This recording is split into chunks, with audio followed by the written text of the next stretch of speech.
Perfect. Now streaming live. Okay, I think we're live. Let me tick people off as I admit them in.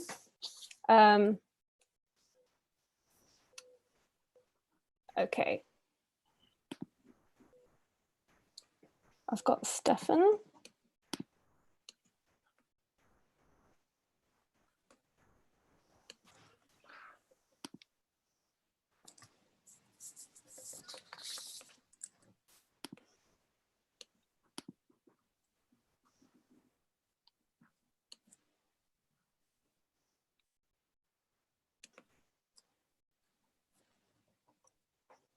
Hi, everybody. Hello. Hi. Ooh, I'm going to mute you all because I've meant to have you all muted just for the... Okay, bye. Bye.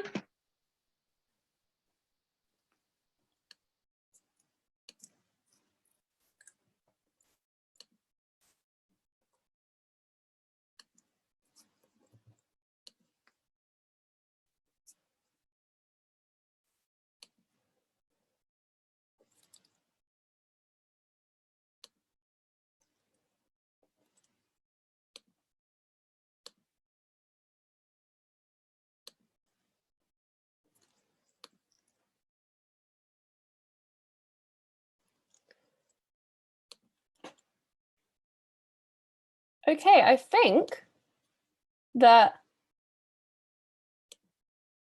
we have nearly everybody who we're meant to have. Couple people still joining, but we have everybody. In which case, I'm gonna get started.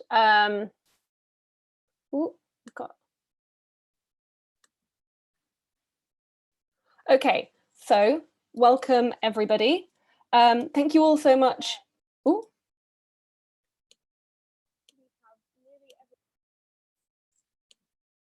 I just did exactly what we're not meant to do as an admin, and I had the YouTube stream not muted. So if you are watching the YouTube stream as well, please make sure that is muted, otherwise you're going to have feedback, which is no good. So welcome everyone. Thank you so much for being here. It's just gone 2 o'clock. We are in the final stretch. We've only got Richard II and the Tempest to go. Readers, just so you know, we are live on YouTube. You're all currently on mute, so as you know. And also thank you to everyone watching across the globe at the minute. I want to take an opportunity now to remind you why you're here. You may have heard Elise talk about it just now, but just to reiterate, we're here. Just adding some more people, sorry. We're here to raise money for Shakespeare's Globe because it's an unsubsidized space that relies almost entirely on audiences for its income. And so it's now in dire straits due to the COVID-19 pandemic. And so with a team of over 200 volunteers, we're reading Shakespeare for 48 hours straight, or we have been. We're very near to the end of that 48 hours. We're on Twitter @GlobeRead. So please do share your thoughts and follow along with the hashtags #ReadForTheGlobe, and for this play, #RFTGRichard2. Please donate anything you feel you can or that you feel is appropriate to our GoFundMe page. Lots of people have been donating £5, the cost of a groundling ticket, which we think is really great. So thank you. I'm going to put our lovely cast into gallery view now. Hello players. We're going to start casting in a minute, during which time you'll still be on mute, but I want to go over a few ground rules before we start. Remember, we are live, you can be seen. Don't do anything Grandma and Grandpa would be ashamed of. But we will have to remove you if you're disrupting the reading for any reason that is not accidental. We're very forgiving of accidental technical difficulties because we've had plenty of those ourselves. Please have fun, be kind. Many of you are trained actors, many of you are not, although a lot of our non-trained actors have been absolutely phenomenal over the weekend. But also, while we encourage acting, please don't let an excellent performance get in the way of our need to finish on time, so that we can get to our final play of the 48-hour readathon, which is due to start at 5 o'clock. Okay, there at the minute you can see, if you hover over your little box, you'll be able to unmute yourselves when I allow you to. Please keep yourself muted if you're not in a scene or if you're not about to speak in a scene, because it creates a lot of feedback in the stream. You can also stop your video by hovering over in your little blue box if you're going to go to the loo at any point. I mean, you can just leave your computer if you're going to go to the loo and come back, but you could stop your video and take it with you if you can't bear to miss a second. Make sure you're muted. If you do need to go to the loo though, just off you pop. If you do miss a line, one of the admin will step in and pick it up for you. Similarly, if you have an emergency and you have to leave, one of the admin will step in for you. Absolutely no stress. Right, before we do start, I just want to give a special shout out to Stefan Donnelly, who's here with us. He was in the Globe Ensemble playing through the entire Henriade last year, and he was absolutely phenomenal. But the one play in the cycle that he wasn't able to take part in was Richard II, so we welcome him here today to complete the cycle. And also, as well as being in the Globe Ensemble, he was actually on the MA with us, but where we all met and decided to start this reading. So welcome, Stefan.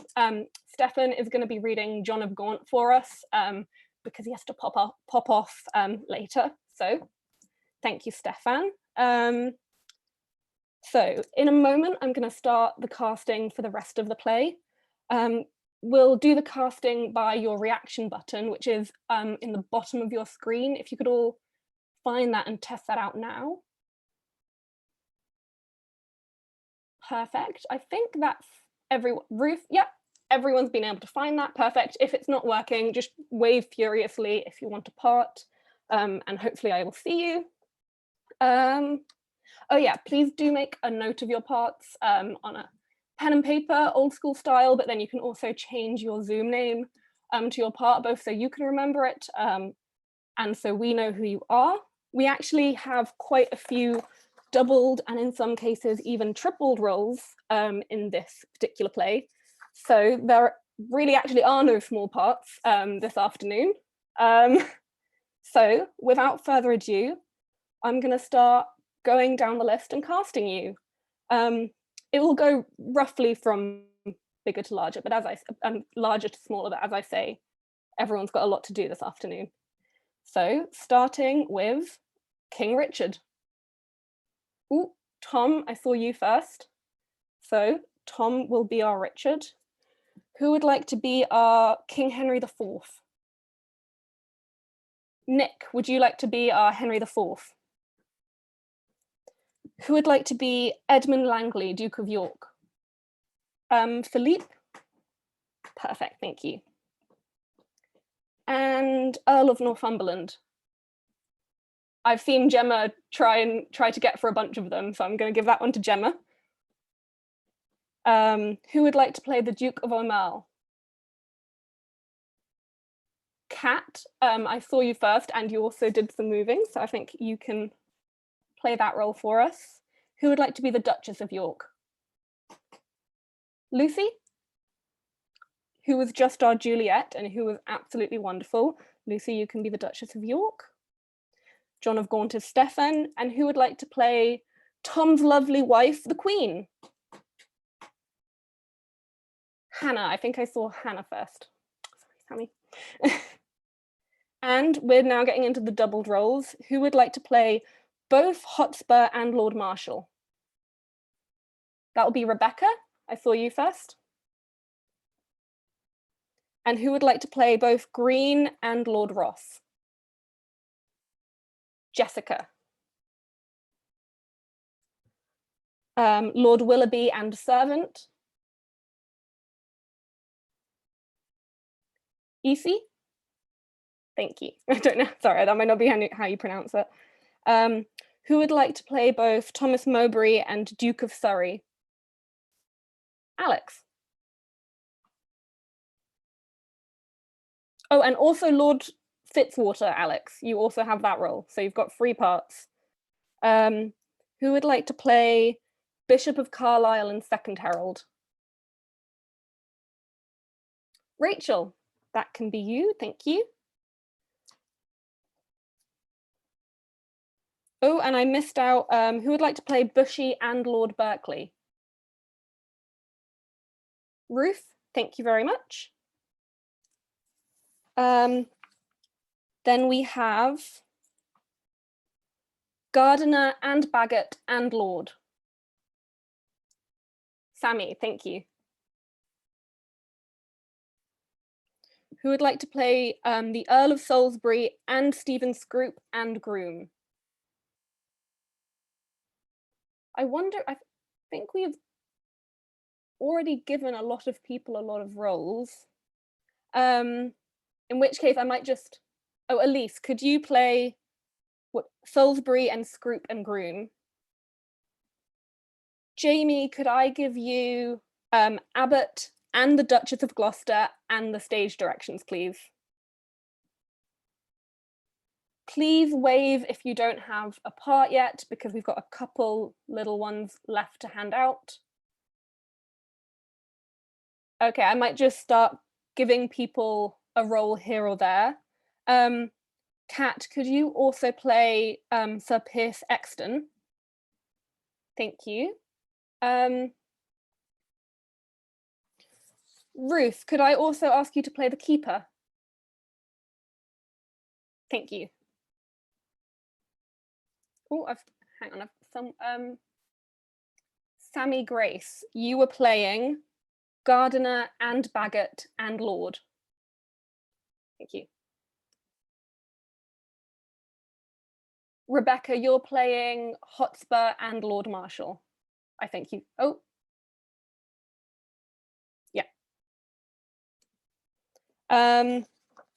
Alex, can I also give you Lady and Captain?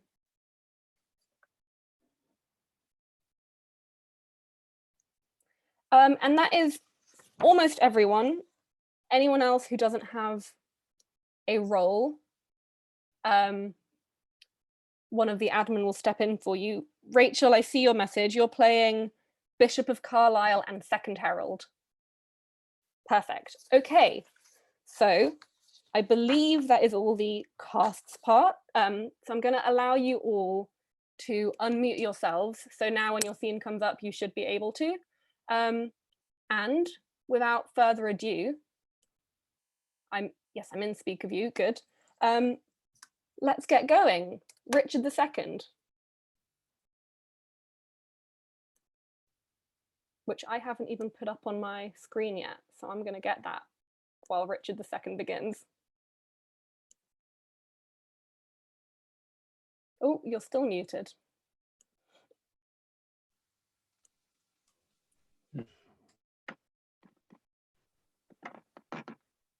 Yeah.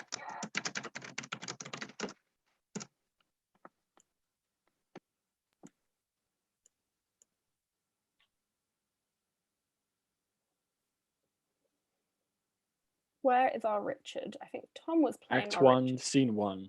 London. King Richard II's palace. Enter King Richard II, John of Gaunt, with other nobles and attendants. O John of Gaunt, time-honoured Lancaster, hast thou, according to thy oath and band, brought hither Henry Hereford, thy bold son, here to make good the boisterous late appeal, which then our leisure would not let us hear, against the Duke of Norfolk, Thomas Mowbray? I have, my liege. Tell me, moreover, hast thou sounded him, if he appeal the Duke on ancient malice, or worthily as a good subject should, on some known ground of treachery in him? As near as I could sift him on that argument, on some apparent danger seen in him, aimed at your highness, no inveterate malice. Well, then call him to our presence, face to face, and frowning brow to brow. Ourselves will hear the accuser and the accused freely speak. High-stomached are they both, and full of ear. In rage, death as the sea, hasty as fire. Enter Henry Bolingbroke and Thomas Mowbray. Many years of happy dells befall, my gracious sovereign, my most loving liege. Each day still better others' happiness, until the heavens, envying earth's good hap, add an immortal title to your crown. We thank you both, yet one but flatters us, as well appeareth by the cause you come, namely to appeal each other of high treason. Cousin of Hereford, what dost thou object against the Duke of Norfolk, Thomas Mowbray? First, heaven be the record to my speech. In the devotion of a subject's love, tendering the precious safety of my prince, and free from other misbegotten hate, come I appealing to this princely presence. Now, Thomas Mowbray, I do turn to thee, and mark my greeting well, for what I speak my body shall make good upon this earth, or my divine soul answer it in heaven. Thou art a traitor and a miscreant. Too good be so, and too bad to live, since more fair and crystal is the sky, the uglier seem the clouds in it fly. Once more, the more to aggravate the note, with a foul traitor's name stuff I thy throat, and wish so please my sovereign, ere I move, what my tongue speaks, my right drawn sword may prove. Let not my cold words here accuse my zeal. 'Tis not the trial of a woman's war.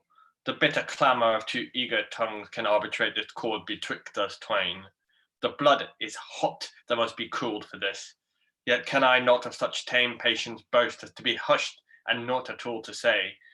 First, the fair reverence of your highness curbed me from giving reins and spurs to my free speech, which else would post until they had returned these terms of treason doubled down his throat, setting aside his high blood's royalty, and let him be no kinsman to my liege. I do defy him, and spit at him, call him a slanderous coward and a villain, which to maintain I would allow him odds, and meet him here, where I tied to run afoot even to the frozen ridges of the Alps, or any other ground inhabitable, wherever Englishman durst set his foot. Meantime, let this defend my loyalty. By all my hopes, most falsely doth he lie. Pale, trembling coward. There, I throw my gage, disclaiming here the kindred of the king, and lay aside my high blood royalty, which fear not revenants makes thee to accept. If guilty dread have left thee so much strength as to take up mine honour's pawn, then stoop. By that and all that rights of knighthood else will I make good against thee, arm to arm, what I have spoke, or thou canst worse devise. I take it up, and by that sword I swear which gently laid my knighthood on my shoulder, I'll answer thee in fair degree, or chivalrous design of any knightly trial. And when I mount, alive may I not light, if I be traitor or unjustly fight. What doth our cousin lie to Mowbray's charge? It must be a great that can inherit us so much as a thought of ill in him. Look, what I speak, my life shall prove it true, that Mowbray hath received 8,000 nobles in name of lending to your highness's soldiers, the which he hath detained for lewd employments, like a false traitor and injurious villain. Besides, I say, and will in battle prove, or here or elsewhere the furthest birds that ever was surveyed by English eye, that all the treasons for these 18 years complotted and contrived in this land, fetched from false Mowbray their first head and spring. Further I say, and further will maintain upon his bad life to make all this good, that he did plot the Duke of Gloucester's death, to just his soon believing adversaries, and consequently, like a traitor coward, slewest out his innocent soul through streams of blood, which blood, like sacrificing Abel, cries, even from the tonguelessness caverns of the earth, to me for justice and rough chastisement, and by the glorious worth of my descent, this arm shall do it, or this life be spent. How high a pitch his resolution soars! Thomas of Norfolk, what sayest thou to this? Oh, let my sovereign turn away his face and bid his ears a little while be deaf, till I have told this slander of his blood, how God and good may hate so foul a liar. Mowbray, impartial are our eyes and ears, were he my brother, nay, my kingdom's heir, as he is but my father's brother's son. Now by my sceptre's oar I make a vow. Such neighbour's nearness to our sacred blood should nothing privilege him, nor partialize the unstooping firmness of my upright soul. He is our subject, Mowbray, so art thou. Free speech and fearless I thee allow. Then, Bolingbroke, as low as to thy heart, through the false passage of thy throat, thou liest. 3 parts of that receipt I had for Calais disbursed I duly to his highness's soldiers. The other part reserved I by consent, for that my sovereign liege was in my debt upon remainder of a dear account. Since last I went to France to fetch his queen, now swallow down that lie. For Gloucester's death I slew him not, but to my own disgrace neglected my sworn duty in that case. For you, my noble Lord of Lancaster, the honourable father to my foe, once did I lay an ambush for your life, a trespass that doth vex my grieved soul, but ere I last received the sacrament I did confess it, and exactly begged your grace's pardon, and I hope I had it. This is my fault. As for the rest, appealed it issues from the rancour of a villain, a recreant, and most degenerate traitor, which in myself I boldly will defend, and interchangeably hurl down my gage upon this overweening traitor's foot, to prove myself a loyal gentleman, even in the best blood chambered in his bosom. In the haste whereof, most heartily I pray your highness to assign our trial day. Wrath-kindled gentlemen, be ruled by me. Let's purge this collar without letting blood. This we prescribe, though no physician. Deep malice makes too deep incision. Forget, forgive, conclude, and be agreed. Our doctors say this is no month to bleed. Good uncle, let this end where it begun. We'll calm the Duke of Norfolk, you, your son. To be a makepeace shall become my age. Throw down, my son, the Duke of Norfolk's gage. And Norfolk, throw down his. When, Harry, when? Obedience bids, I should not bid again. Norfolk, throw down, we bid, there is no boot. Myself I throw, dread sovereign, at that foot. My life thou shalt command, but not my shame, the one my duty owes, but my fair name. The spite of death that lives upon my grave, to dark dishonour's use thou shalt not have. I am disgraced, impeached, and baffled here, pierced to the soul with slander's venomed spear, the which no balm can cure, but his heart blood which breed this poison. Rage must be withstood, give me his gage. Lions make leopards tame. Yea, but not change your spots, take but my shame, and I resign my gage. My dear, dear lord, the purest treasure mortal times afford a spotless reputation. That way men are but gilded loam or painted clay. A jewel in a 10 times barred up chest is a bold spirit and a loyal breast. Mine honour is my life. Both grow in one, take honour from me, and my life is done. Then, dear my liege, mine honour let me try, in that I live, and for that I will die. Cousin, throw up your gage. Do you begin? Oh God, defend my soul from such deep sin. Shall I seem crestfallen in my father's sight? With a pale beggar fear impeach my height, before this out-dared bastard hear my tongue? Wound my honour with such feeble wrong, or sound a base partel, my teeth shall tear the slavish motives of recanting fear, and spit it bleeding in his highness's disgrace, which shame doth harbour even in Mowbray's face. We were not born to sue, but to command, which since we cannot do to make your friends, be ready as your lives shall answer it. At Coventry, upon St. Lambert's day, there shall your swords and lances arbitrate, the swelling difference of your settled hate. Since we cannot atone you, we shall see justice design the victor's chivalry. Lord Marshal, command our officers at arms and be ready to direct these home alarms. Excellent. Act 1, Scene 2. The Duke of Lancaster's palace. Enter John of Gaunt with the Duchess of Gloucester. Alas, the part I had in Woodstock's blood doth more solicit me than your exclaims to stir against the butchers of his life.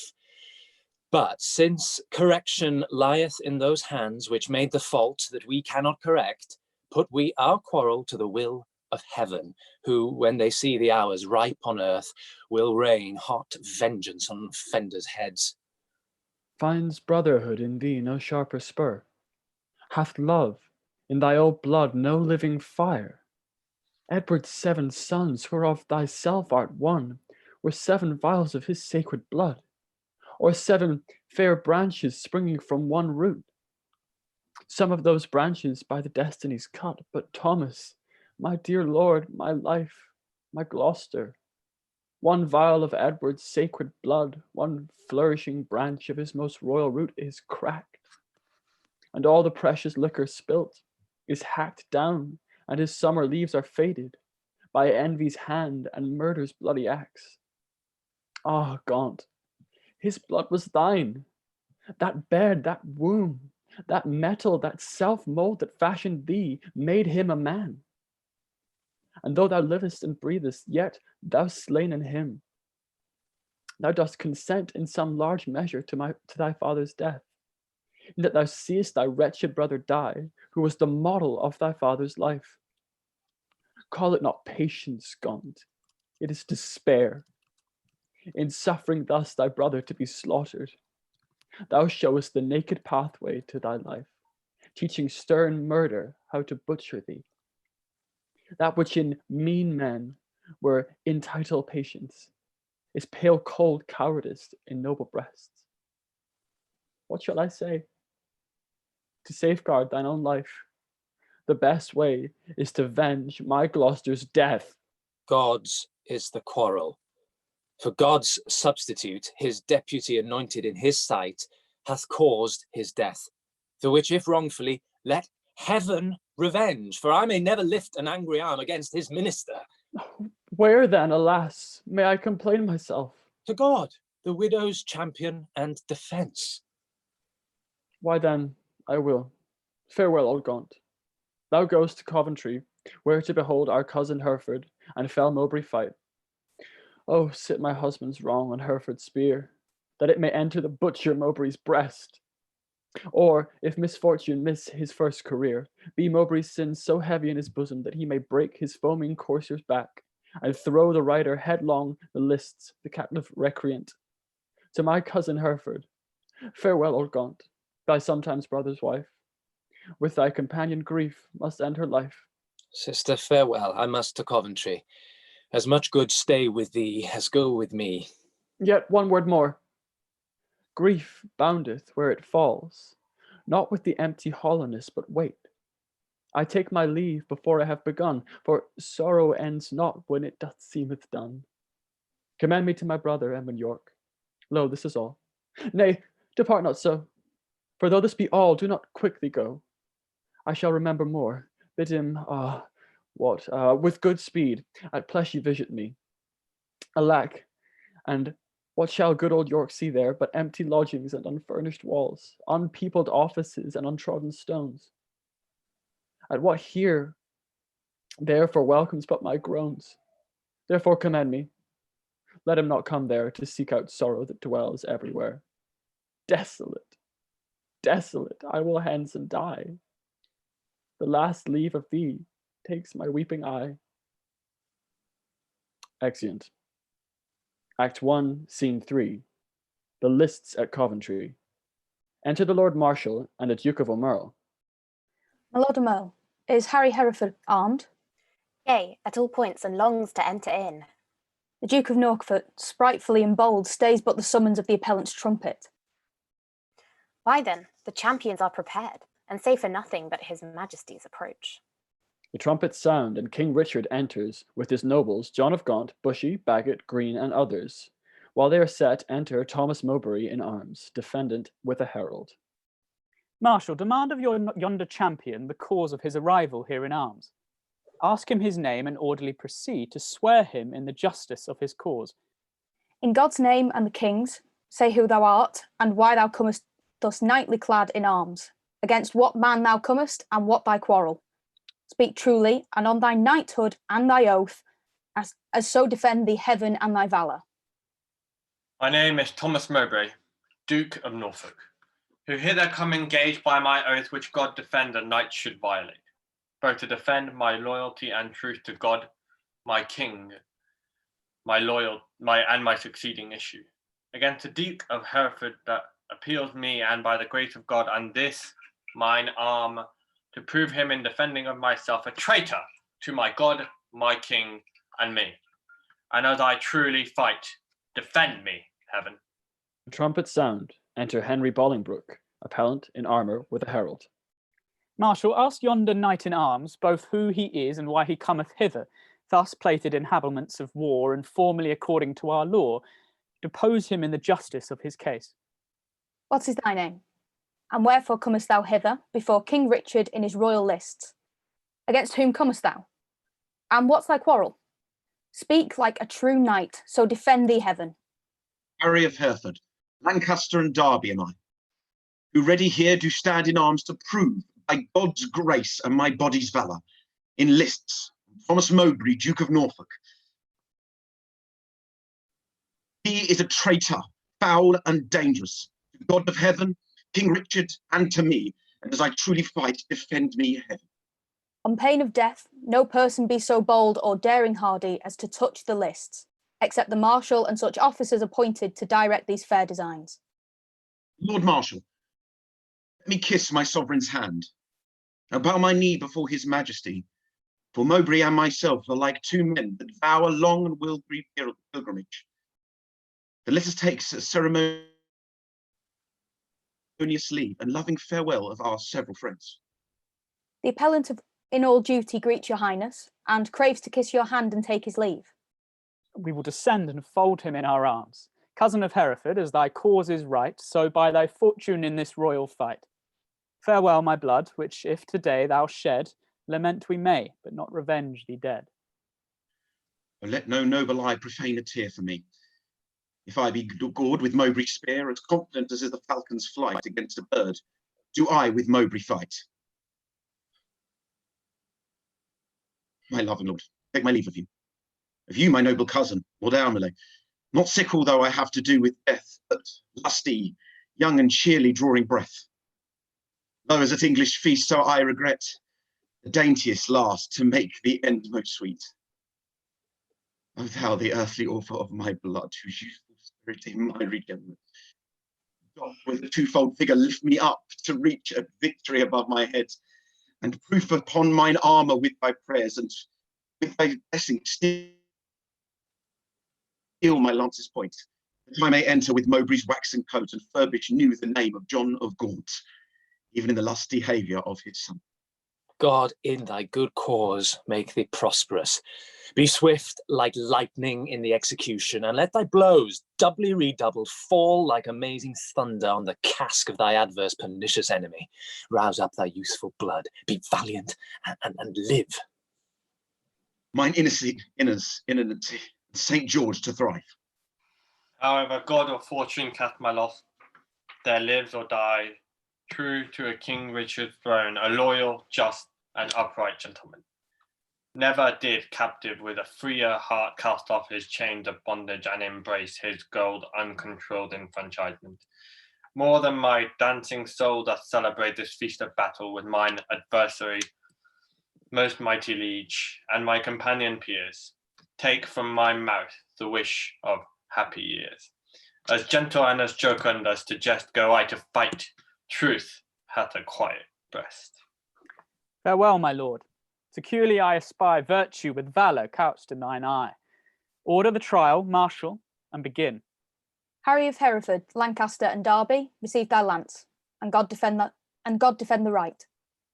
Strong as a tower in hope, I cry, Amen. Go bear this lance to Thomas, Duke of Norfolk.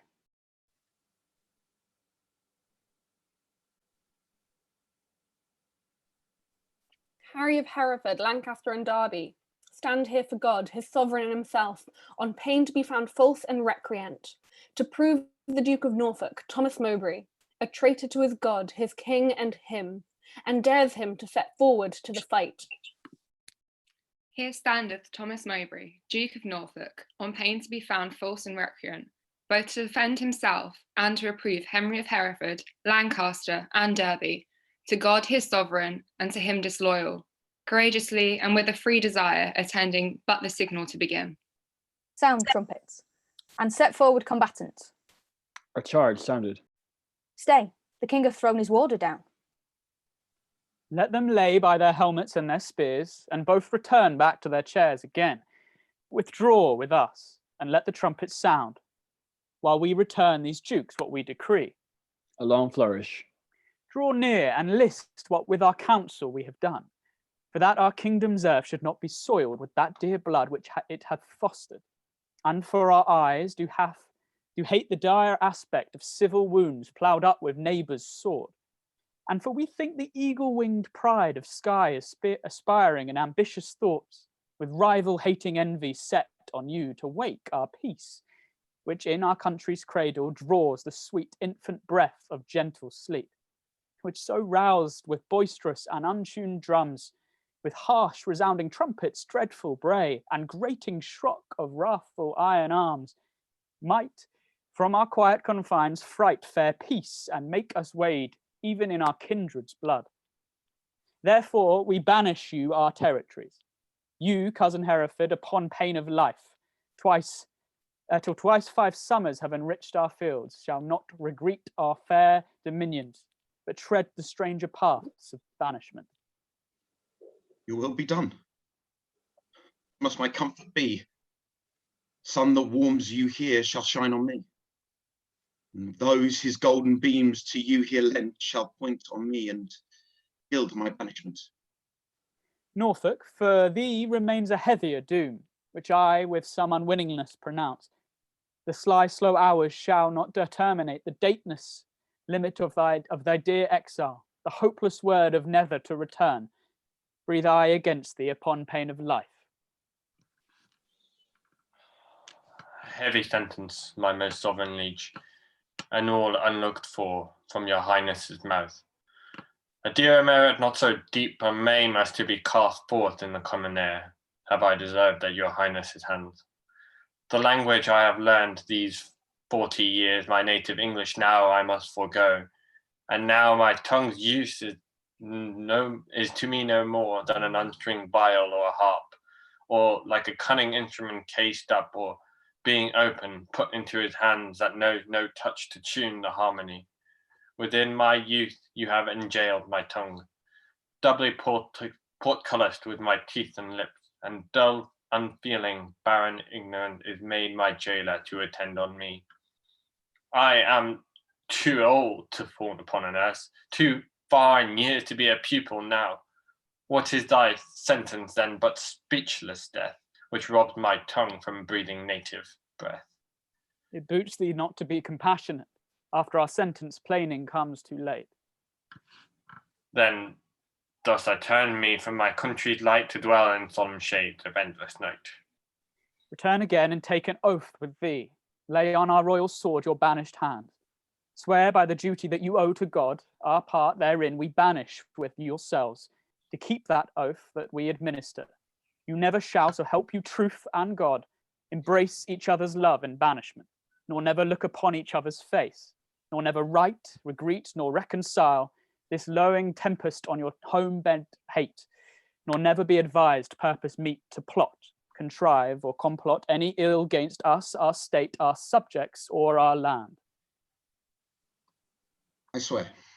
And I, to keep all this. Norfolk, far as to mine enemy, by this time, had the king permitted us, one of our souls had wandered in the air, banished this frail sepulchre of our flesh. Now our flesh is banished from this land. Confess thy treasons ere thou fly the realm.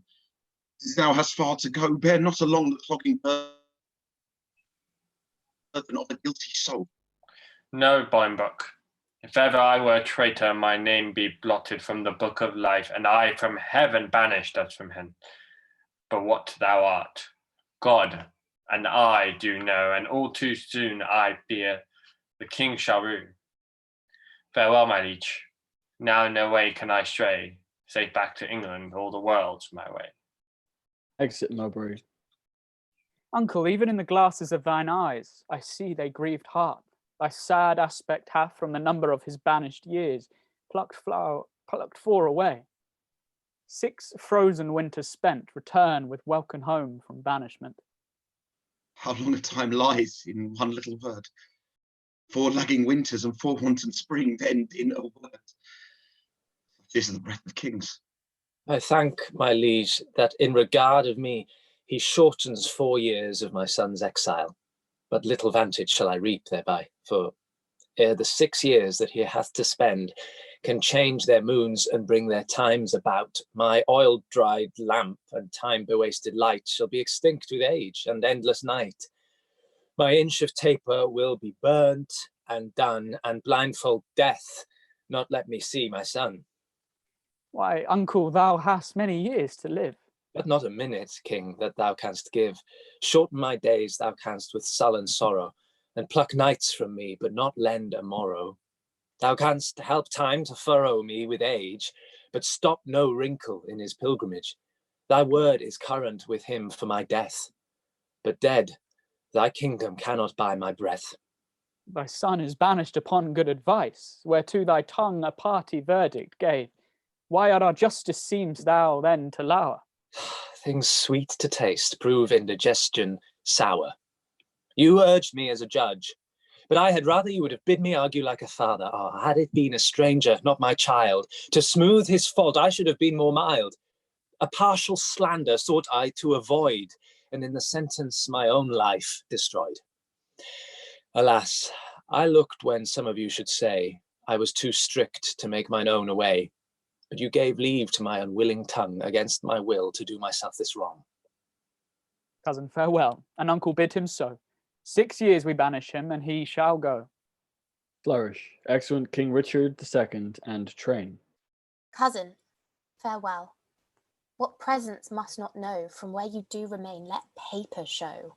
My lord, no leave take I, for I will ride as far as land will let me by your side. Oh, to what purpose dost thou hoard thy words, that thou returnst no greeting to thy friends? Too few to take my leave of you, when the tongue's office should be prodigal to breathe the abundant dolour of the heart. Thy grief is but thy absence for a time. Joy absent, grief is present for that time. What is 6 winters? They are quickly gone. To men in joy, grief makes 1 hour 10. Call it a travel that thou takest for pleasure. My heart will sigh when I miscall it so, which finds it in an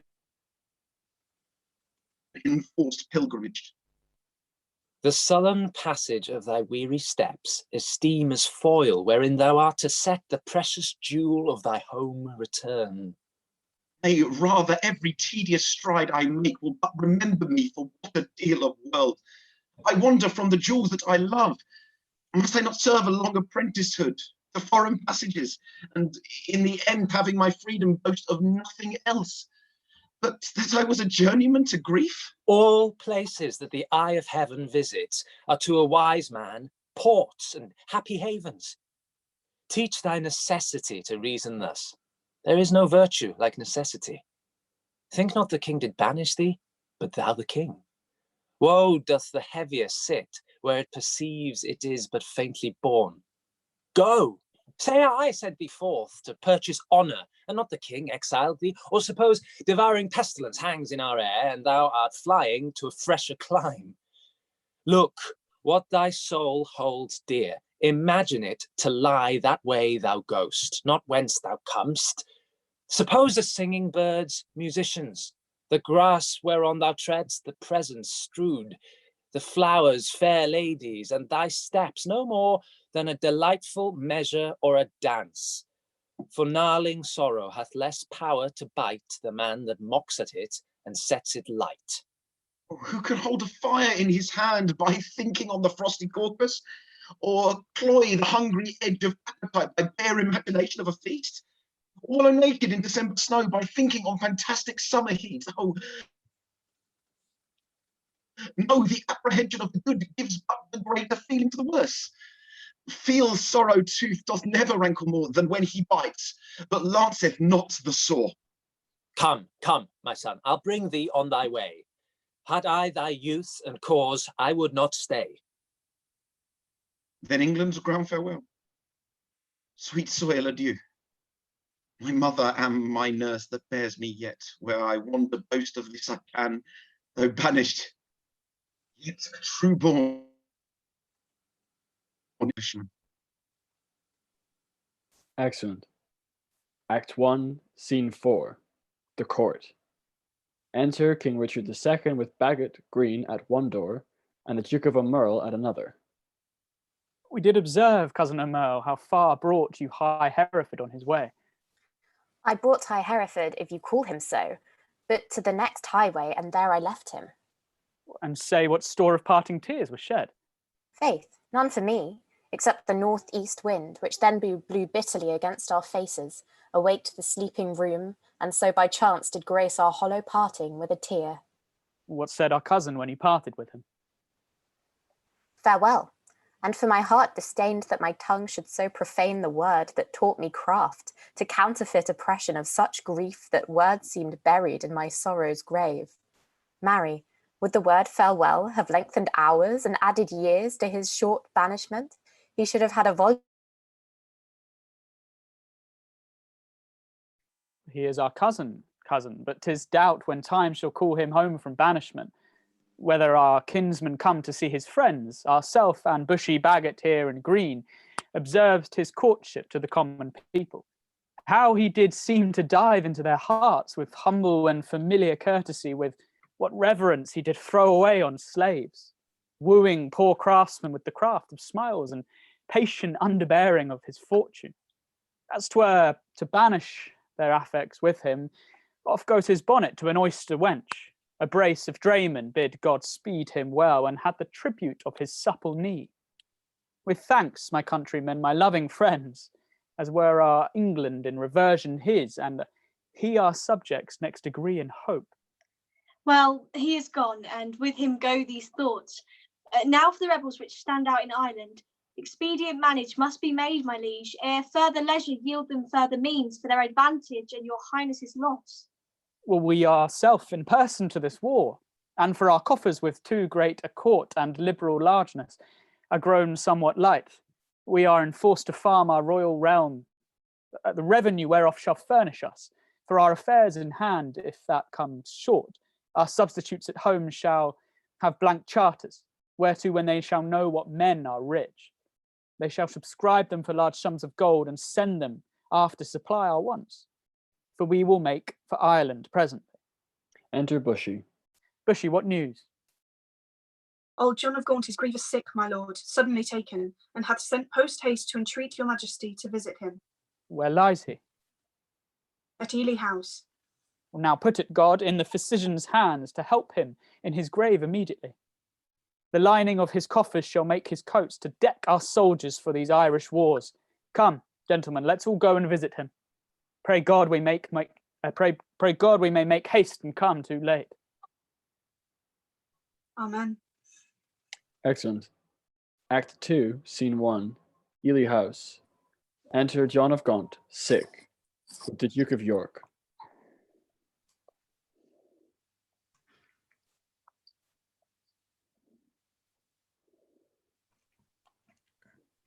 Stefan, you're muted.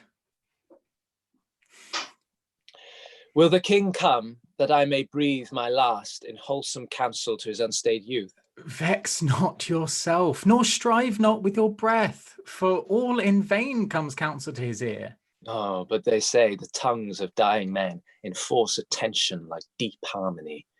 Where words are scarce, they are seldom spent in vain, for they breathe truth that breathe their words in pain. He that no more must say is listen no more than they whom youth and ease have taught to close. More are men's ends marked than their lives before. The setting sun and music at the close, as the last taste of sweets is sweetest last. Writ in remembrance more than things long past, though Richard my life's counsel would not hear, my death's sad tale may yet undeaf his ear. No, it is stopped with other flattering sound, as praises, of whose tastes the wise are fond, lascivious meters to whose venom sound the open ear of youth doth always listen. Reports of fashions in proud Italy, whose manners still our tardy apish nation limps after in base imitation. Where doth the world thrust forth a vanity, so it be new, there's no respect how vile, that is not quickly buzzed into his ears? Then all too late comes counsel to be heard. Where will doth mutiny with wit's regard? Direct not him whose way himself will choose. 'Tis breath thou lack'st, and that breath wilt thou lose. Methinks I am a prophet new inspired, and thus expiring do foretell of him. His rash, fierce blaze of riot cannot last, for violent fires soon burn out themselves. Small showers last long, but sudden storms are short. He tires betimes, that spurs too fast betimes. With eager feeding food doth choke the feeder. Light vanity, insatiate cormorant, consuming means soon preys upon itself.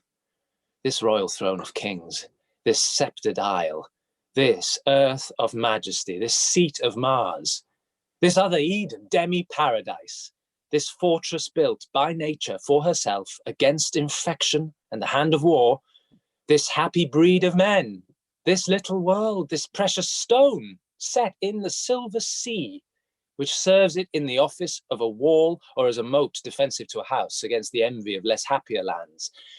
This blessed plot, this earth, this realm, this England, this nurse, this teeming womb of royal kings, feared by their breed and famous by their birth, renowned for their deeds as far from home for Christian service and true chivalry, as is the sepulchre and stubborn Jewry of the world's ransom, blessed Mary's son.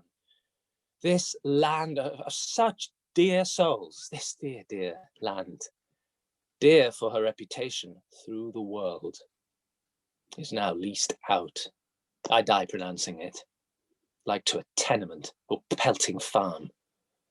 England, bound in with a triumphant sea, whose rocky shore beats back the envious siege of watery Neptune, is now bound in with shame, with inky blots and rotten parchment bonds.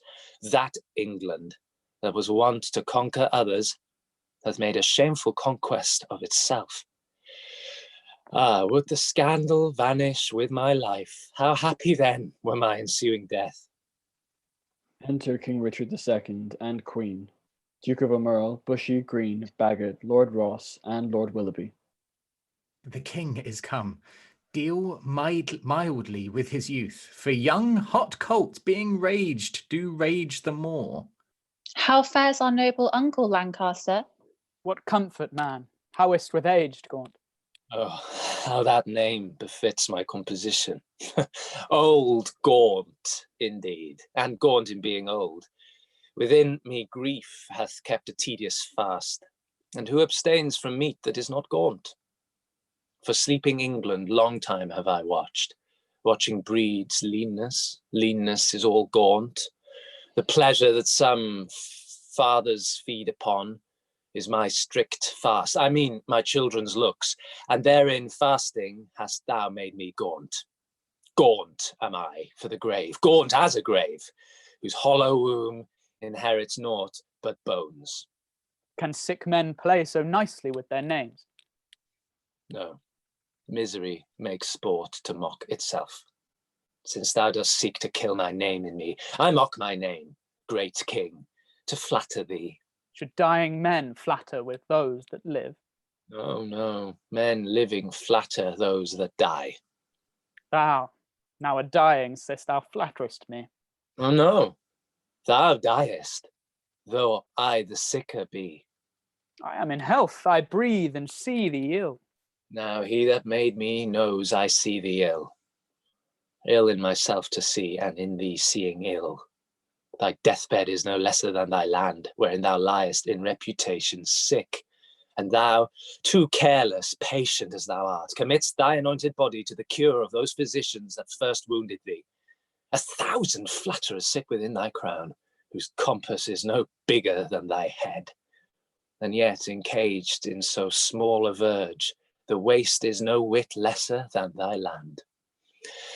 Oh, had thy grandsire with a prophet's eye seen how his son's son should destroy his sons, from forth thy reach he would have laid thy shame, deposing thee before thou wert possessed, which art possessed now to depose thyself. Why, cousin, wert thou regent of the world, it were a shame to let this land by lease. But for thy world enjoying but this land, is it not more than shame to shame it so? Landlord of England art thou now, not king. Thy state of law is bondslave to the law, and thou, a lunatic, lean-witted fool, presuming on ours privilege, darest with thy frozen abdomation make Powell our cheek, chasing the royal blood with fury from his native residence. Now, by my seat's right royal majesty, wert thou not brother to great Edward's son, this tongue that runs so roundly in thy head should run thy head from thine unreverent shoulders. oh, spare me not, my brother Edward's son, for that I was his father Edward's son. That blood already, like the pelican, hast thou tapped out and drunkenly caroused. My brother Gloucester, plain well-meaning soul, whom fair befall in heaven mongst happy souls, may be a precedent and witness good, that thou respect'st not spilling Edward's blood. Join with the present sickness that I have, and thy unkindness be like crooked age, to crop at once a too long withered flower. Live in thy shame, but die not shame with thee. These words hereafter thy tormentors be. Convey me to my bed, then to my grave. Love they live, love they to live, that love and honour have. Exit, borne off by his attendants. And let them die that age and sullens have, for both hast thou and both become the grave. I do beseech your majesty, impute his words to wayward sickliness and age in him.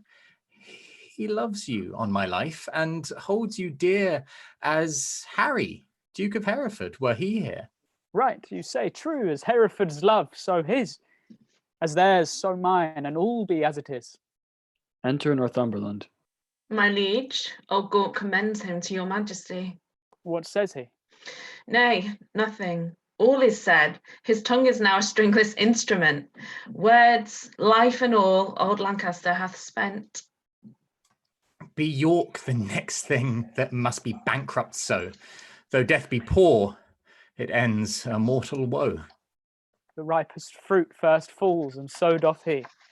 His time is spent, our pilgrimage must be. So much for that.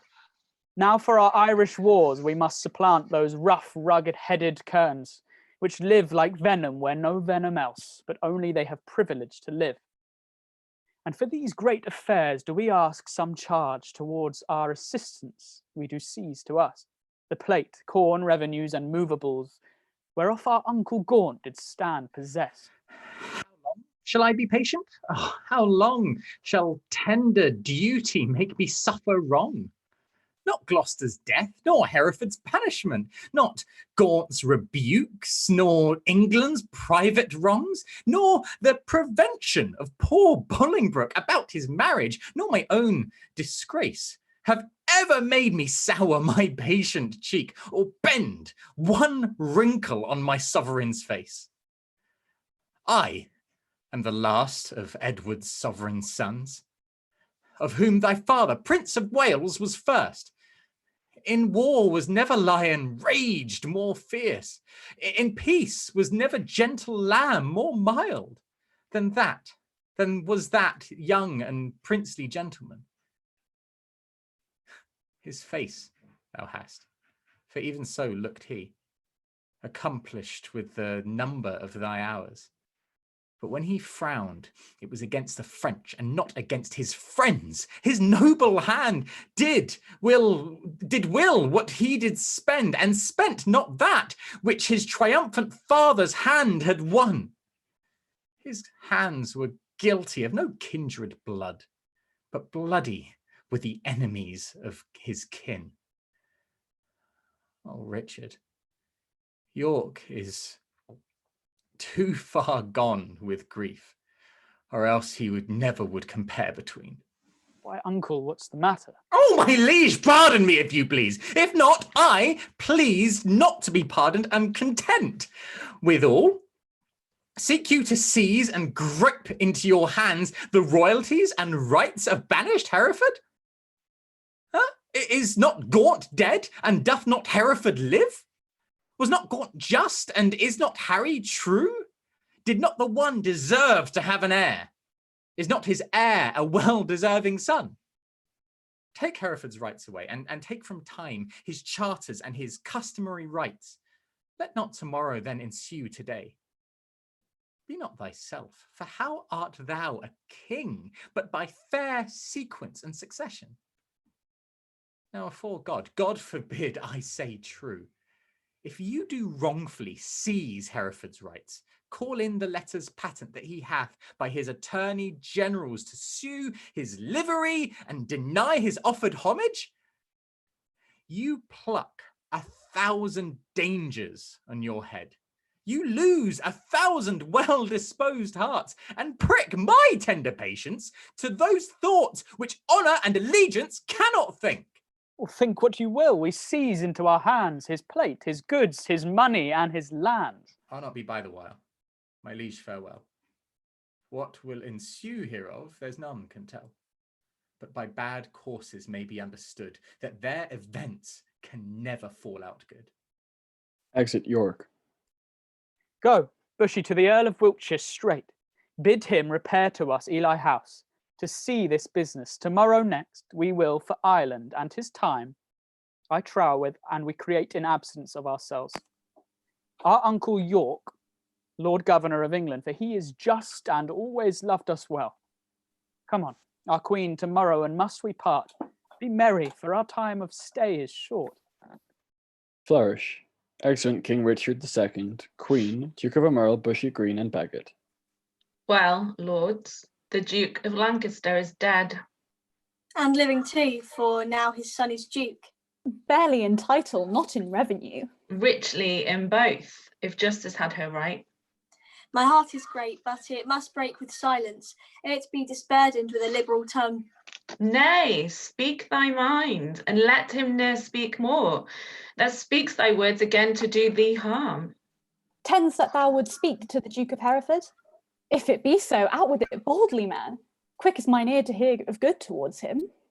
No good at all that I can do for him, unless you call it good to pity him, bereft and gelded of his patrimony. Now, afore God, 'tis shame such wrongs are born in him, a royal prince, and many more of noble blood in this declining land. The king is not himself, but basely led by flatterers, and what they will inform, merely in hate, against any of us all. That will the king severely prosecute, against us, our lives, our children, and our heirs. The commons he hath pilled with grievous taxes, and quite lost their hearts. The nobles hath he fined for ancient quarrels, and quite lost their hearts. And daily new exactions are devised as blanks, benevolences, and I not what. But what of God's name doth become of this? Wars have not wasted it, for warred he hath not, but basely yielded upon compromise that which his noble ancestors achieved with blows. More hath he spent in peace than they in wars. The Earl of Wiltshire hath the realm in farm. The king's grown bankrupt like a broken man. Reproach and dissolution hangeth over him. He hath not money for these Irish wars, his burthenous taxations notwithstanding, but by the robbing of the banished Duke. His noble kinsman, most degenerate king. But lords, we hear this fearful tempest sing, yet see no shelter to avoid the storm. We see the wind sit sore upon our sails, and yet we strike not, but securely perish. We see the very wreck that we must suffer, and unavoided is the danger now, for suffering so the causes of our wreck. Not so, even that through the hollow eyes of death, I spy life peering, but I dared not say how near the tide of our comfort is. Nay, let us share thy thoughts as thou dost ours. Be confident to speak, Northumberland. We three are but thyself, and so, speaking so, thy words are but as thoughts, therefore be bold. Then thus, I have from Portly Blank, a bay in Brittany, received intelligence that Harry Duke of Hereford, Reynold Lord Cobham, that late broke from the Duke of Exeter, his brother, Archbishop late of Canterbury, Sir Thomas Erpingham, Sir John Ranston, Sir John Norbury, Sir Robert Waterton, and Francis Quaint, All these well furnished by the Duke of Bretagne with 8 tall ships. 3,000 men of war are making hither with all due expedience, and shortly mean to touch our northern shore. Perhaps they had eared this, but that they stay, the first departing of the king for Ireland. If then we shall shake off our slavish yoke, imp out our drooping country's broken wing, redeem that broken paw and the blemished crown, wipe up the dust that hides our sceptre's guilt, and make high majesty look like itself. Away with me and post a raven's hoe. But if you faint, as fearing do so, stay and be secret, and myself will go. To horse, urge doubts to them that fear. Hold out my horse, and I will be the first there. Excellent. Act 2, Scene 2, the palace. Enter Queen, Bushy, and Bagot. Madam, your majesty is too much sad. You promised when you parted with the king to lay aside life-harming heaviness and entertain a cheerful disposition. To please the king I did. To please myself I cannot do it, yet I know no cause why I should welcome such a guest as grief, save bidding farewell to so sweet a guest as my sweet Richard. Yet again, methinks some unborn sorrow, ripe in fortune's womb, is coming towards me, and my inward soul with nothing trembles at something it grieves more than with parting from my lord, the king. Each substance of a grief hath 20 shadows, which shows like grief itself, but it is not so. For sorrow's eye, glazed with blinding tears, divides one thing entire to many objects, like perspectives, which rightly gazed upon show nothing but confusion. Eyed awry, distinguish form. So your sweet majesty, looking awry upon your lord's departure, finds shapes of grief, more than himself to wail, which looked on as it is naught but shadows of what it is not. Then, thrice gracious queen, more than your lord's departure weep not. More's not seen, or if it be, 'tis with false sorrow's eye, which for things true weeps things imaginary. It may be so, but yet my inward soul persuades me it is otherwise. However it be, I cannot but be sad, so heavy sad as though I'm thinking. Oh, no thought I think makes me heavy, nothing faint and shrink. 'Tis nothing but conceit, my gracious lady. 'Tis nothing less. Conceit is still derived from some forefather grief. Mine is not so, for nothing hath begot my something grief, or something hath the nothing that I grieve. 'Tis in reversion that I do possess, but what it is, that is not yet known. What I cannot name, 'tis nameless woe, I wot. Enter Green. God save your majesty, and well met, gentlemen. I hope the king is not yet shipped for Ireland. Why hopest thou? 'Tis better hope he is, for his designs crave haste, his haste good hope. Then wherefore dost thou hope he is not shipped? That he, our hope, might have retired his power and driven into despair an enemy's hope, who strongly have set footing in this land. That the banished Bolingbroke repeals himself, and with uplifted arms is safe arrived at Ravensburg. Now God in heaven forbid. Madam, 'tis too true, and that is worse. The Lord Northumberland and some young Henry Percy, the lords of Ross, Beaumont, Willoughby, and with all their powerful friends are fled to him. Why have you not proclaimed Northumberland and all the rest revolted faction traitors? We have, whereupon the Earl of Worcester hath broke his staff, resigned his stewardship, and all the household servants fled with him to Bolingbroke. So Green, thou art the midwife to my woe, and Bolingbroke my sorrow's dismal heir. Now hath my soul brought forth her prodigy, and I, a gasping new delivered mother, have woe to woe, sorrow to sorrow joined. Despair not, madam. Who shall hinder me? I will despair, and be at enmity with cozening hope. He is a flatterer, a parasite, a keeper back of death, who gently would dissolve the bands of life which false hope lingers in extremity. Enter Duke of York. Here comes the Duke of York. With signs of war about his aged neck. Oh, full of careful business are his looks. Uncle, for God's sake, speak comfortable words. Should I do so, I should belie my thoughts. Comforts in heaven, and we are on the earth, wherein nothing lives but crosses, cares, and griefs. Your husband, he is gone to save, far off, whilst others come to make him lose at home. Here am I left to underprop his land, who, weak with age, cannot support myself. Now comes the sick hour that his surfeit made. Now shall he try his friends that flattered him. My lord, your son was gone before I came. He was. Why so? Go all which way it will. The nobles, they are fled. The commons, they are cold, and will, I fear, revolt on Hereford's side. Sirrah, get thee to Plashy, to my sister, Gloucester. Bid her send me presently £1,000. Hold, take my ring. My lord, I had forgot to tell your lordship. Today, as I came by, I called there, but I shall grieve you to report the rest. What is, knave? An hour before I came, the Duchess died. God for his mercy. What a tide of woes comes rushing on this woeful land at once. I know not what to do. I would to God, so my untruth had not provoked him to it. The king had cut off my head with my brother's. What, are there no posts dispatched for Ireland? How should we do for money for these wars? Come, sister, cousin, I would say, pray, pardon me. Go, fellow, get thee home. Provide some carts and bring away the armour that is there. Exit servant. Gentlemen, will you go muster men? If I know how or which way to order these affairs, thus thrust disorderly into my hands, never believe me.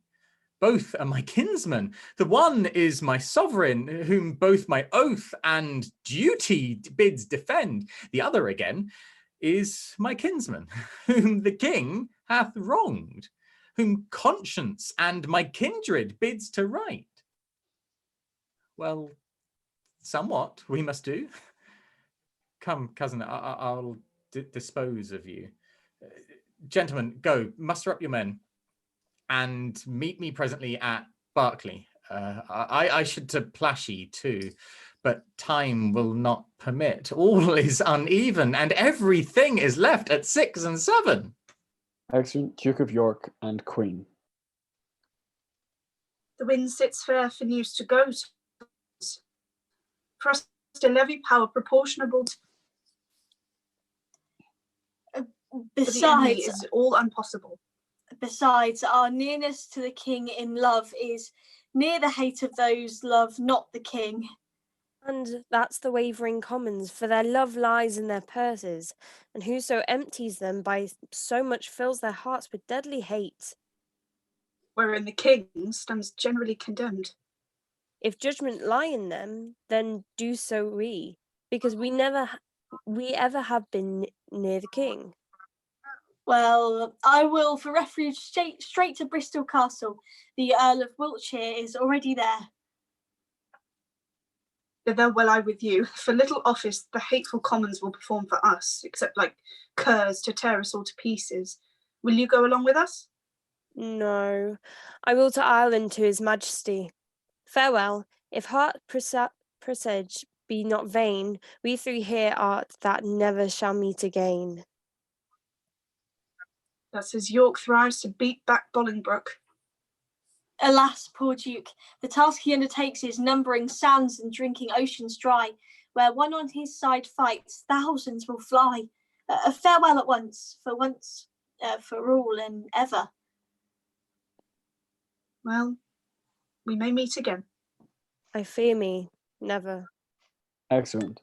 Act 2, Scene 3. Wilds in Gloucestershire. Enter Henry Bolingbroke and Northumberland with forces. How far is it, my lord, to Berkeley now? Believe me, noble lord, I am a stranger here in Gloucestershire.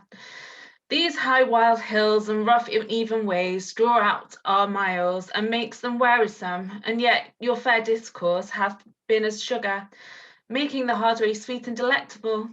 But I bethink me that a wary way from Ravens pure to Cotswold will be found in Ross and Willoughby, wanting your company, which I protest hath very much beguiled the tediousness and process of my travel. But theirs is sweetened with the hope to have the present benefit which I possess, and hope to joy is little less enjoyed than hope enjoyed. By this the weary lords shall make their way seem short, as mine hath done, by sight of what I have, your noble company. Of much less value is my company than your good words. But who comes here? Enter Henry Percy. It is my son, young Harry Percy, sent from my brother Worcestershire, whencesoever. Harry, how fares your uncle? I thought, my lord, to have learned his health from you. Why, is he not with the Queen? No, my good lord. He hath forsook the court, broken his staff of office, and dispersed the household of the king. What was his reason? He was not so resolved when last we spake together. Because your lordship was proclaimed traitor. But he, my lord, has gone to Ravensbourg to offer service to the Duke of Hereford, and sent me over by Berkeley to discover what power the Duke of York has levied there, then with directions to repair to Ravensbourg. Have you forgot the Duke of Hereford, boy? No, my good lord. For that is not forgot which ne'er I did remember. To my knowledge, I never in my life did look on him. Then learn to know him now. This is the Duke. My gracious lord, I tender you my service, such as it is, being tender, raw, and young, which elder days shall ripen and confirm to more approved service and desert. I thank thee, gentle Percy. Be sure I count myself in nothing else so happy as in a soul remembering my good friends. As my fortune ripens with thy love, it shall be still thy true love's recompense. My heart this covenant makes, my hand thus seals it. How far is it to Berkeley? And what stir keeps good old York there with his men of war? There stands the castle, by yon tuft of trees, manned with 300 men, as I've heard, and in it are the lords of York, Berkeley, and Seymour. None else of name or noble estimate. Enter Lords Ross and Lord Willoughby. Here comes the lords of Ross and Willoughby, bloody with spurring, fiery red with haste. Welcome, my lords. I watch your love pursues a banished traitor. All my treasury is yet but unfelt thanks, which more enrich shall be your love and labour's recompense. Your presence makes us rich, most noble lord. And far surmounts our labour to attain it. Evermore thanks, the exchequer of the poor, which till my infant fortune comes to years, stand for my bounty. But who comes here? Enter Lord Berkeley. It is my lord of Berkeley, as I guess. My lord of Hereford, my message is to you. My lord, my answer is to Lancaster. And I am come to seek that name in England, and I must find that title in your tongue before I make reply to aught you say. Mistake me not, my lord, 'tis not my meaning to raise one title of your honour out. To you, my lord, I come, what lord you will, from the most gracious regent of this land, the Duke of York, to know what pricks you on to take advantage of the absent time and fright our native peace with self-born arms. Enter Duke of York, attended. I shall not need transport to my words by you. Here comes his grace in person, my noble uncle. Kneels. Show me thy humble heart, and not thy knee, whose duty is deceivable and false. My gracious uncle. Tut, tut! Grace me no grace, nor uncle me no uncle. I am no traitor's uncle, and that word, grace, in an ungracious mouth is but profane. Why have those banished and forbidden legs dared once to touch a dust of England's ground? But then more, why? Why have they dared to march so many miles upon her peaceful bosom, frighting her pale-faced villages with war and ostentation of despised arms? Comest thou because the anointed king is hence? Why, foolish boy, the king is left behind, and in my loyal bosom lies his power. Were I but now the lord of such hot youth as when brave Gaunt, thy father, and myself rescued the Black Prince, that young Mars of men, from forth the ranks of many thousand French, oh, then how quickly should this arm of mine, now prisoner to the palsy, chastise thee and minister correction to thy fault. My gracious uncle, let me know my fault. On what condition stands it, and wherein? Even in condition of the worst degree, in gross rebellion and detested treason. Thou art a banished man, and here art come before the expiration of thy time, in braving arms against thy sovereign. As I was banished Hereford. But as I come for Lancaster. And noble uncle, I beseech your grace, look on my wrongs with an indifferent eye. You are my father, for methinks in you I see old Gaunt alive. Oh, then, my father, will you permit that I shall stand condemned, a wandering vagabond, my rights and royalties plucked from my arms, performed and given away to upstart unthrifts? Wherefore was I born?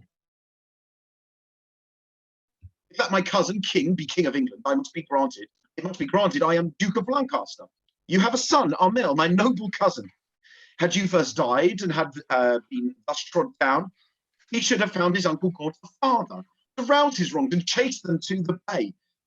I am denied to sue my livery here, and yet my letters patterns give me leave. My father's goods are all disdained and sold, and these are all amiss employed. What would you have me do? I am a subject, and I challenge law. Attorneys are denied me. And therefore, personally, I lay my claim to my inheritance of free descent. The noble Duke hath been too abused. It stands your grace upon to do him right. Base men by his endowments are made great. My lords of England, let me tell you this.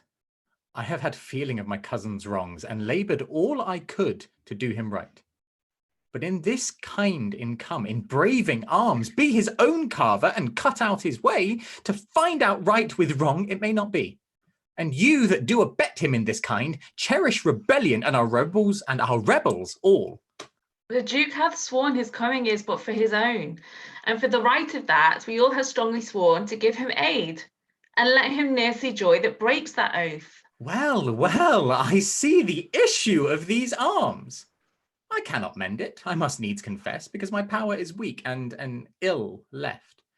But if I could, by him that gave me life, I would attach you all and make you stoop unto the sovereign mercy of the king. But since I cannot, let it be known to you, I do remain as neuter, so fare you well.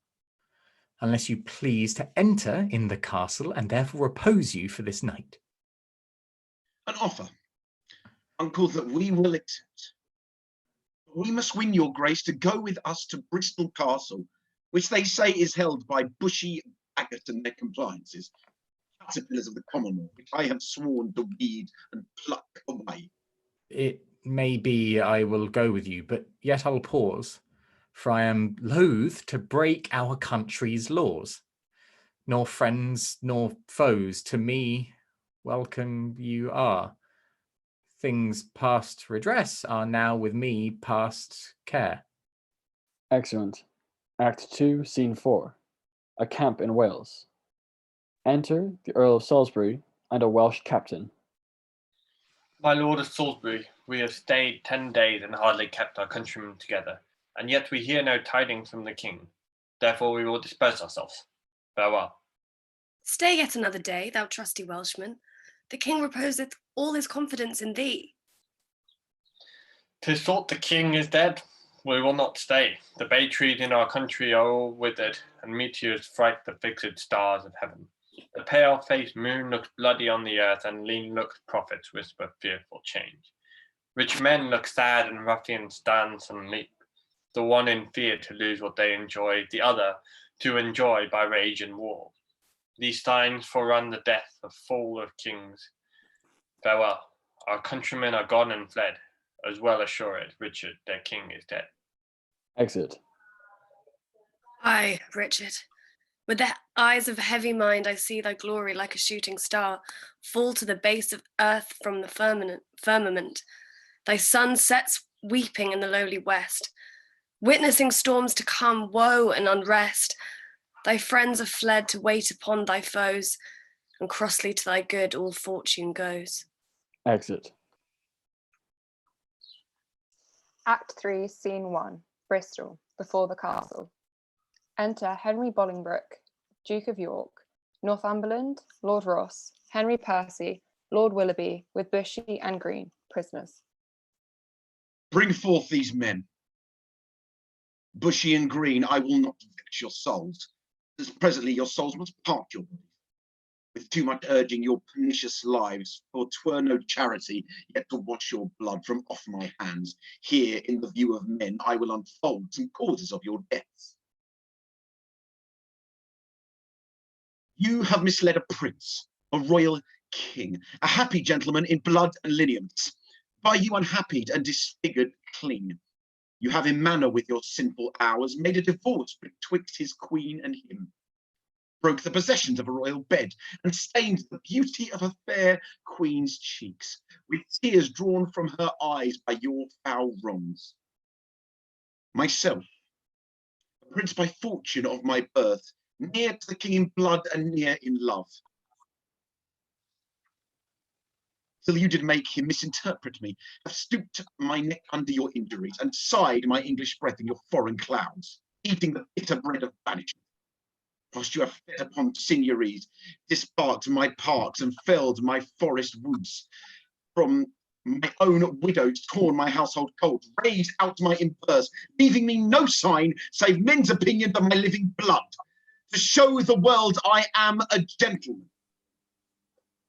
This, and much more than twice all this, condemned you to death. See them delivered over to execution and hand of death. More welcome is the stroke of death to me than Bolingbroke to England. Lords, farewell. My comfort is that heaven will take our souls and plague injustice with the plains of hell. My lord Northumberland, see them dispatched. Exeunt Northumberland and others with the prisoners. Uncle, you say the Queen is at your house. For God's sake, fairly let her be entreated. Tell her I send to her my kind commends. Take special care my greetings be delivered. A gentleman of mine I have dispatched with letters of your love to her at large. Thanks, great gentle uncle. Come, lords away. To flight with Glendower and his complices. A while to work and after holiday. Exeunt. Act 3, Scene 2. The coast of Wales. A castle in view. Drums, flourish and colours. Enter King Richard II, the Bishop of Carlisle, Duke of Merrill, and soldiers. Mark lowly castle call they this at hand? Yea, my lord. How brooks your grace the air after your late tossing on the breaking seas? Needs must, I like it well. I weep for joy to stand upon my kingdom once again. Dear earth, I do salute thee with my hand, though rebels wound thee with their horses' hooves. As a long-parted mother with her child plays fondly with her tears and smiles in meeting, so weeping and smiling greet I thee, my earth, and do thee favours with my royal hands. Feed not thy sovereign's foe, my gentle earth, nor with my sweets comfort his ravenous sense, but let thy spiders that suck up thy venom and heavy-gated toads lie in their way, doing annoyance to their treacherous feet, which with usurping steps do trample thee. Yield stinging nettles to mine enemies, and when they with bosom pluck a flower, guard it, I pray thee, with a lurking adder, whose double tongue may with a mortal touch throw death upon the sovereign's enemies. Mock not my scentless conjuration, enemy, lords. This earth shall have a feeling, and these stones prove armed soldiers, ere not native king shall falter under full foul rebellion's arms. Fear not, my lord, that power that hath made you king hath power to keep you king, in spite of all.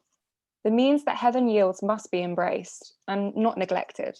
Else, if heaven would, and we will not, heaven's offer we refuse, the proffered means of succour and redress. He means, my lord, that we are too remiss, whilst Bolingbroke, through our security, grows strong and great in substance and in power. This comfortable cousin, I knowest thou not that when the searching eye of heaven is hid behind the globe that lights the lower world, then thieves and robbers range abroad unseen, in murders and in outrage boldly here. But when from under this terrestrial ball he fires the proud tops of the eastern pines and darts his light through every guilty hole, then murders, treasons, and detested sins, the cloak of night being plucked from their backs, stand bare and naked, trembling at themselves. So when this thief, this traitor Bolingbroke, who all this with hath revelled in the night, whilst we were wandering with the Amputies, shall see us rising in our throne east. His treasons we will sit blushing in his face, not able to endure the sight of day, but self-affrighted tremble at his sin. Not all the water in the rough rude sea can wash the balm off from an anointed king. The breath of worldly men cannot depose the deputy elected by the Lord. For every man that Bolingbroke hath pressed to lift shrewd steel against our golden crown, God for his Richard hath in a heavenly pay. A glorious angel then, if angels fight. Weak men must fall, for heaven still guards that right. Enter Earl of Salisbury. Welcome, my lord. How far off lies your power? Nor near nor farther off, my gracious lord, than this weak arm. Discomfort guides my tongue and bids me speak of nothing but despair. One day too late, I fear me, noble lord, hath clouded all thy happy days on earth. Oh, call back yesterday, bid time return, and thou shalt have 12,000 fighting men. Today, unhappy day, too late, overthrows thy joys, friends, fortune, and thy state. For all the Welshmen, hearing thou wert dead, are gone to Bolingbroke, dispersed and fled. Comfort, my liege. Why looks your grace so pale? But now the blood of 20,000 men did triumph in my face, and they are fled. Until so much blood thither come again, have I not reason to look pale and dead? All souls that will be safe fly from my side, for time have set a blot upon my pride. Comfort, my liege. Remember who you are. I had forgot myself. Am I not king? Awake, thou coward majesty, thou sleepest. Is not the king's name 20,000 names? Arm, arm, arm, my name, a punty subject strikes at thy great glory. Look not to the ground. Ye favourites of a king, are we not high? High be our thoughts. I know my uncle York hath power enough to serve our turn. But who comes here? Enter Sir Stephen Scroop. More health and happiness betide my liege than can my care-tuned tongue deliver him. Mine ear is open and my heart prepared. The worst is worldly loss thou canst unfold. Say, is my kingdom lost? Why, 'twas my care, and what loss is to be the rid of care. Strives Bolingbroke to be as great as we. Greater he shall not be, if he serves God, will serve him too, and be his fellow so. So revolt our subjects, that we cannot mend. They break their faith to God as well as us. Cry woe, destruction, ruin, and decay. The worst is death, and death will have his day. Oh, glad am I that your highness is so armed to bear the tidings of a calamity. Like an unseasonable stormy day which makes the silver rivers drown their shores, as if the world were just all dissolved to tears, so high above his limit swells the rage of Bolingbroke, covering your fearful land with hard bright steel and hearts harder than steel. White beards have armed their thin and hairless scalps against thy majesty. Boys with women's voices strive to speak big and clap their female joints in stiff unwieldy arms against thy crown. The very beadsmen learn to bend their bows of double fatal yew against thy state. Yea, to stuff women manage rusty bills against thy seat. Both young and old rebel, and all goes worse than I have power to tell. Too well thou tellest a tale so ill. Where is the Earl of Wiltshire? Where is Bagot? What has become of Bushy? Where is Green? That they have let the dangerous enemy measure our confines with such peaceful steps. If we prevail, their heads shall pay for it. I warrant they have made some peace with Bolingbroke. Peace they have made with him indeed, my lord. Oh, villains, vipers, damned without redemption. Dogs easily won to fawn on any man. Snakes in my heart blood warmed that sting my heart. 3 Judases, each one thrice worse than Judas. Would they make peace? Terrible hell make war upon their spotted souls for this offence. Sweet love I see changing his property, turns to the sourest and most deadly hate. Again uncurse their souls, their peace is made with heads and not with hands. Those whom you curse have felt the worst of death's destroying wound and lie full low. graved in the hollow ground. Is Bushy Green and the Earl of Wiltshire dead? Aye, all of them at Bristol lost their heads. Where is the Duke, my father, with his power? No matter where, with comfort no man speak. Let's talk of graves, of worms and epitaphs.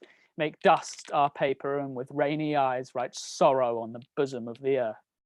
Let's choose executors and talk of wills, and yet not so, for what can we bequeath save our deposed bodies to the ground? Our lands, our lives, and all our Bolingbroke's. And nothing can we call our own but death, and that small model of the barren earth which serves as paste and cover to our bones. For God's sake, let us sit upon the ground and tell sad stories of the death of kings. How some have been deposed, some slain in war, some haunted by the ghosts they have deposed, some poisoned by their wives, some sleeping killed, all murdered. For within the hollow crown that rounds the mortal temples of a king meets death his court, and where the antic sits, scoffing his state and grinning at his pomp, allowing him a breath, a little scene, to monarchize, be feared, and kill with looks, infusing him with self and vain conceit, as if this flesh which walls about our life were brass impregnable, and humoured thus, comes at the last, and with a little pin bores through his castle wall, and farewell, king. Cover your heads and mock not flesh. With solemn reverence, throw away respect, tradition, form, and ceremonious duty. For you have but mistook me all this while. I live with bread like you, feel want, taste grief, need friends. Subjected thus, how can you say to me that I am a king? My lord, wise men never sit and wail their woes, but presently prevent the ways to wail. To fear the foe, since fear oppresseth the strength, gives in your weakness strength unto your foe, and so your follies fight against yourself. Fear and be slain. No worse can come to fight, and fight and die is death destroying death, where fearing dying pays death's vile breath. My father have a power. Inquire of him, and learn to make a body of a limb. Thou chidest me well. Proud Bolingbroke, I come to change blows with thee for our day of doom.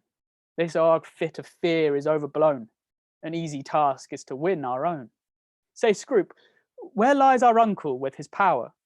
Speak sweetly, man, although thy looks be sour. Men judge by the complexion of the sky, the state and inclination of the day. So may you by my dull and heavy eye. My tongue hath but a heavier tale to say. I play the torturer by small and small to lengthen out the worst that must be spoken. Your uncle York has joined with Bolingbroke, and all your northern castles yielded up, and all your southern gentlemen in arms upon his party. Thou hast said enough. Beshrew thee, cousin, which didst lead me forth. To Duke of Almeril. Of that sweet way I was in to despair. What say you now? What comfort have we now? By heaven, I'll hate him everlastingly, that bids me of comfort any more. Go to Flint Castle, and there I'll pine away. A king, woe's slave, shall kingly woe obey. That power I have, discharge and let them go, to ear the land that hath some hope to grow. For I have none. Let no man speak again to alter this. The counsel is but in vain. My liege, one word. He does me double wrong. That wounds me with the flatteries of his tongue. Discharge my followers, let them hence away, from Richard's night to Bolingbroke's fair day. Exeunt. Act 3, Scene 3. Wales, before Flint Castle. Enter, with drums and colours, Henry Bolingbroke, Duke of York, Northumberland, attendants and forces. So that by this intelligence we learn the Welshmen are dispersed. And Salisbury has gone to meet the king, who lately landed with some few private friends upon this coast. The news is very fair and good, my lord. Richard not far from hence hath hid his head. It would beseem the Lord Northumberland to say King Richard. Alack, the heavy day when such a sacred king should hide his head. Your grace mistakes. Only to be brief left I his title out. The time hath been, would you have been so brief with him, he would have been so brief with you to shorten you for taking so the head, your whole head's length. Mistake not, uncle, further than you should. Or take not, good cousin, further than you should, lest you mistake the heavens are o'er our heads. I know it, uncle, and oppose not myself against their will. But who comes here? Enter Henry Percy. Welcome, Harry. What? Will not this castle yield? The castle's royally manned, my lord, against thy entrance. Royally? Why? Contains no king. Yes, my good lord, it doth contain a king. King Richard lies within the limits of yon lime and stone, and with him are the Lord Earl, Lord Salisbury, Sir Stephen Scrope, besides a clergyman of holy reverence, who I cannot learn. Oh, belike it is the Bishop of Carlisle. Noble lords, go to the rubrics of that ancient castle, through brazen trumpets send the breath of parley into his ruined ears, and thus deliver Henry Bolingbroke. On both his knees doth kiss King Richard's hand, and send allegiance and true faith of heart to his most royal person. Hither, come, even at his feet, lay my arms and power, provided that my banishment is repealed, and land restored against be freely granted. If not, I'll use the advantage of my power and lay the summer's dust with showers of blood, rain from the wounds of slaughtered Englishmen. The which, how far off from the mind of Bolingbroke it is such crimson tempest should bedrench the fresh green lap of fair King Richard's lands, whose stooping duty tenderly shall show. Signify as much, while here we march upon this grassy carpet of this plain. Let's march without the noise of threatening drum, but from this castle's tattered battlement, our fair appointments may be well pursued. Methinks King Richard and myself should meet, with no less terror than the elements of fire and water, when their thundering shock meeting tears the cloudy cheeks of heaven. Be he the fire, I'll be the yielding water. The rage be his whilst on the earth I reign, my waters on the earth and not on him. March on and mark King Richard how he looks. Parley without and answer within, then a flourish. Enter on the walls King Richard II, the Bishop of Carlisle, Duke of Almeril, Sir Stephen Scrope, and Earl of Salisbury. See, King Richard doth himself appear, and doth the blushing discontented sun from out the fiery portal of the east, when he perceives the envious clouds are bent to dim his glory and to stain the track of his bright passage to the Occident. Yet looks he like a king. Behold, his eye, as bright as is the eagle's, lightens forth, controlling majesty. Alack, alack, for woe, that any arm should stain so fair a show. We are amazed, and thus long have we stood to watch the fearful bending of thy knee. To Northumberland. Because we thought ourselves thy lawful king, and if we be, how dare thy joints forget to pay their awful duty to our presence? If we be not, show us the hand of God that hath dismissed us from our stewardship. For well we know no hand of blood and bone can gripe the sacred handle of our sceptre, unless he do profane, steal, or usurp.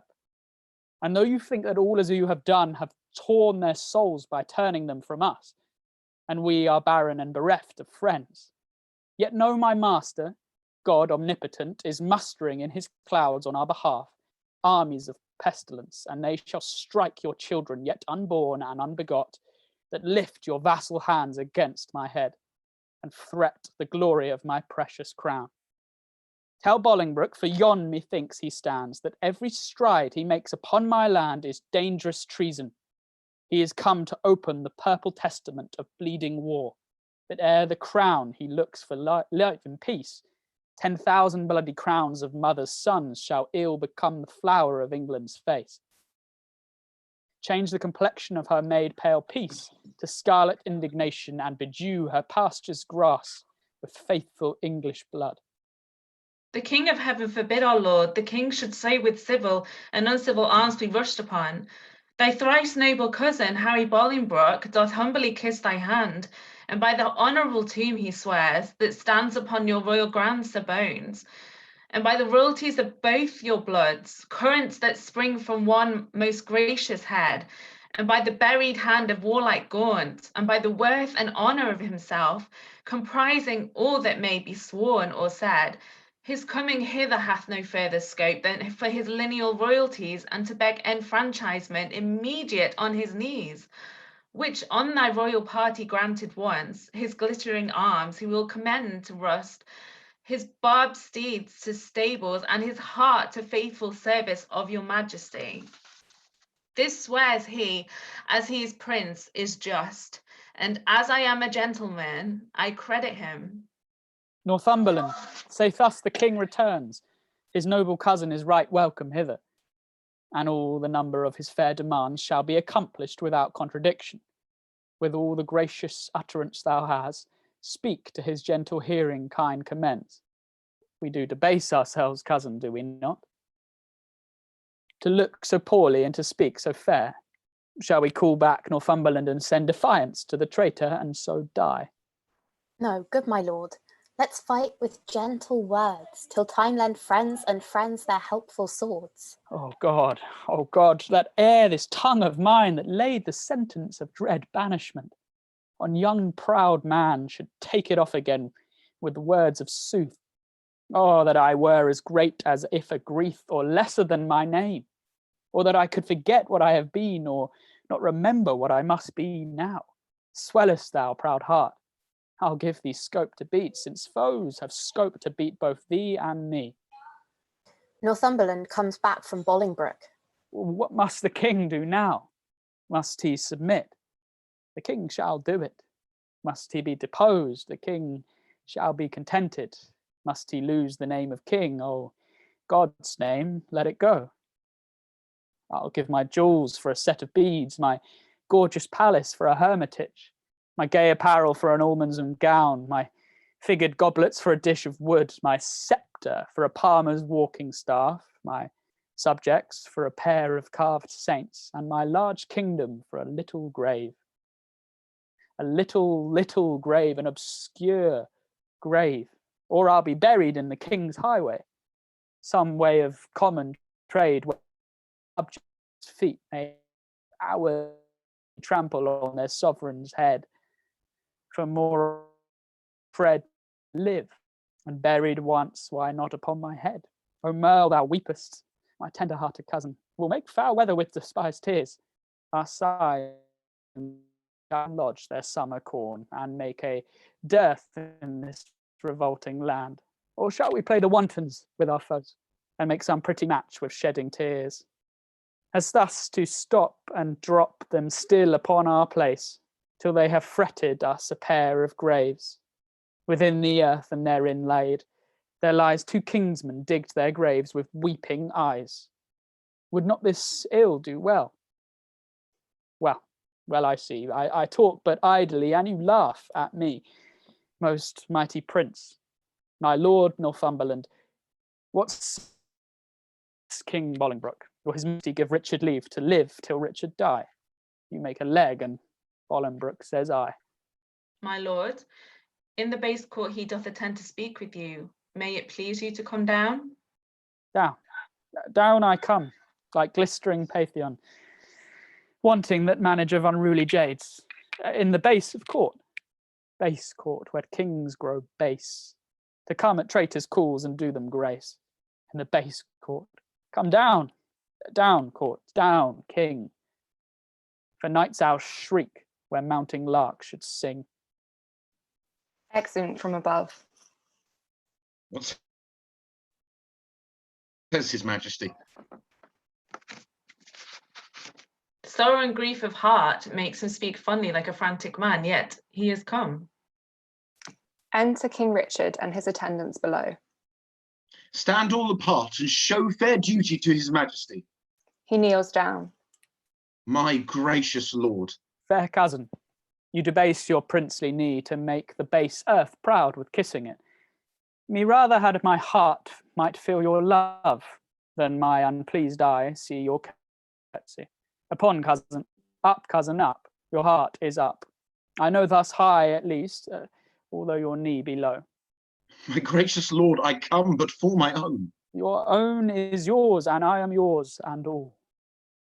So far be mine, my most redoubted lord, as my true service shall deserve your love.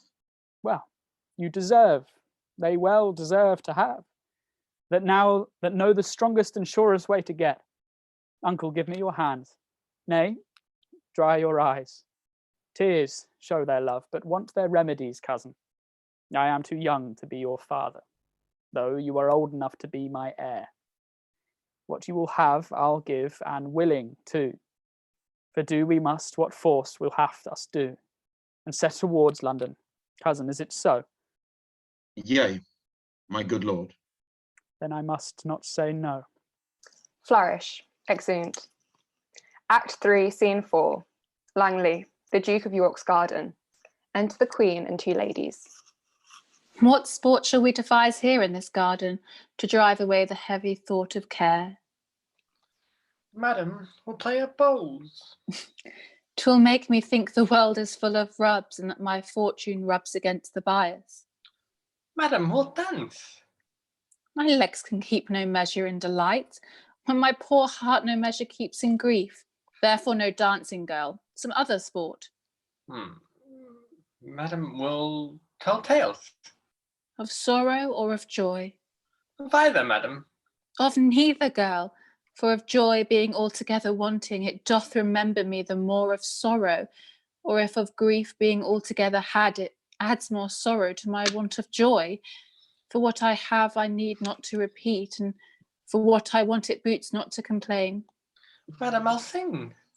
'Tis well that thou hast cause, but thou shouldst please me better, wouldst thou weep. I could weep, madam. Would it do you good? And I could sing. Would weeping do me good, and never borrow any tear of thee? Enter a gardener and two servants. But stay, here come the gardeners. Let's step into the shadow of those trees. My wretchedness unto a row of pins. They'll talk of state, for every one doth sow against a change. Woe is forerun with woe. Queen and ladies retire. Go, bind thou up yon dangling apricots, which, like unruly children, make the sire stoop with oppression of their prodigal weight. Give some supportance to the bending twigs. Go thou, and like an executioner, cut off the heads of too fast-growing sprays that look too lofty in our commonwealth, or must be even in our government. You must employed. I will go root away the noisome weeds, which without profit suck the soil's fertility from wholesome flowers. Why should we in the compass of a pale keep law and form in due proportion, showing as in a model our firm estate, when our sea-walled garden, the whole land is full of weeds, her fairest flowers choked up, her fruit trees all upturned, her hedges ruined, her knots disordered, and her wholesome herbs swarming with caterpillars? Hold thy peace. He hath suffered the disordered spring, hath now himself met with fair fall of leaf. The weeds which his broad spreading leaves did shelter, that seemed in eating him to hold him up, are plucked, uproot, and all by Bolingbroke, I mean the Earl of Wiltshire, bushy green. What? Are they dead? They are, and Bolingbroke hath seized the wasteful king. Oh, what a pity it is that he had not so trimmed and dressed his land as we do in this garden. We at time of year do wound the bark, and the skin of our fruit trees, least being overproud in sap and blood, with too much riches it confounded itself. Hath he done so great and growing men, they might have lived to bear, and he to taste their fruits of duty. Superfluous branches we lop away, and bearing brooks may live. Had he done so, himself had borne the crown, which waste of idle hours hath quite thrown down. What? Think you then the king shall be deposed? Depressed he is already, and disposed 'tis doubt he will be. Letters came last night to a dear friend of the good Duke of York's that tell black tidings. Oh, I am pressed to death through want of speaking. Coming forward, Thou, O Adam's likeness, set to dress this garden, how dare thy harsh rude tongue sound this unpleasing news? What Eve, what serpent hath suggested thee to make a second fall of cursed man? Why dost thou say King Richard is deposed? Darest thou, thou little better thing than earth, divine his downfall? Say where, when, and how camest thou by these ill tidings? Speak thou, wretch. Pardon me, madam. Little joy have I to breathe this news. Yet what I say is true. King Richard, he is in the mighty hold of Bolingbroke. Their fortunes both are weighed in your lord's scales is nothing but himself and some few vanities that make him light. But in the balance of the great Bolingbroke, besides himself, are all the English peers, and with that odds he weighs King Richard down. Post you to London, and you will find it so. I speak no more than every one doth know. Nimble mischance, that art so light of foot, doth not thy embassage belong to me? Am I last that knows it? Or thou thinkest to serve me last, that I may longest keep thy sorrow in my breast? Come, ladies, go to meet at London, London's kings in woe. What was I born to this, that my sad look should grace the triumph of great Bolingbroke? Gardener, for telling me these news of woe, pray God the plants thou graftest may never grow. Exeunt Queen and ladies. Poor queen, so that thy state may be no worse, I would my skill was subject to thy curse. Here did she fall a tear, and here in this place I'll set a bank of rue, sour herb of grace. Rue, even for Ruth, here shortly shall be seen, and in remembrance of a weeping queen. Exeunt. Act 4, Scene 1, Westminster Hall. Enter, as to the Parliament, Henry Bolingbroke, Duke of Amerley, Northumberland, Henry Percy, Lord Fitzwater, Duke of Surrey, the Bishop of Carlisle, the Abbot of Westminster, and another lord, herald, officers, and Bagot. Call forth Bagot. Now, Bagot, freely speak thy mind. What thou dost know of noble Gloucester's death, who wrought it with the king, and who performed the bloody office of his timeless end. Then set before my face the Lord Amorel. Cousin, stand forth and look upon that man. My Lord Amorel, I know your daring tongue scorns to unsay that once it hath delivered. In that death time when Gloucester's death was plotted, I heard you say, is not my arm of length that reacheth from the restful English court as far as Calais to mine uncle's head? Among much other talk, that very time I heard you say that you had rather refuse the offer of 100,000 crowns than Bolingbroke's return to England, adding withal how best his land would be in your cousin's death. Princes and noble lords, what answer shall I make to this base man? Shall I so much dishonour my fair stars on equal terms to give him chastisement? Either I must, or have mine honour soiled with the attainder of his slanderous lips. There is my gage, the manual seal of death that marks thee out for hell. I say thou liest, and will maintain what thou hast said is false in thy heart blood, though being all too base to stain the temper of my knightly sword. Bagot, forbear. Thou shalt not take it up. Excepting one, I would he were the best in all this presence that hath moved me so. If that thy valour stood on sympathy, there is my gage, O Merle, engaged to thine, by that fair sun which shows me where thou standst. I heard thee say, and vauntingly thou spakest it, that thou wert cause of noble Gloucester's death. If thou deniedst it 20 times, thou liest, and I will turn thy falsehood to thy heart, where it was forged with my rapier's point. Thou darest not, coward, live to see that day. Now by my soul, I would it were this hour. Fitzwater, thou art damned to hell for this. O Merle, thou liest. His honour is as true in this appeal as thou art all unjust. And that thou art so, there I throw my gage, to prove it on thee to the extremest point of mortal breathing. Seize it if thou darest. And if I do not, may my hands rot off, and never brandish more revengeful steel over the glittering helmet of my foe. I task the earth to the like for sworn Amaral, and spur thee on with full as many lies as may be hollered in thy treacherous ear from sun to sun. There is my honour's pawn, engage in it to trial if thou darest. Who sets me else? By heaven, I'll throw it all. I have 1,000 spirits in one breast to answer 20,000 such as you. My lord Fitzwater, I do remember well the very time O'Merle and you did talk. 'Tis very true. You were in presence then, and you can witness with me this is true. As false by heaven as heaven itself is true. Sorry thou liest. Dishonourable boy, that lie shall lie so heavy on my sword, that it shall render vengeance and revenge till thou the lie giver and that lie do lie in earth as quiet as thy father's skull. In proof whereof, there is my honour's pawn, engage it to the trial if thou darest.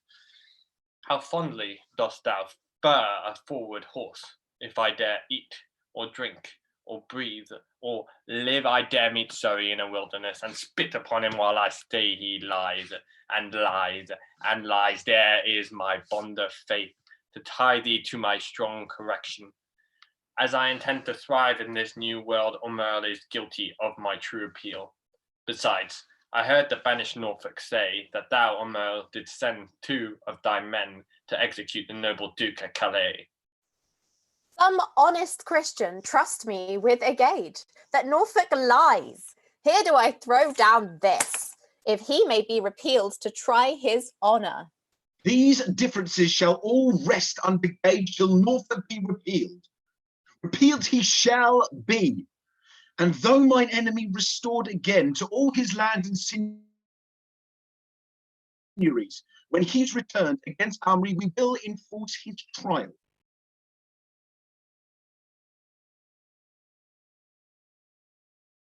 That honourable day shall ne'er be seen. Many a time have banished Norfolk fought for Jesus Christ in glorious Christian field. Streaming the ensign of the Christian cross against black pagans, Turks and Saracens, and toiled with the works of war, retired himself to Italy, and there at Venice gave his body to that pleasant country's earth, and his pure soul unto his captain Christ, under whose colours he had fought so long. Why, Bishop, is Norfolk dead?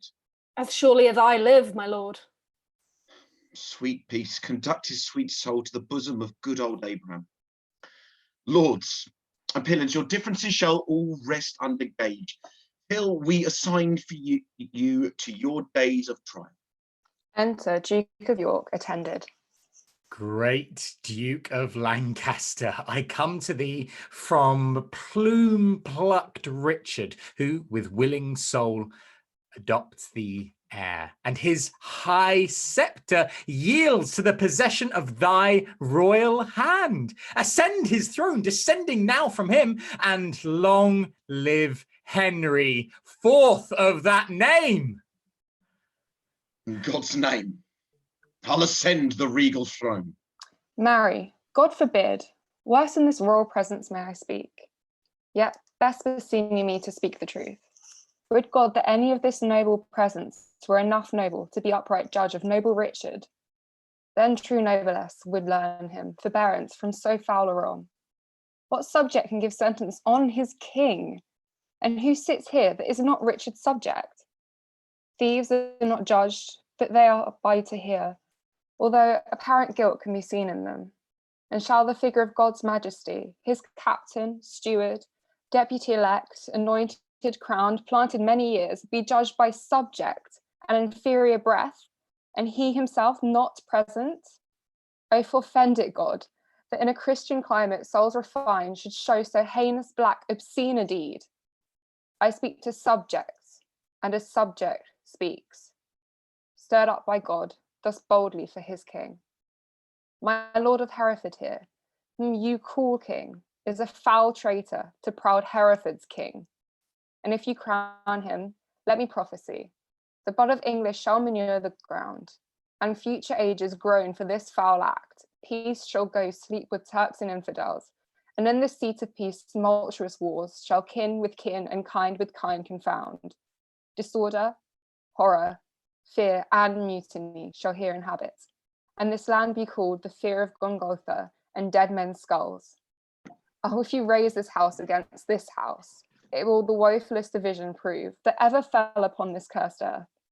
Prevent it, resist it, let it not be so, lest child's children cry against you, woe. Well have you argued, sir, and feel your pains of capital treason, we arrest you here. My Lord of Westminster, be for your charge, to keep him safely till his day of trial. May it please you, lords, to grant the common suit. Fetch hither, Richard. In common view he may surrender. We shall proceed without suspicion. I will be his conduct. Accept. Lords, you that here are under our arrest, procure your sureties for your days of answer. Little are we beholding to your love, and little looked for at your helping hands. Re-enter Duke of York with King Richard II and officers bearing the regalia. Alack, why am I sent for to a king, before I have shook off the regal thoughts wherewith I reigned? I hardly yet have learned to insinuate, flatter, bow, and bend my limbs. Give sorrow leave a while to tutor me to this submission. Yet I will remember the favours of these men, were they not mine. Did they not sometime cry, all hail, to me? So Judas did to Christ. But he in 12 found truth in all but one. I in 12,000, none. God save the king. Will no man say amen? God save the king, although I be not he, and yet amen. If heaven do think him me, to do what service I am sent for hither. To do that office of thine own good will, which tired majesty did make thee offer, the resignation of thy state and crown to Henry Bolingbroke. Give me the crown. Here, cousin, seize the crown. Here, cousin, on this side of my hand and on that side of yours. Now is this golden crown like a deep well that owes two buckets, filling one another, the emptier, ever dancing in the air of water, that bucket down and full of tears am I, drinking my griefs whilst you mount up on high.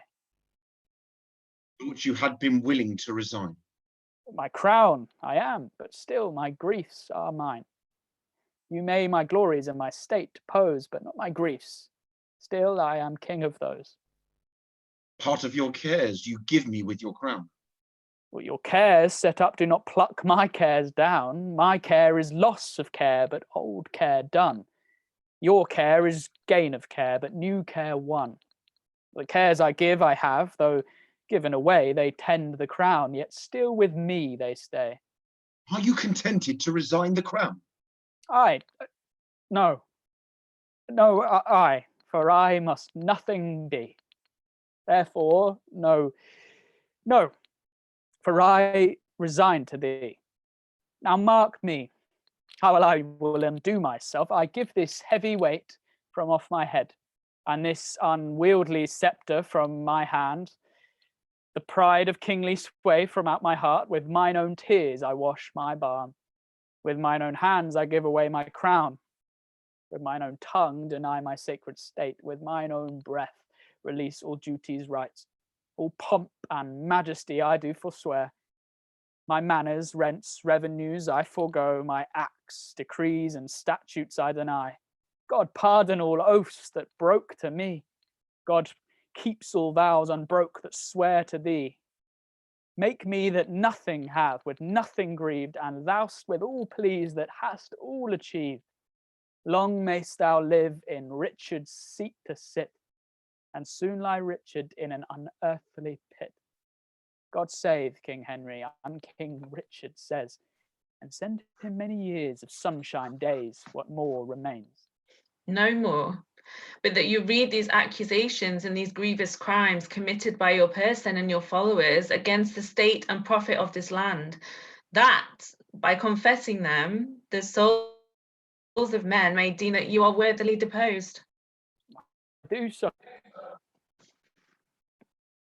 Have a gentle Northumberland, if thy offences were upon record, would it not shame thee in so fair a troop, to read a lecture of them.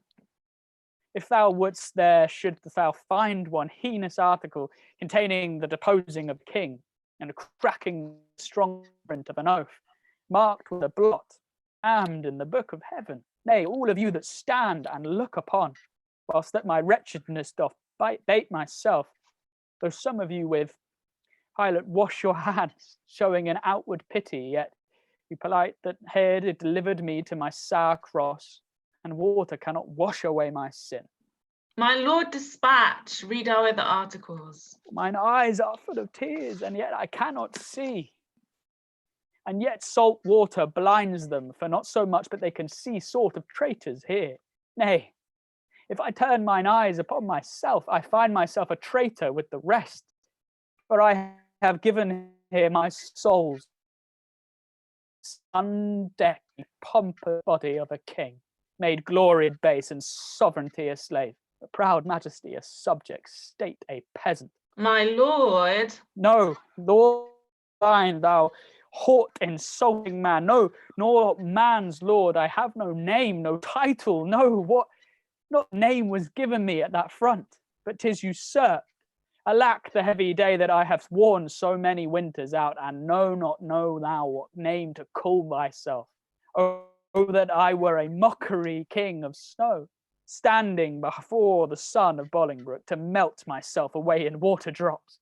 Good king, great king, and yet not greatly good.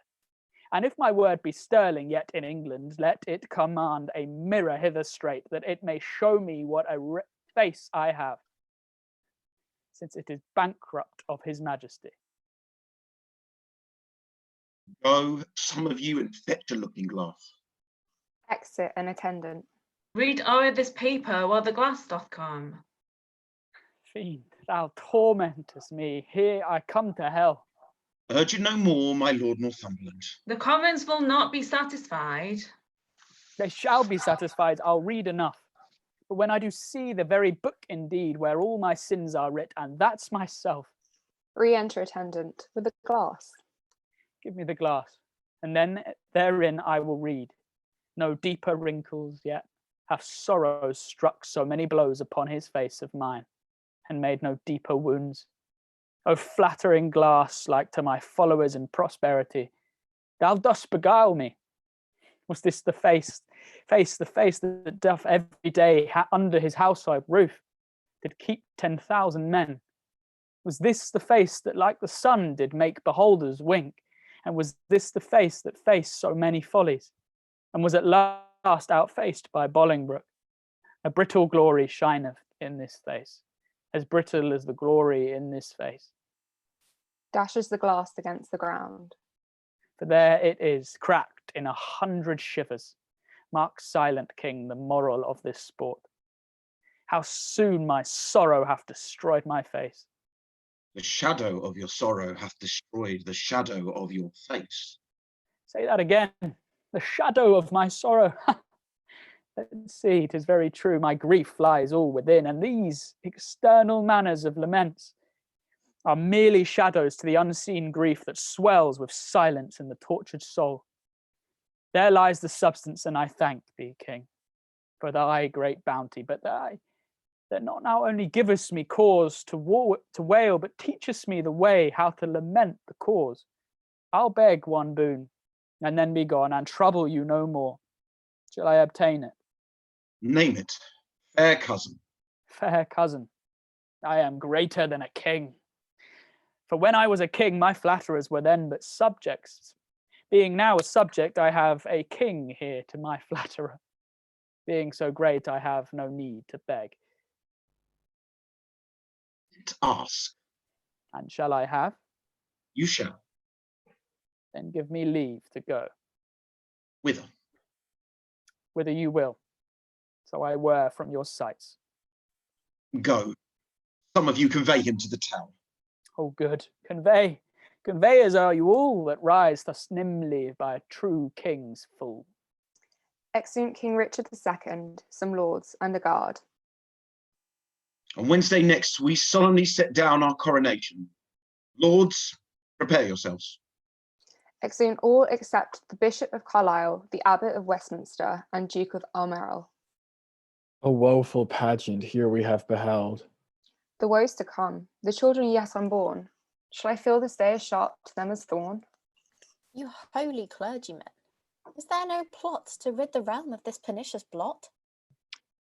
My lord, before I freely speak my mind herein, you shall not only take the sacrament to bury mine intents, but also to effect whatever I shall happen to devise. I see your brows are full of discontent, your hearts of sorrow, and your eyes of tears. Come home with me to supper, and I'll lay a plot. Shall show us all a merry day. Exeunt.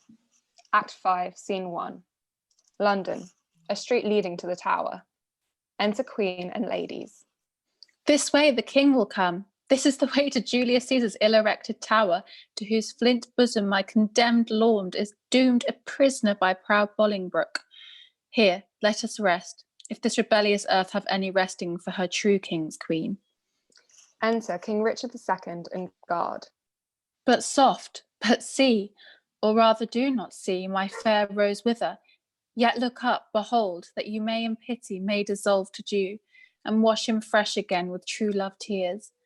Ah, thou, the model where old Troy did stand, thou map of honour, thou King Richard's tomb, and not King Richard, thou most beauteous in.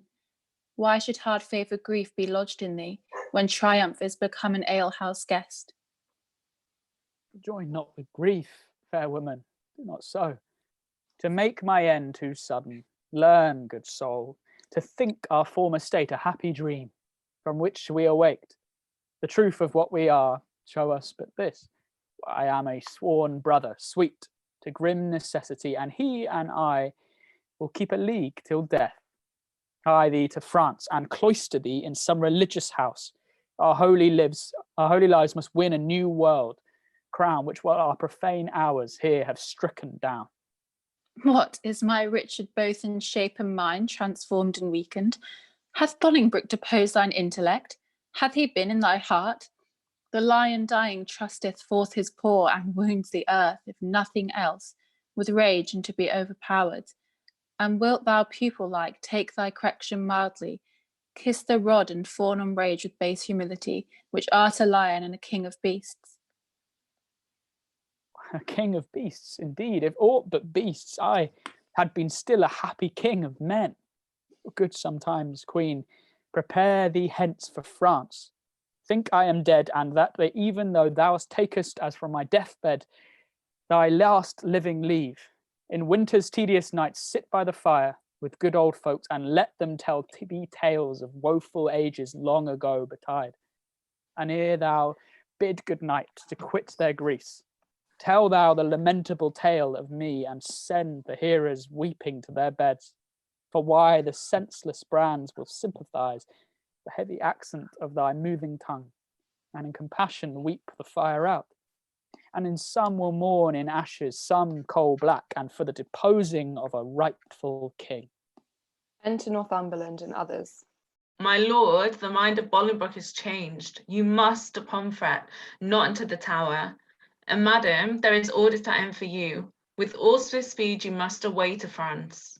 Northumberland, thou ladder wherewithal the mounting Bolingbroke ascends my throne. The time shall not be so many hours of age, more than it is ere foul sin, gathering head, shalt break into corruption.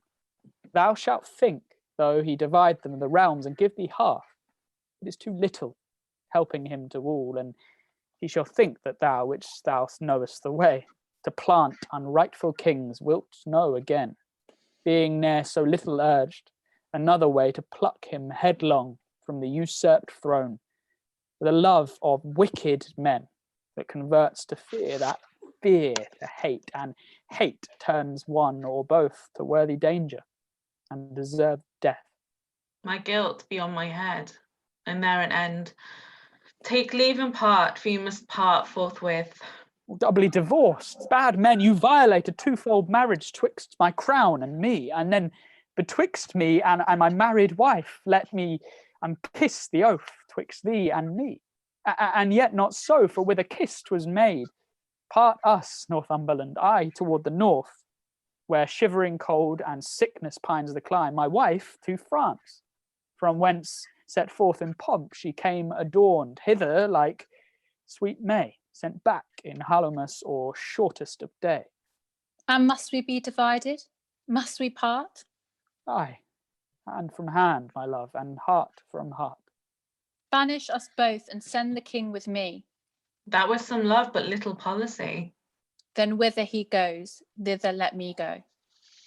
So two, together weeping, make one woe. Weep thou for me in France, I for thee here. Better far off than near, but near than near. Go count thy way with sighs, I mine with groans. So longest way shall have the longest moans.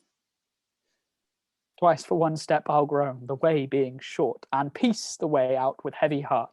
Come, come, in wooing sorrow let's be brief. Since wedding it, there is no such length in grief. One kiss shall stop our mouths and dumbly part. Thus give I mine, and thus take I thy heart.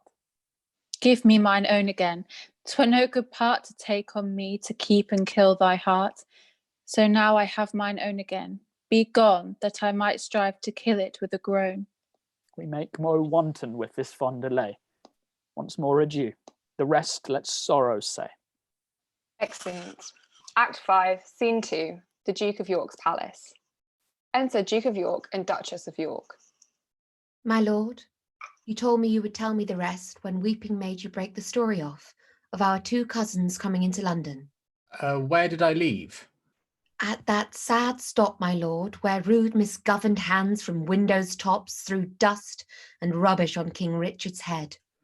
Then, as I said, the Duke, Great Bolingbroke, mounted upon a hot and fiery steed, which his aspiring rider seemed to know, with slow but stately pace, kept on his course, whilst all tongues cried, God save thee, Bolingbroke! You would have thought the very windows spake. So many greedy looks of young and old through casements darted their desiring eyes upon his visage, and that all the walls with painted imagery had said at once, Jesu preserve thee, welcome Bolingbroke, whilst he, from one side to the other, turning, bare-headed, lower than his proud steed's neck, bespake them thus, I thank you, countrymen. And thus, still doing, thus he passed along. Alack, poor Richard! Where rode he the whilst? Well, as in a theatre, actually. The eyes of men. After a well-graced actor leaves the stage, idly bent on him that enters next, thinking his prattle to be tedious. Even so, or with much more contempt, men's eyes did scowl on gentle Richard. No man cried, God save him. No joyful tongue gave him his welcome home. But dust was thrown upon his sacred head, which with such gentle sorrow he shook off, his face still combating with tears and smiles the badges of his grief and patience, that had not God, for some strong purpose, steeled the hearts of men, they must perforce have melted, and barbarism itself have pitied him. But heaven hath a hand in these events, to whose high will we bound our calm contents. To Bolingbroke are we sworn subjects now, whose state and honour eye for eye allow. Here comes my son, Omerl. Omerl that was, but that is lost for being Richard's friend. And, madam, you must call him Rutland now. I am in Parliament pledged for his truth and lasting fealty to the new-made king. Welcome, my son. Duke of Omerl. Who are the violets now that strew the green lap of the new-come spring? Madam, I know not, nor I greatly care not. God knows I had as lief be none as one. Well, bear you well in this new spring of time, lest you be cropped before you come to prime. What news from Oxford? Hold those justs and triumphs? For aught I know, my lord, they do. You will be there, I know. If God prevent not, I purpose so. What seal is that hangs without thy bosom? Yea, look'st thou pale? Let me see the writing. My lord, 'tis nothing. No matter then, who see it? I will be satisfied. Let me see the writing. I do beseech your grace to pardon me. It is a matter of small consequence, which for some reasons I would not have seen. Which for some reason, sir, I mean to see. I fear. What should you fear? 'Tis nothing but some bond that he has entered into for gay apparel against the triumph day. Bound to himself, what doth he with a bond that he is bound to? Wife, thou art a fool. Boy, let me see the writing. I do beseech you, pardon me, I may not show it. I will be satisfied. Let me see it, I say. He plucks it out of his bosom and reads it. Treason. Foul treason. Villain. Traitor. Slave! What is the matter, my lord? Ho! Who is within there? Enter a servant. Saddle my horse. God for his mercy, what treachery is here? Why, what is it, my lord? Give me my boots, I say. Saddle my horse. Now, by mine honour, by my life, by my truth, I will impeach the villain. What is the matter? Peace, foolish villain. I will not peace. What is the matter, Omal? Good mother, be content. It is no more than my poor life must answer. Thy life answer. Bring me my boots, I will unto the king. Re-enter servant with boots. Strike him, Omal. Poor boy, thou art amazed. Hence, villain, never come more in my sight. Give me my boots, I say. Why, York, what wilt thou do? Wilt thou not hide the trespass of thine own? Have we more sons, or are we like to have? Is not my teeming date drunk up with time? And wilt thou pluck my fair son from mine age, and rob me of a happy mother's name? Is he not like thee? Is he not thine own? Thou fond, mad woman! Wilt thou conceal this dark conspiracy? A dozen of them here have taken the sacrament and interchangeably set down their hands to kill the king at Oxford. He shall be none. We'll keep him here. Then what is that to him? Away, fond woman. Were he 20 times my son, I would impeach him. Hadst thou groaned for him as I have done, thou wouldst be more pitiful. But now I know thy mind, thou dost suspect that I have been disloyal to thy bed, and that he is a bastard, not thy son. Sweet York, sweet husband, be not of that mind. He is as like thee as a man may be, not like to me or any of my kin, and yet I love him. Make way, unruly woman. Exit. After, Omal, mount thee upon his horse, spur post, and get him before to the king, and beg thy pardon ere he do excuse thee. I'll not be long behind. Though I be old, I doubt not but to ride as fast as York, and never will I rise up from the ground till Bolingbroke hath pardoned thee. Away, be gone! Exeunt. Act 5, Scene 3. A royal palace. Enter Henry Bolingbroke, Henry Percy, and other lords. Can no man tell me of my unthrifty son? 'Tis full 3 months since I did see him last. Oh, if any plague hang over us, 'tis he. To God, my lords, he might be found.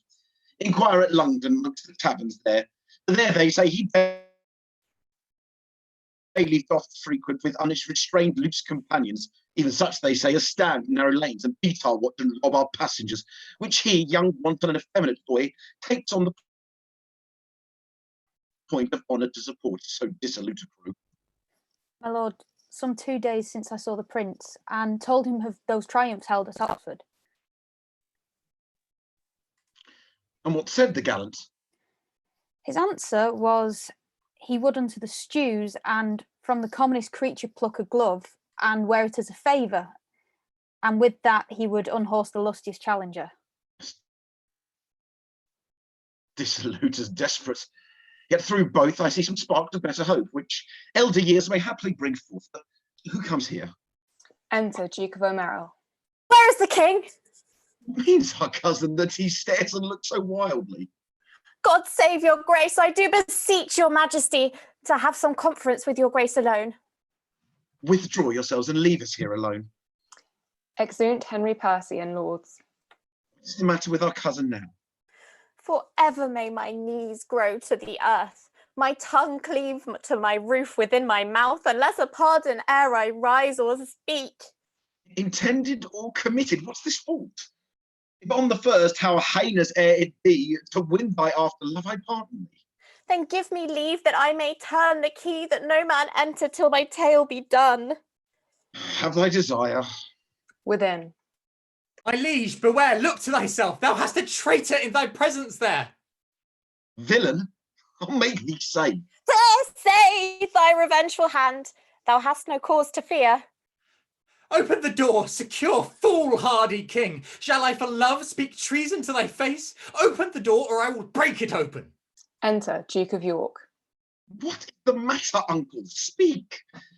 Recover breath. Tell us how near is danger, that we may arm us to encounter it. Peruse this writing here, and thou shalt know the treason that my haste forbids me show. Remember as thou readst, thy promise past. I do repent me. Read not my name there. My heart is not confederate with my hand.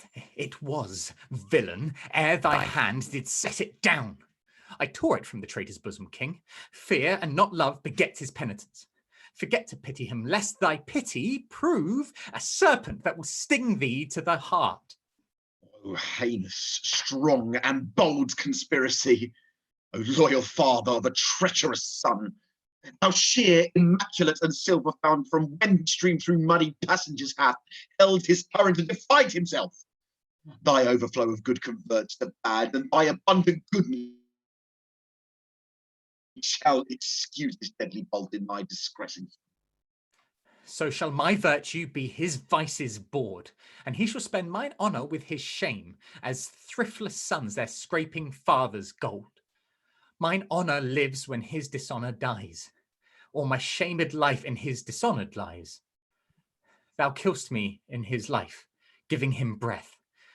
The traitor lives, the true man's put to death. Within. Oh, my liege, for God's sake, let me in. What shrill voice supplement makes this A woman. eager cry? And thy aunt, great king, 'tis I. Speak with me, pity me, open the door. A beggar begs that never begged before. Our scene is altered from a serious thing and now changed to the beggar and the king. My dangerous cousin, let your mother in. I know she has come to brave your foul sin. If thou do pardon, whosoever pray, more sins for this forgiveness prosper may. This festered joint cut off, the rest sound. This let alone will all the rest confound. Enter Duchess of York. Oh, king, believe not this hard-hearted man. Love loving not itself, none other can. Thou frantic woman, what dost thou make here? Shall thy old dugs once more a traitor rare? Sweet York, be patient. Hear me, gentle liege. Kneels. Rise up, good aunt. Not yet.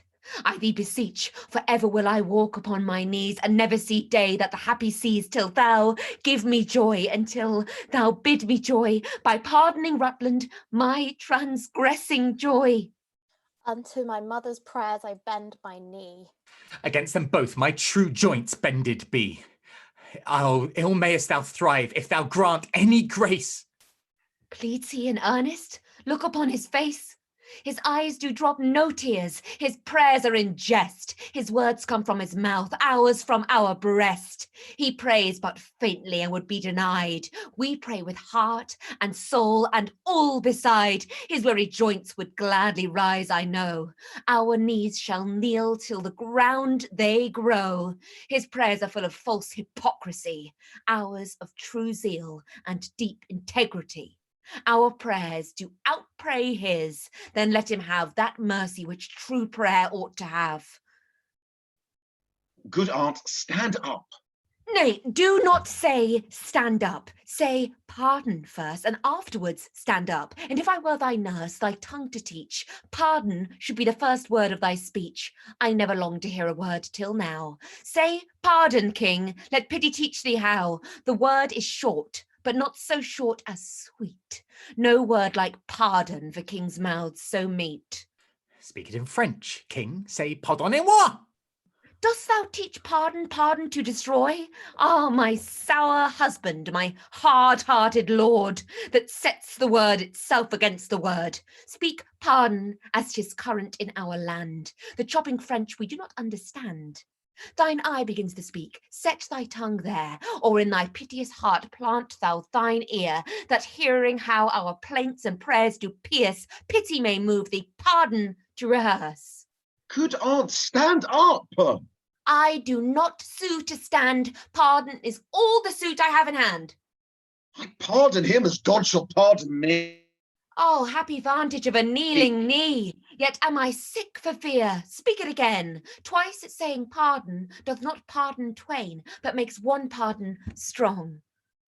With all my heart I pardon him. A god on earth thou art. For our trusty brother-in-law and the abbot, with all the rest of that consorted crew, destruction shall dog them at the heels.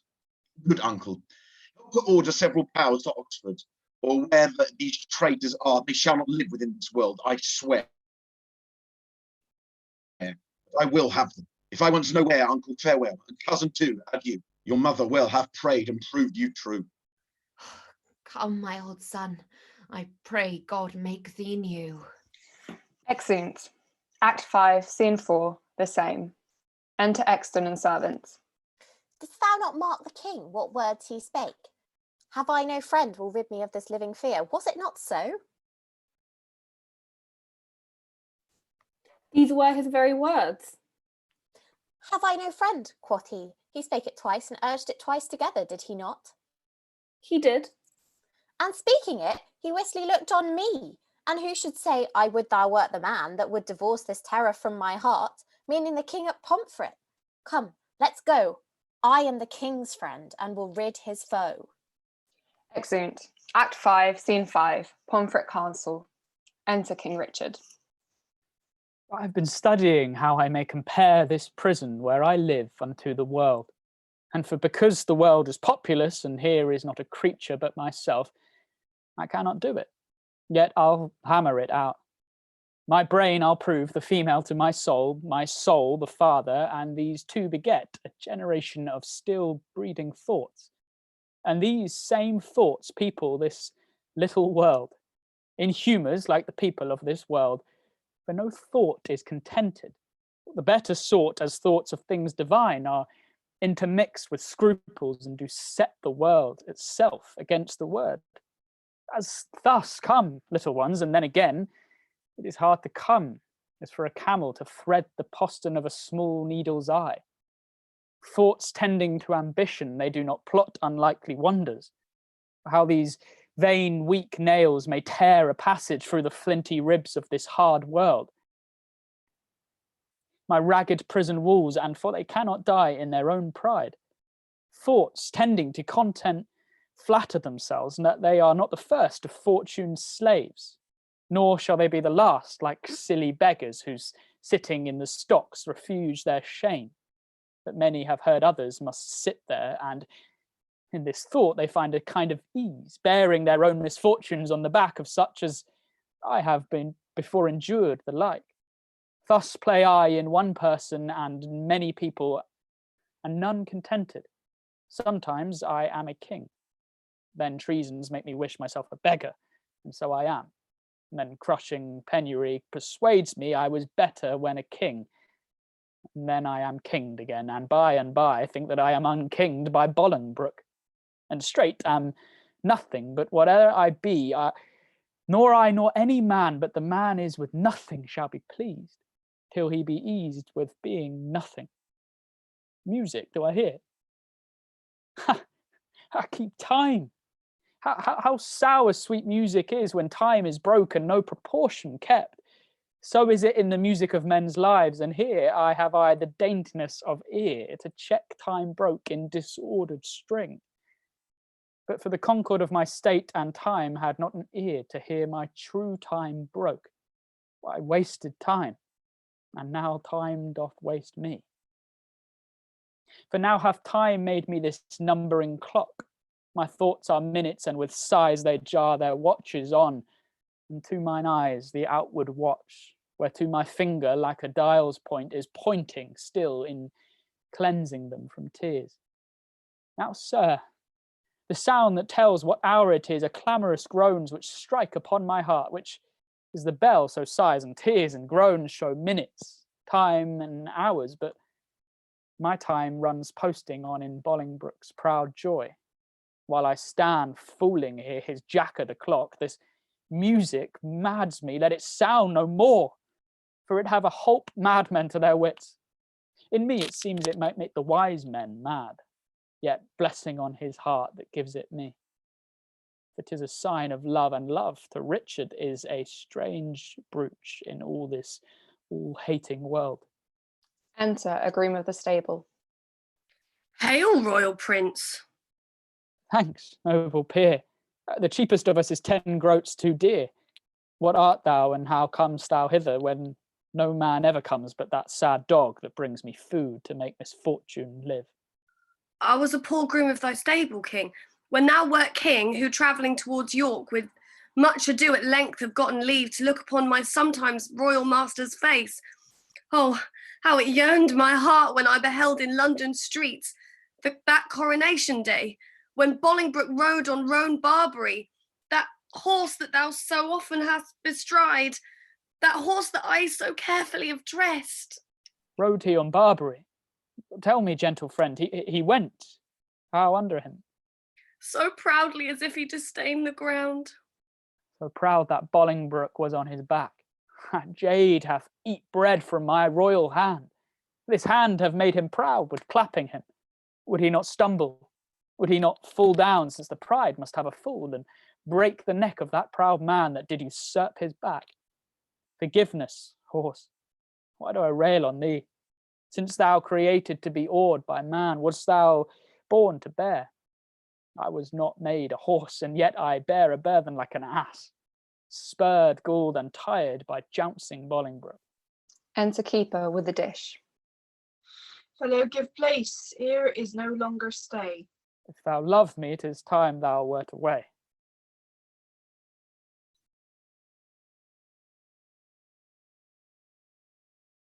What my tongue dares not, that my heart shall say. Exit. My lord, wilt please you to fall to? Taste of it first, as thou art wont to do. My lord, I dare not. Sir Pierce of Exton, who lately came from the king, commands the contrary. The devil takes Henry of Lancaster and thee. Patience is stale, and I am weary of it. Beats the keeper. Help! Help! Help! Enter Exton, servants armed. How now? What means death in this rude assault? Villain, thine own hand yields thy death's instrument. Snatching an axe from a servant and killing him. Goest thou and fill another room in hell. He kills another, then Exton strikes him down. That hand shall burn in never-quenching fire that staggers upon my person. Exton, thy fierce hand with half the king's blood stain, the king's own land. Mount, mount my soul, thy seat is up on high, whilst gross my flesh sinks downward here to die. Dies. As full of valour as of royal blood, both have I spilled. Oh, would the deed were good. For now the devil that told me I did well, say that this deed is chronicled in hell. This dead king to the living king I'll bear. Take hence the rest, and give them burial here. Exeunt. Act 5, Scene 6, Windsor Castle. Flourish. Enter Henry Bolingbroke, Duke of York, with other lords in attendance. Kind Uncle York, the latest news we hear is that the rebels have consumed with fire our town of Chichester in Gloucestershire, but whether they be tamed or slain we hear not. Welcome, my lord, what is the news? First, to thy sacred state I wish all happiness. The next news is, I have to London sent the heads of Oxford, Salisbury, Blunt, and Kent. The manner of their taking may appear at large discoursed in the paper here. We thank thee, gentle Percy. For thy pains and to thy worth will add right worthy gains. Enter Lord Fitzwater. My lord, I have from Oxford sent to London the heads of Brocas and Sir Bennet Seeley. 2 of the dangerous consorted traitors that sought at Oxford thy dire overthrow. Thy pains, Fitzwater, shall not be forgot. Right noble is thy merit, well I wot. Enter Henry Percy and the Bishop of Carlisle. The grand conspirator, Abbot of Westminster, with clog of conscience and sour melancholy, hath yielded up his body to the grave. But here is Carlisle living, to abide thy kingly doom and sentence of his pride. Carlisle, this is your doom. Choose out some secret place, some reverend room, more than thou hast, and with it joy thy life. So as thou livest in peace, die free from strife. But thou, mine enemy, thou hast ever been. High sparks of honour if thee have I seen. Enter Exton with persons bearing a coffin. Great King, within this coffin I present thy buried fear. Herein all breathless lies the mightiest of thy greatest enemies, Richard of Bordeaux, by me hither brought. Exton, thee not, for thou hast wrong a deed of slander with thy faithful hand, upon my head and all this famous land. From your own mouth, my lords, did I this deed. They love not poison that do poison need, nor do I thee, though I did wish him dead. I hate the murderer, loved him murdered. My conscience take thou for thy labour. Neither my good word nor princely favour within Cain go wander through shades of night, and there show thy head by day nor lights. Lords, I protest my soul is full of woe, that thou should sprinkle me to make me grow. Come, mourn with me, for that I do lament. On sullen blanking continent, I'll make a voyage to the Holy Land, to wash this blood from off my guilty hand. But sadly after, grace my mornings here, and weeping after this untimely bier. Exeunt.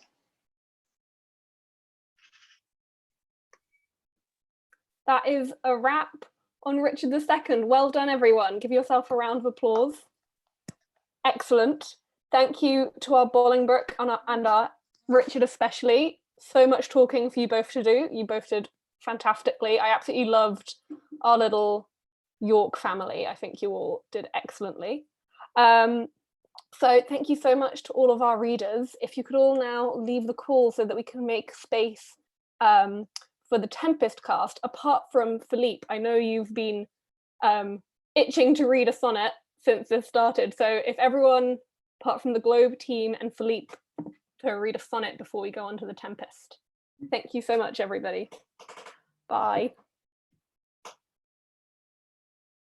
Philippe, do you have a sonnet in mind? What's your favourite?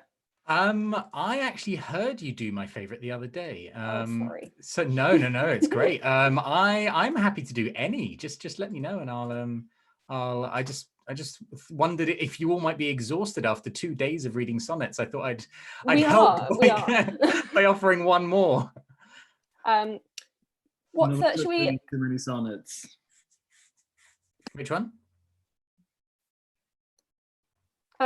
Why don't you do, I don't know where we got up to. How about sonnet 100, a nice round number, which sonnet I don't 100. Think we'd reached yet. Okay, sonnet C. Okay. Sonnet 100. Where art thou, Muse, that thou forget'st so long to speak of that which gives thee all thy might? Spent'st thou thy fury on some worthless song, darkening thy power to lend base subjects light? Return, forgetful Muse, and straight redeem in gentle numbers time so idly spent. Sing to the ear that doth thy lays esteem, and give thy pen both skill and argument. Rise, resty Muse, my love's sweet face survey, if time have any wrinkle graven there, if any be a satire to decay, and make time's spoilers despised everywhere.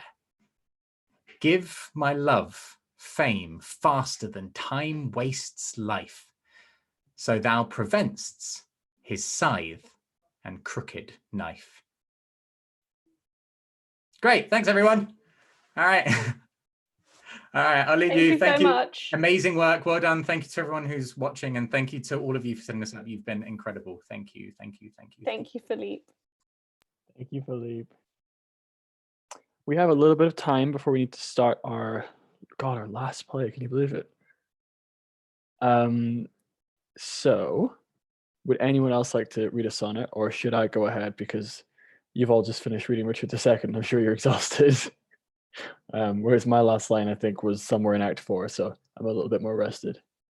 Let's think of a number.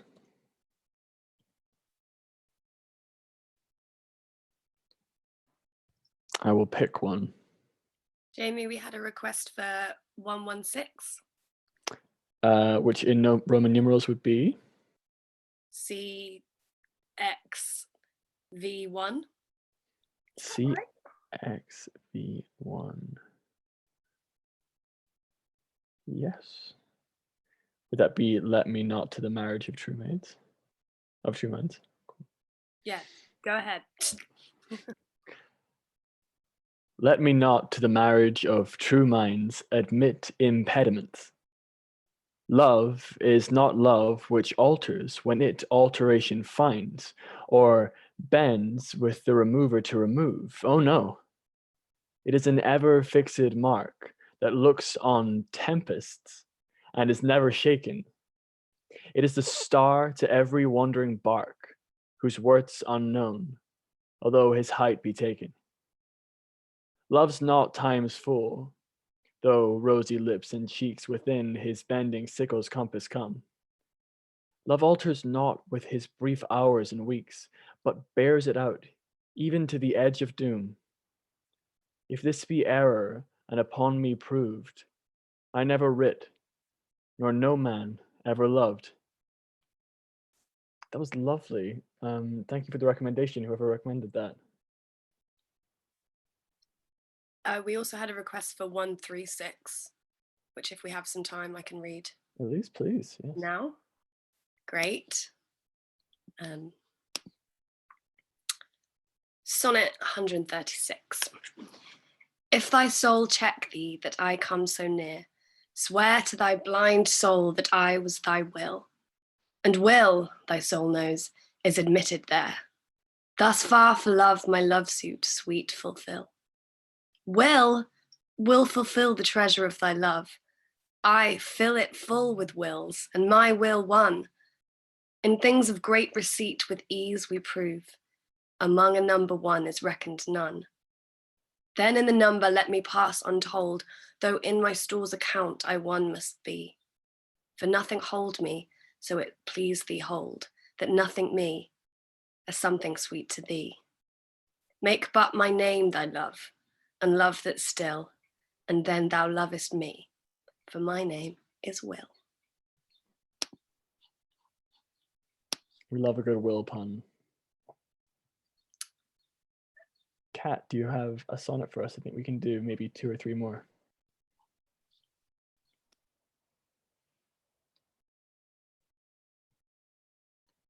Just need to unmute you. Oh, hello. I may just pick a completely random one. This one's got a lot of Roman numerals in. This is 86. Was it the proud full sail of his great verse, bound for the prize of all too precious you, that did my ripe thoughts in my brain and hearse, making their tomb the womb wherein they grew? Was it his spirit, by spirits taught to write above a mortal pitch, that struck me dead? No, neither he nor his compeers by night, giving him aid, my verse astonished. He, nor that affable familiar ghost, which nightly gulls him with intelligence, as victors of my silence cannot boast. I was not sick of any fear from thence, but when your countenance filled up his line, then lacked I matter, that enfeebled mine. Oh, that was quite a nice one. Sophie, you're back. Do you want to have a little read? Just choose a randomer.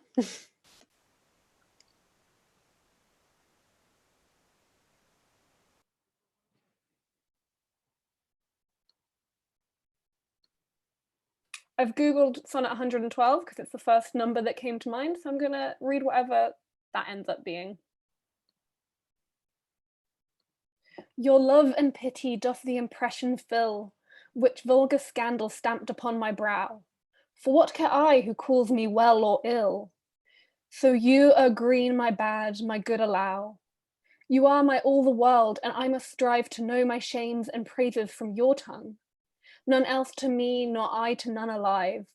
That my steeled sense or changes right or wrong, in so profound a bosom I throw all care of other voices that my adders sense, to critic and to flatterer stopped are. Mark now with my neglect I do dispense. You are so strongly in my purpose bred, that all the world beside me thinks you are dead. Thank you. I was going very importantly to make myself a drink, so I don't know where we were up to in the cycle of sonnets, but I also see Alex is back, so unless It's you a want to... free-for-all. Alex, do you want to read a sonnet? Yeah, why not? Let's do it. So I see a C sonnet here. Well, I see the word C, so I'm just gonna go for it. It's 65. LXV. I think that's 65. But also more importantly, I went to get myself a beer and got the beer, but also got this little board, which I thought was perfectly in tune with what we're about to do. So It's adorable. It's the last play. Drinks all round. oh yeah. All right. Sonnet 65. Since brass, nor stone, nor earth, nor boundless sea, bestand mortality, or sways their power, how with this rage shall beauty hold the plea, whose action is no stronger than a flower? Oh, how shall summer's honey breath hold out against the wreckful siege of battering days, when rocks impregnable are not so stout, nor gates of steel so strong, but time decays. Oh, fearful meditation, where, alack, shall time's best jewel from time's chest lie hid? Or what strong hand can hold his swift foot back? Or who his spoil of beauty can forbid? Oh, none, unless this miracle have might, that in black ink my love may shine still bright. Thank you, Alex. Sonnet 65. Going to very pass much. it on to, I don't know, Cat. We're actually ready to start. Oh, we are ready to Yep. start. It is 5 o'clock, so we're ready to start. So I'm going to start letting people in. Let's do the thing. Gonna start doing that. I'm going to head out, but have the best time on Tempest. Good luck to everyone, and I'll be back. Thank you very much, Elise. Bye, guys. Hello, people coming in, joining us. I see a few familiar faces. I assume most of you have probably either been in one of these or have watched one of these already in the last 48 hours. So you're all on mute right now, as always. I'm gonna spotlight myself for a little while because I love my own face. There we go. So I think we have almost everyone in here.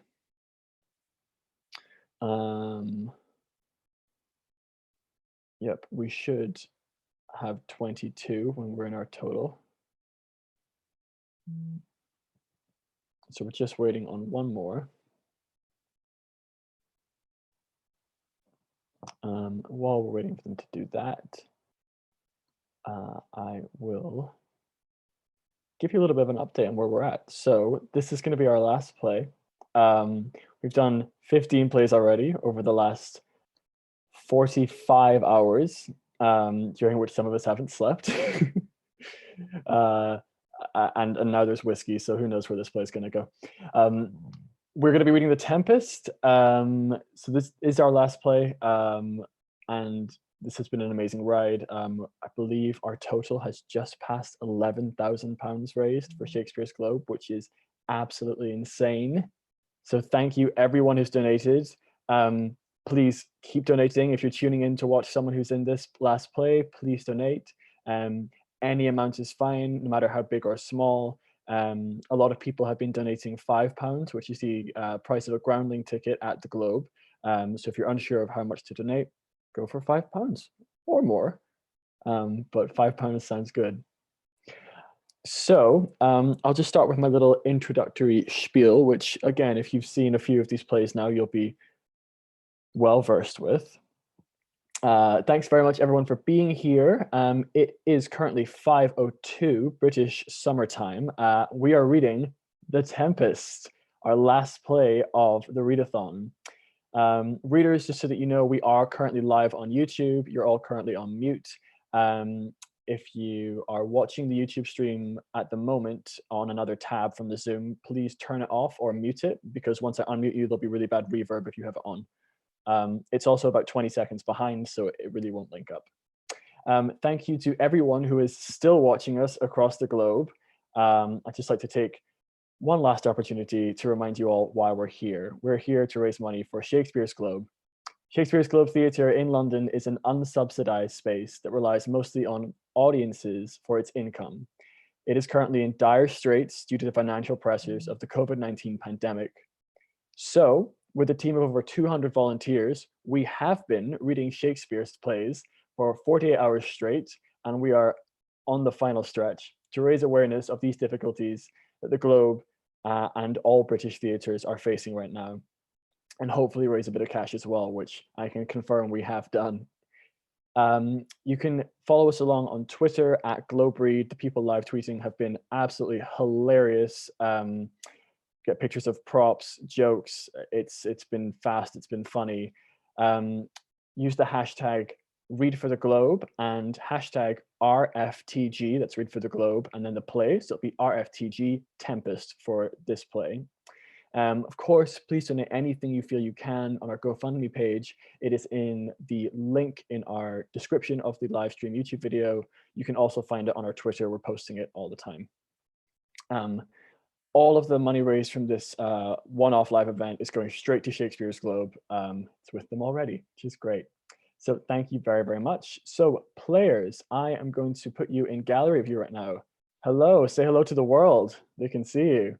Hi, I do recognize quite a few of you from earlier plays. It's nice to have a lot of you back. I think I see a few new faces as well who are joining us for the first time. Can I have a wave if it's your first Read for the Globe play? Hi, welcome. So I'm just going to talk through briefly how this is going to work. So I'm going to set the casting in a minute, during which you'll all be kept on mute. I'm just going to go through a couple of ground rules. So please remember, we are live. The people on the YouTube live stream can see you right now. So please don't do anything that your granny wouldn't want to see.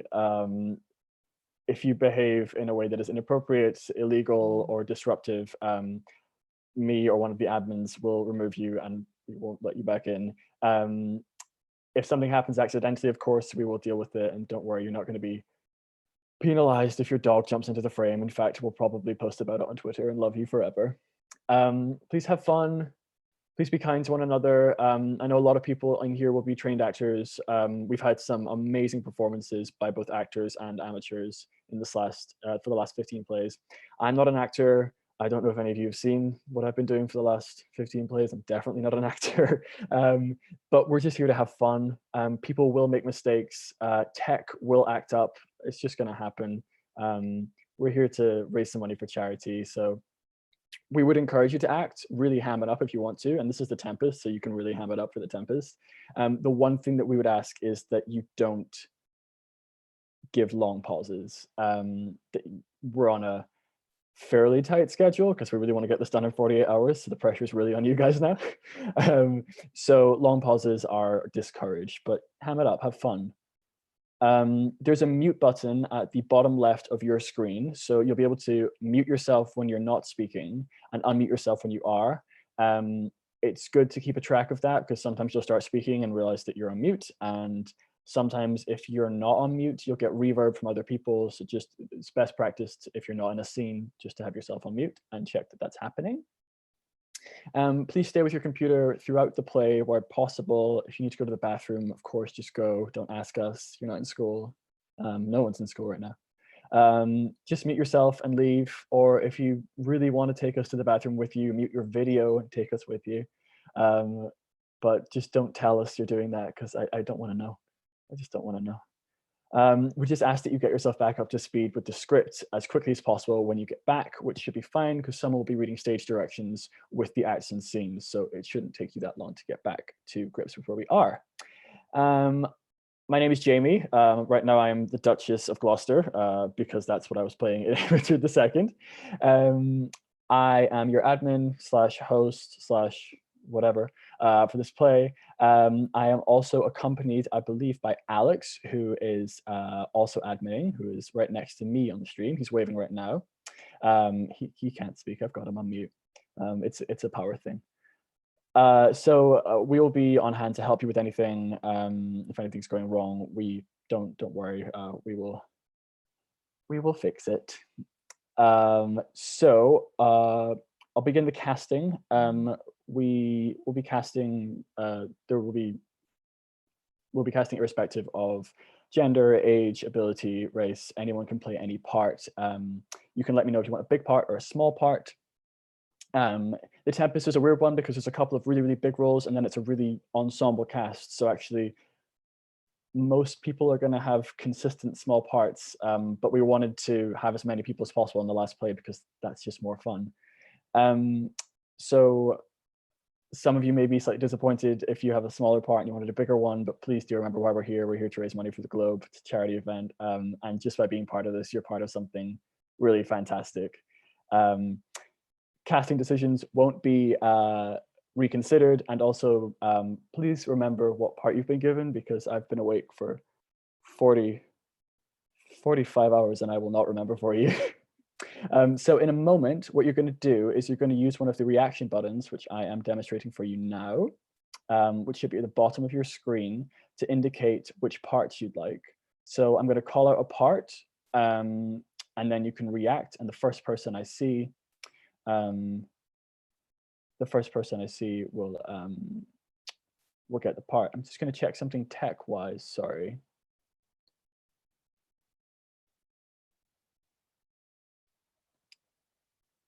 Just checking that our live stream is still going.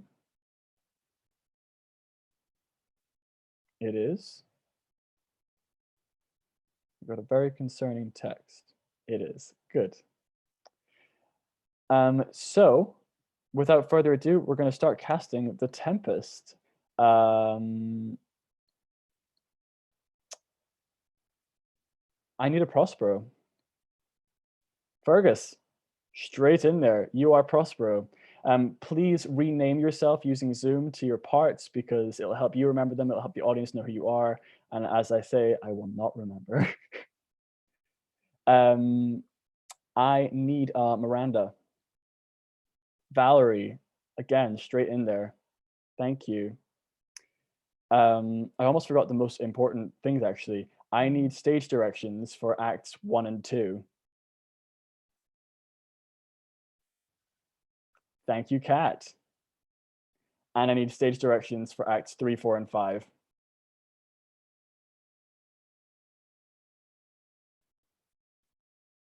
Thank you, Madeline. I need an, sorry, I've just lost my list.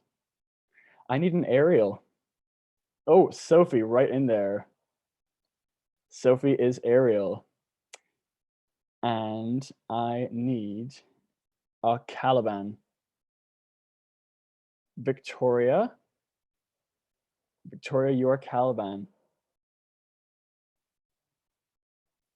I need Alonso for acts 1 and 2. Lara. Lara, you'll be Alonso in acts 1 and 2, but the part is split, so the rest of the play will be a different Alonso. Can I have my second Alonso? Sam. Sam, you'll be Alonso for acts 3, 4, and 5. Thank you. I need a Sebastian for acts 1 and 2. Is that Michael? Michael, you're Sebastian for acts 1 and 2. And my second half Sebastian will be, reactions please for second half Sebastian. Andrea, got you. Andrea, your second half Sebastian, so that's acts 3, 4, and 5. We have an Antonio. Valentina.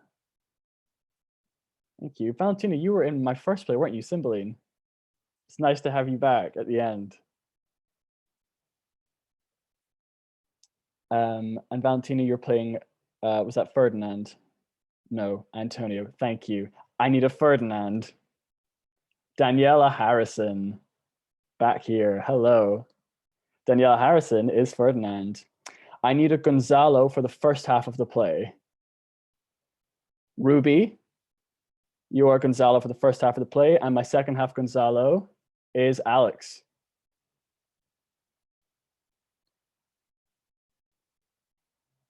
I need an Adrian.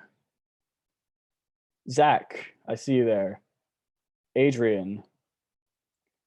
And I need a Francisco. Francisco. You can just wave if your React isn't working. Anybody for Francisco? Give me a wave. Looks like Kat's gonna play Francisco as well. It might not actually work that way because I think we have exactly enough parts for the number of people that we have. I need Trinculo. Rachel Johnsky. You're gonna be good at that. I need a Stefano for the first half. Ben. And I need a second half Stefano. Is that Caroline? Thank you.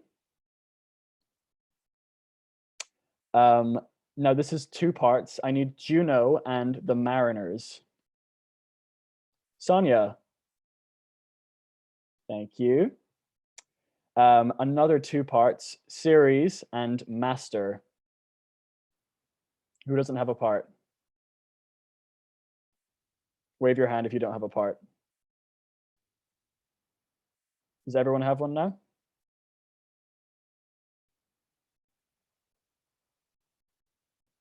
Okay, wave your hand if you do have a part. Everybody has a part. Who wants more parts? I have Ceres, the god, and master. Ben, you want more parts? You got it. You got Ceres and master. And one last part, I have Iris. Madeline, I saw your hand immediately. Okay, does everybody know their parts? Alex, hello.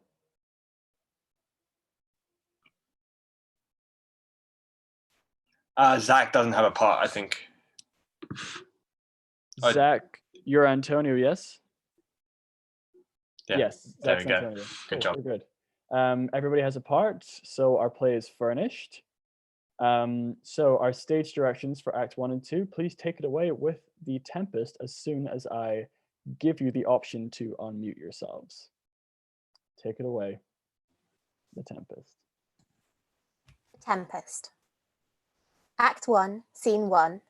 On a ship at sea, a tempestuous noise of thunder and lightning heard. Enter a master and a boatswain. Boatswain. Here, master, what cheer? Good. Speak to the mariners, fall to it yearly, or we run ourselves aground. Bestir, bestir. Exit. Enter mariners. Hi, my hearts. Cheerly, cheerly, my hearts. Yare, yare, take in the topsail, tend to the master's whistle. Blow till thou burst thy wind, if room enough. Enter Alonso, Sebastian, Antonio, Ferdinand, Gonzalo, and others. Good boatswain, have care. Where's the master? Play the man. I pray now, keep below. Where's the master, boatswain? Do you not hear him? You mar our labour. Keep your cabins, you do assist the storm. Nay, good, be patient. When the sea is, hence, what cares these roarers for the name of king? To cabin, silence, trouble us not. Good, yet remember whom thou hast aboard. None that I love more than myself. You are a counsellor. If you can command these elements to silence and work the peace of the present, we will not hand a rope more. Use your authority. If you cannot, give thanks you have lived so long, and make yourself ready in your cabin for the mischance of the hour if it so hap. Cheerly, good hearts, out of our way, I say! Exit. I have great comfort from this fellow. Methinks he hath no drowning mark upon him. His complexion is perfect gallows. Stand fast, good fate, to his hanging. Make the rope of his destiny our cable, for our doth little advantage. If he be not born to be hanged, our case is miserable. Exeunt. Re-enter boatswain. Down with the topmast! Yare! Lower, lower! Bring her to try with main course! A cry within. A plague upon this howling! They are louder than the weather or our office. Re-enter Sebastian, Antonio, and Gonzalo. Yet again! What do you hear? Shall we give her and drown? Have you a mind to sink? Ah, pox o'er your throat, you bawling, blasphemous and charitable dog. Work you then! Hang! Carl, hang, you hoarse and insolent noisemaker. We are less afraid to be drowned than thou art. I'll warrant him for drowning, though the ship were no stronger than a nutshell and as leaky as an unstanched wench. Lay her a hold, set her 2 courses off to sea again. Lay her off! Enter mariners, wet. Oh, lost! Depressed! Oh, lost! What? Must our mouths be cold? The king and prince at prayers. Let's assist them, for our cases is theirs. I'm out of patience! We are nearly cheated of our lives by drunkards. These wide-chapped rascal wouldst thou midst lie drowning the Washington tide. He'll be hanged yet, though every drop of water swear against it and gape at widest to glut him. A confused noise within. Mercy on us! We split, farewell my wife and children, farewell brother, we split. Let us all sink with the king. Let's take leave of him. Exeunt Antonio and Sebastian. Now would I give 1,000 furlongs of sea for an acre of barren ground, long heath, brown furze, anything. The wells above be done, but I would fain die a dry death. Exeunt. Act 1, Scene 2. The Island, before Prospero's cell. Enter Prospero and Miranda. If by our art, my dearest father, you have put the wild waters in this roar, allay them. The sky, it seems, would pour down stinking pitch, but that the sea, mounting to the welkin's cheek, dashes the fire out. Oh, I have suffered with those that I saw suffer. A brave vessel, who had, no doubt, some noble creature in her, dashed all to pieces. Oh, the cry did knock against my very heart. Poor souls, they perished. Had I been any god of power, I would have sunk the sea within the earth, or ere it should be the good ship so swallowed and this frauding souls within her. Be collected, no more amazement. Tell me your piteous heart, there's no harm done. Oh, woe the day. No harm. I have done nothing but in care of thee. Of thee, my dear one, thee, my daughter, who art ignorant of what thou art, not knowing of whence I am, nor that I am more better than Prospero, master of a full poor cell, and thy no greater father. More to know did ever meddle with my thoughts. 'Tis time I should inform thee farther. Lend me thy hand, and pluck my magic garment from me. So. Lays down his mantle. Lie there, my art. Wipe thine eyes, have comfort. Thy direful spectacle of the wreck, which touched the very virtue of compassion thee, I have with such provision in mine art, so safely ordered, that there is no soul, no, not so much perdition as a hair betide to any creature in the vessel, which thou heardst cry, which thou sawest sink. Sit down, for thou must now know farther. You have often begun to tell me what I am, but stopped, and left me to a bootless inquisition, concluding, stay, not yet. The hour is now come. The very minute bids thee ope thine ear. Obey and be attentive. Canst thou remember a time before we came unto this cell? I do not think thou canst, for thou wast not out 3 years old. Certainly, sir, I can. By what? By any other house or person or anything the image? Tell me that. hath kept with thy remembrance? 'Tis far off, and rather like a dream than an assurance that my remembrance warrants. Had I not 4 or 5 women once that tended to me? Thou hadst, and more, Miranda. But how is it that that this lives in thy mind?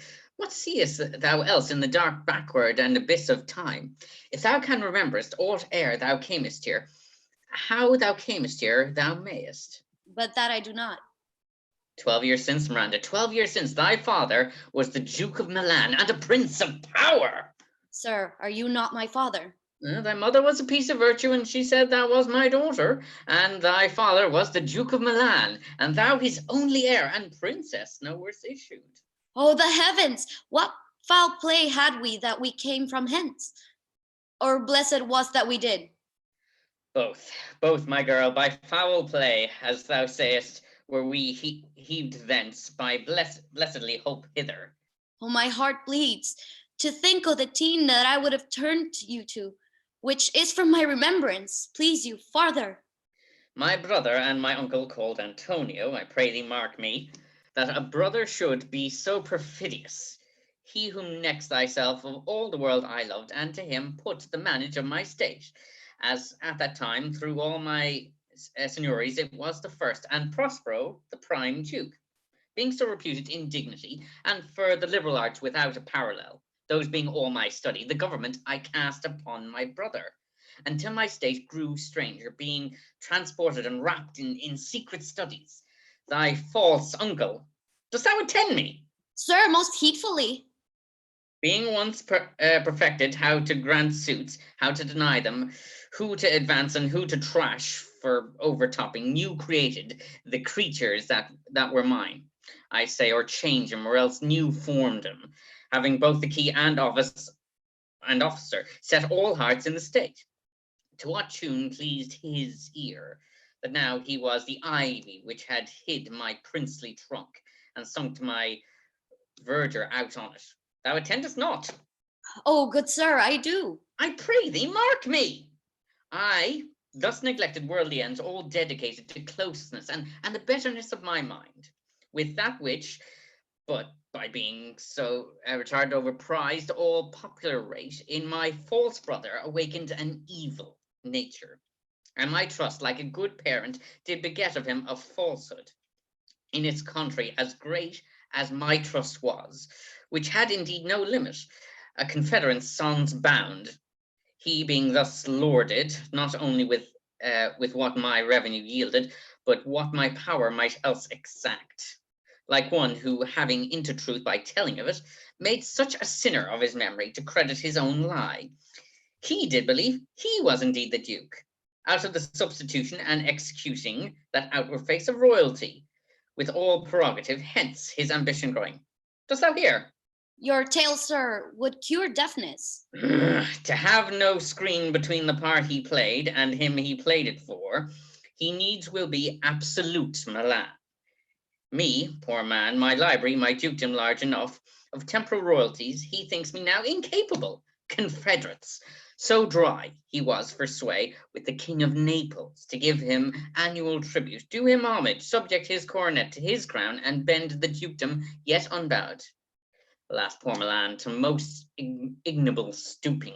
Oh, the heavens! Mark his condition and the event. Then tell me if this might be a brother. I should sin to think but nobly of my grandmother. Good wombs have borne bad sons. Now the condition. The King of Naples, being an enemy to me invariably, hearkens my brother's suit, which was that he, in lieu of the premises of homage, and I, not how much tribute, should presently expirate me and mine out of the dukedom, and confer fair Milan with all honours on my brother. Whereon a treacherous army levied one midnight, fated to the purpose, did Antonio open the gates of Milan, and in the dead of darkness the ministers for the purpose hurried thence, me and thy crying self. Alack for pity! I, not remembering how I cried out then, will cry it o'er again. It is a hint that rings mine eyes to it. Hear a little further, and then I'll bring thee to the present business which now is upon, without the which this story were most impertinent. Wherefore did they not that the hour destroys us? Well demanded, wench. My tale provokes that question. Dear, they durst not, so dear their love, my people bore me, nor set a mark so bloody on the business, but with colours fairer painted than foul ends. In few they hurried us aboard a bark, bore us some leagues to sea, where they prepared a rotten carcass of a boat, not rigged nor tackled sail nor mast, the very rats instinctively had quitted. There they hoisted us, to cry to the sea that roared to us, to sigh to the winds, whose pity, sighing back again, did us but loving wrong. Alack, what trouble was I then to you? Cherubim, thou did preserve me, thou didst smile, infused with a fortitude from heaven, where I have decked the sea in drops full salt, under the burden groaned, which raised in me an undergoing stomach to bear up against what should ensue. How came we ashore?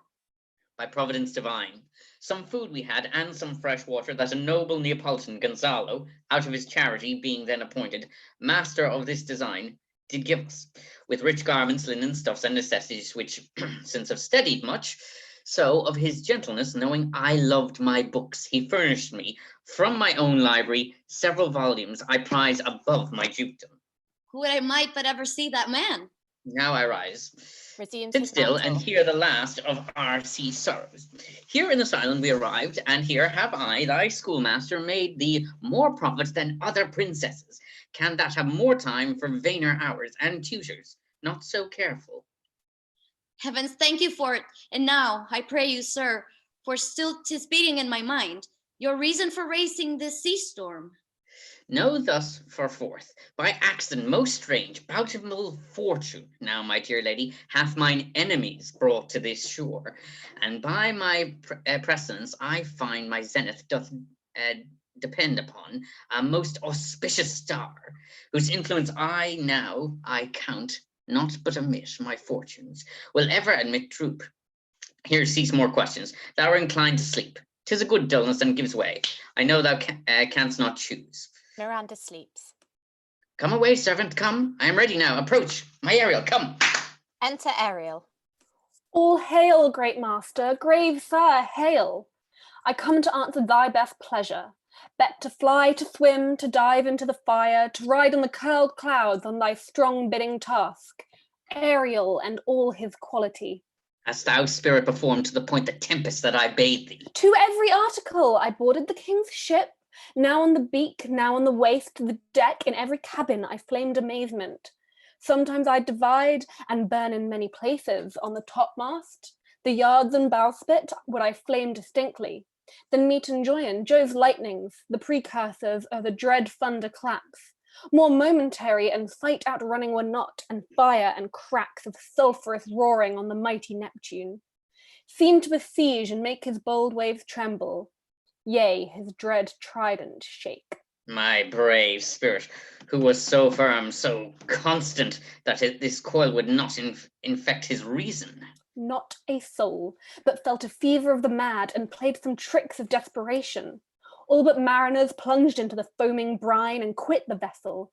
Then all afire with me, the king's son, Ferdinand, with hair up staring, then like reeds, not hair, was this man that leaped, cried, hell is empty, and all the devils are here. Why, that's my spirit. But was not this nigh shore? Close by, my master. But are they, Ariel, safe? Not a hair perished. On the sustaining garments, not a blemish, but fresher than before, and, as thou badest me, in troops I have dispersed them about the isle. The king's son have I landed by himself, whom I left cooling of the air with sighs, in an odd angle of the isle, and sitting, his arms in this sad knot. Of the king's ship, the mariners, say how they hast disposed, and all the rest of the fleet. Safely in the harbour, in the king's ship, in the deep nook, where once thou call'st me in the midnight to fetch dew from the still vexed Bermuth, there she's hid. The mariners all under hatches stowed, who, with a charm joined to their suffered labour, I have left asleep.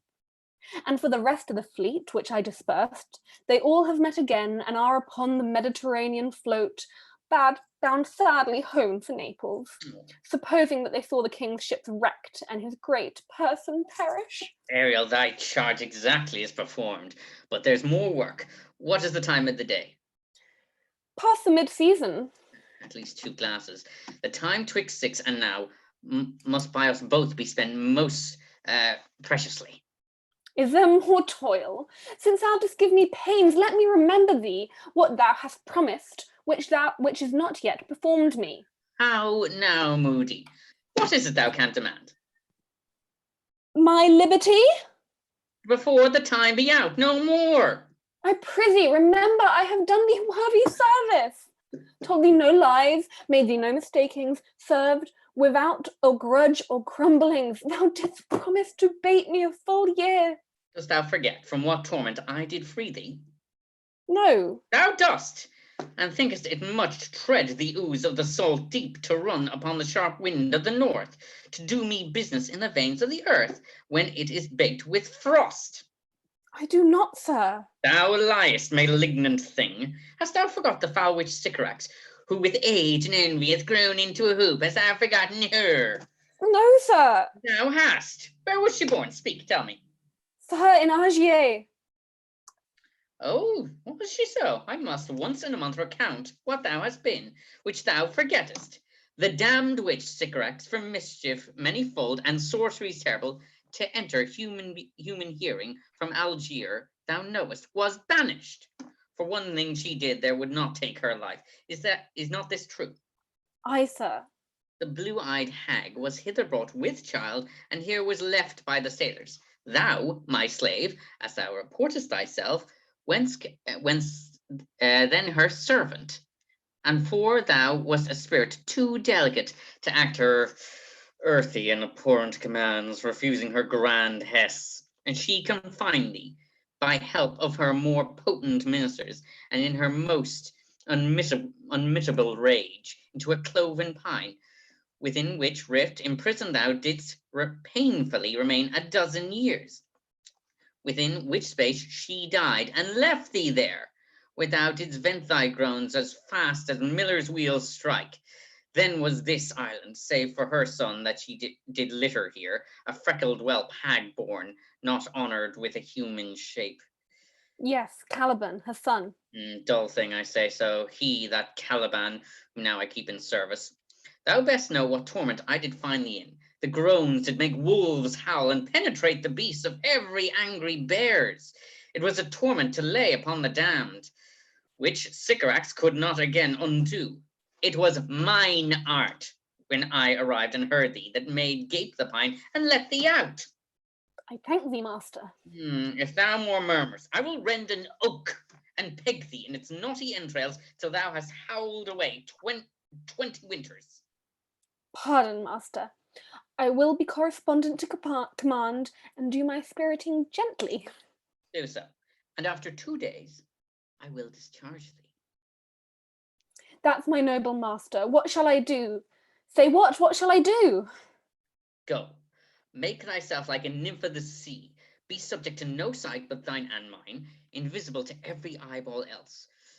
Go take this shape, and hither come in it. Go hence with diligence. Exit Ariel. Awake, dear heart, awake. Thou hast slept well, awake. The strangeness of your story put heaviness in me. Shake it off, come on. We'll visit Caliban, my slave, who never yields us kind answer. 'Tis a villain, sir, I do not love to look on. But as 'tis, we cannot miss him. He does make our fires, fetch in wood, and serve in offices that profit us. What ho, slave, Caliban, thou art thou, speak. There's wood enough within. Come forth, I say. There's other business for thee. Come, thou tortoise, when? Re-enter Ariel like a water nymph. Fine apparition, my quaint Ariel, hark in thine ear.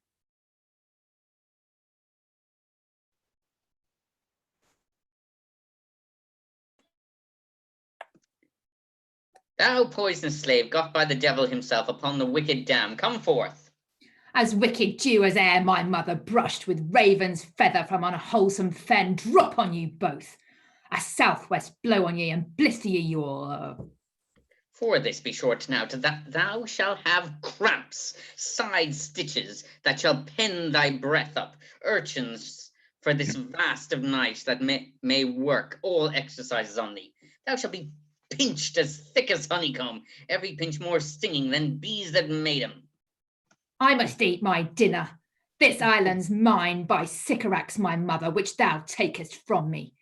When thou camest first, thou strokest me and madest much of me.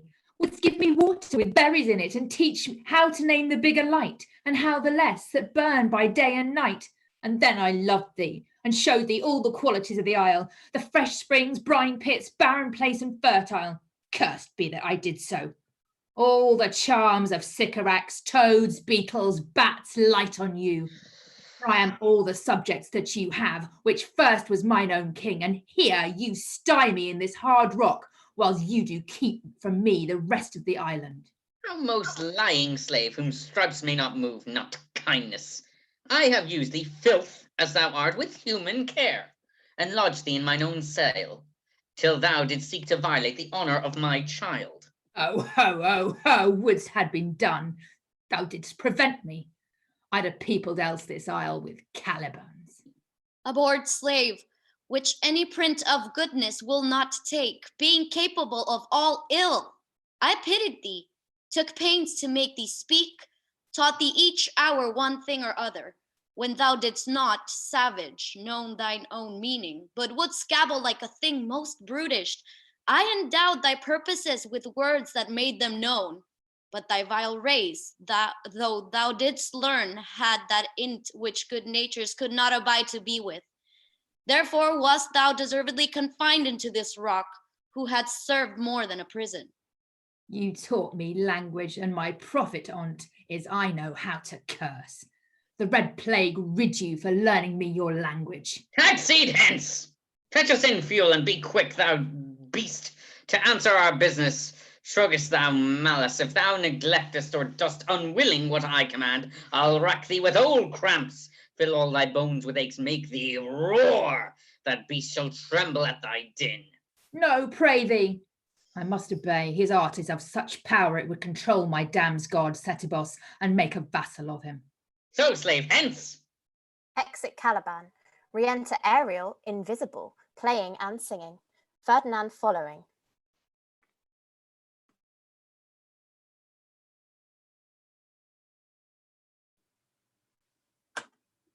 Come unto these sands and take these hands. Curtsy when they have kissed with wild things. Footed, feeted there, and sweet spirits burden here. Hark, hark. Burthen, dispersedly within. Bow wow. The watchdogs bark. Hark, hark, I hear the strain of stuttering.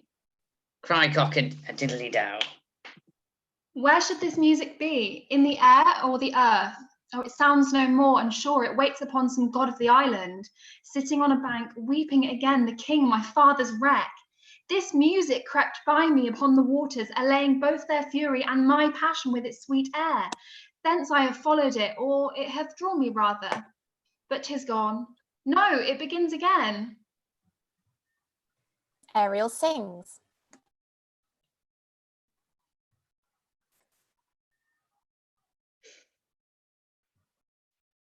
Full fathom five thy father lies, of his bone a coral made, though the pearls that were his eyes, nothing of him that doth fade, but doth suffer a sea change into some rich and strange sea nymphs hourly ring his knell. Hark, now I hear him, ding-dong bell.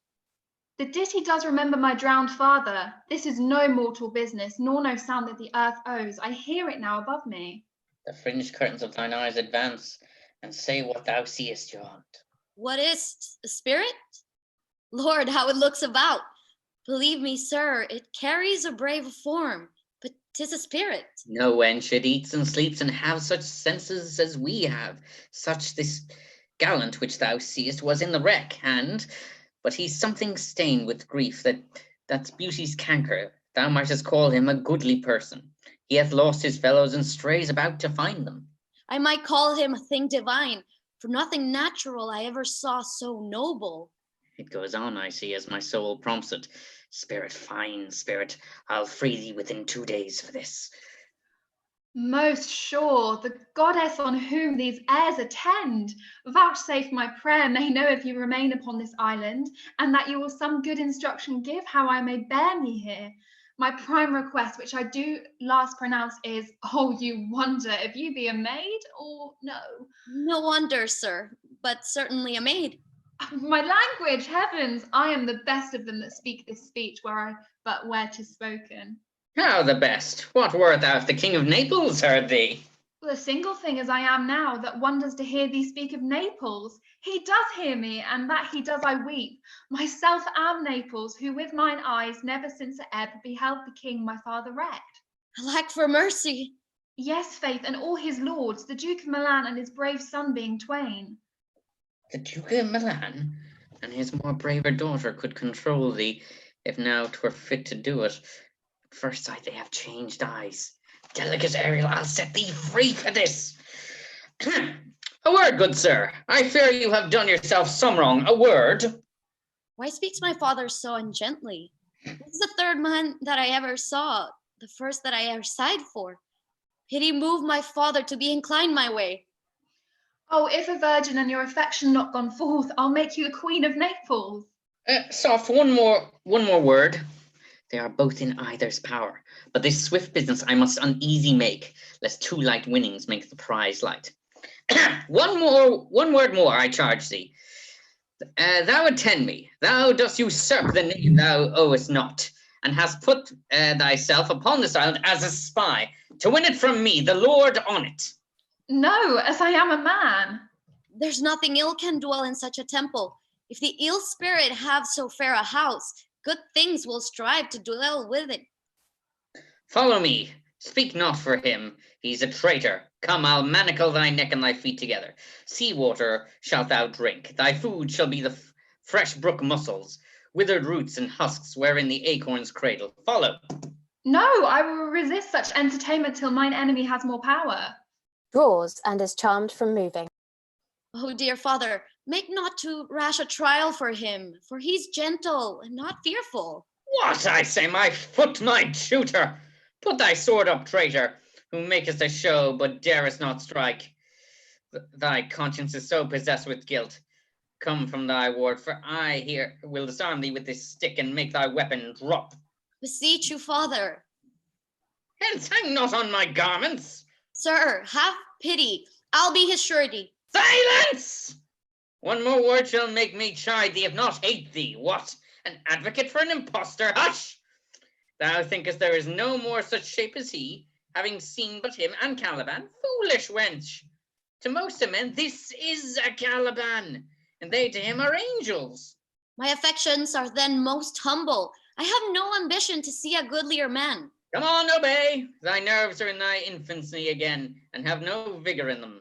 So they are. My spirits as in a dream are all bound up. My father's loss, the weakness which I feel, the wreck of all my friends, and all this man's threats to whom I am subdued are but light to me.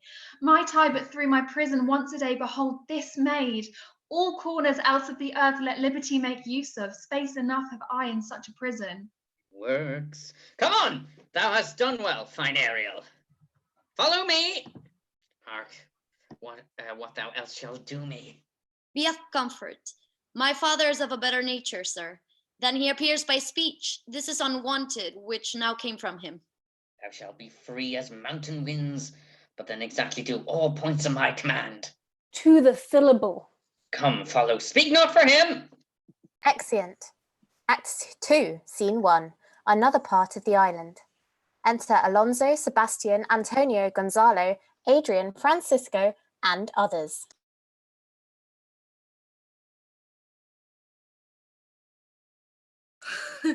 Beseech you, sir, be merry, you have cause, so have we all of joy, for our escape is much beyond our loss. Our hint of woe is common. Every day some sailor's wife, the masters of some merchant, and the merchant of just our theme of woe. But for the miracle, I mean our preservation, few in millions can speak like us. Then wisely, good sir, weigh our sorrow with our comfort. Prithee, peace. He receives comfort like cold porridge.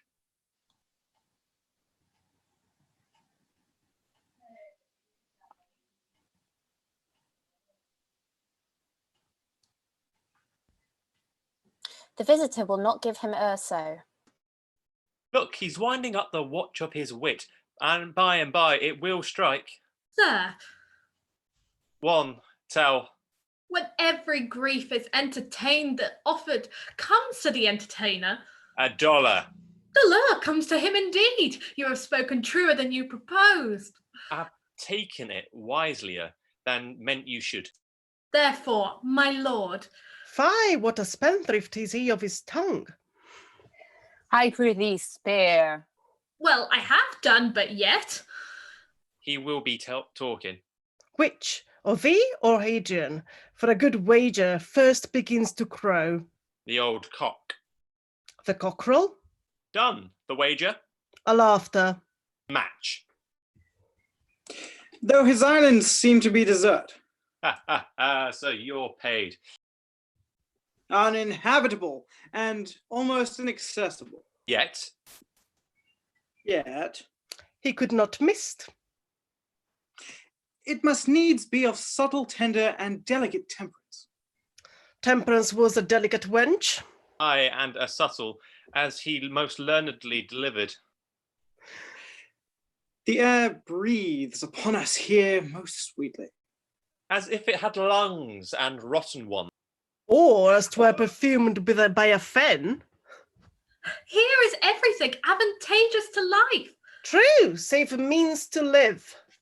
Of that there's none, or little. How lush and lusty the grass looks! How green! The ground indeed is tawny. With an eye of green in it. He misses not much. No, he doth but mistake the truth totally.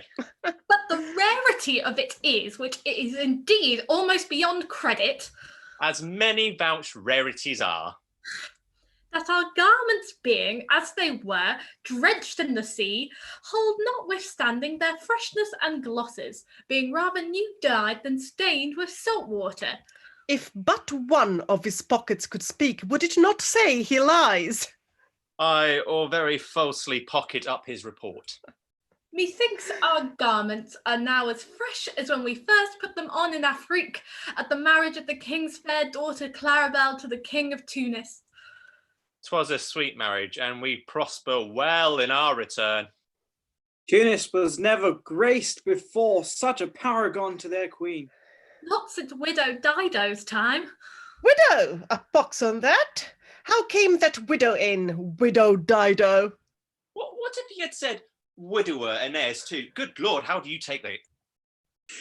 Widow Dido, said you. You make me study that. She was of the Carthage, not Tunis. This Tunis, sir, was Carthage. Carthage? I assure you, Carthage. His word is more than the miraculous harp. He hath raised the wall and houses too. What impossible matter will he make easy next?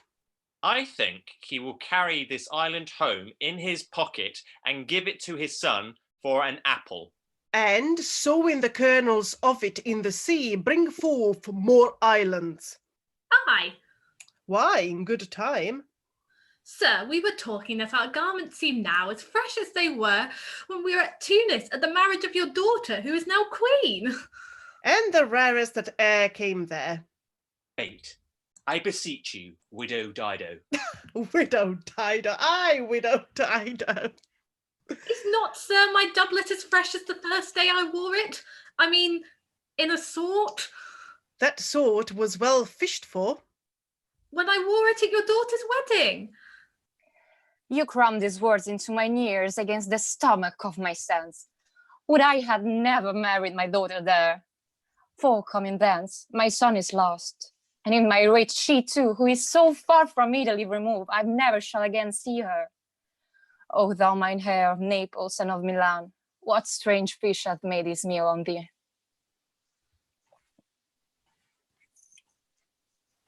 Sir, he may live. I saw him beat the surges under him and ride upon their backs. He trod the water, whose enmity he flung aside, and breasted the surge most swollen that met him. His bold head above the contentious waves he kept, and oared himself with his good arms in lusty stroke to the shore, that o'er his wave-worn bases bowed, as stooping to relieve him. I not doubt he came alive to land. No, no, he's gone. Sir, You may thank yourself for this great loss that would not bless our Europe with your daughter, but rather lose her to an African, where she at least is banished from your eye, who have cause to wet the grief on it. Prithee, peace. You were kneel to and importuned otherwise by all of us, and by the fair soul herself, weighed between the loathfulness and the obedience, at which end of the beam should bow. We should have lost your son, I fear forever. Milan and Naples have more widows in them of this business making than we bring men to comfort them. The fault's your own. So is the dearest loss of the heart. My lord Sebastian, the truth you speak doth lack some gentleness and time to speak it in. You rubbed the sore when you should bring the plaster. Very well. And most chirurginally. It is foul weather in us all, good sir, when you are cloudy. Foul weather? Very foul. Had I plantation of this isle, my lord? He'll sow it with nettle seed. Or docks or mallows. And were the king on't, what would I do? Escape being drunk for want of wine?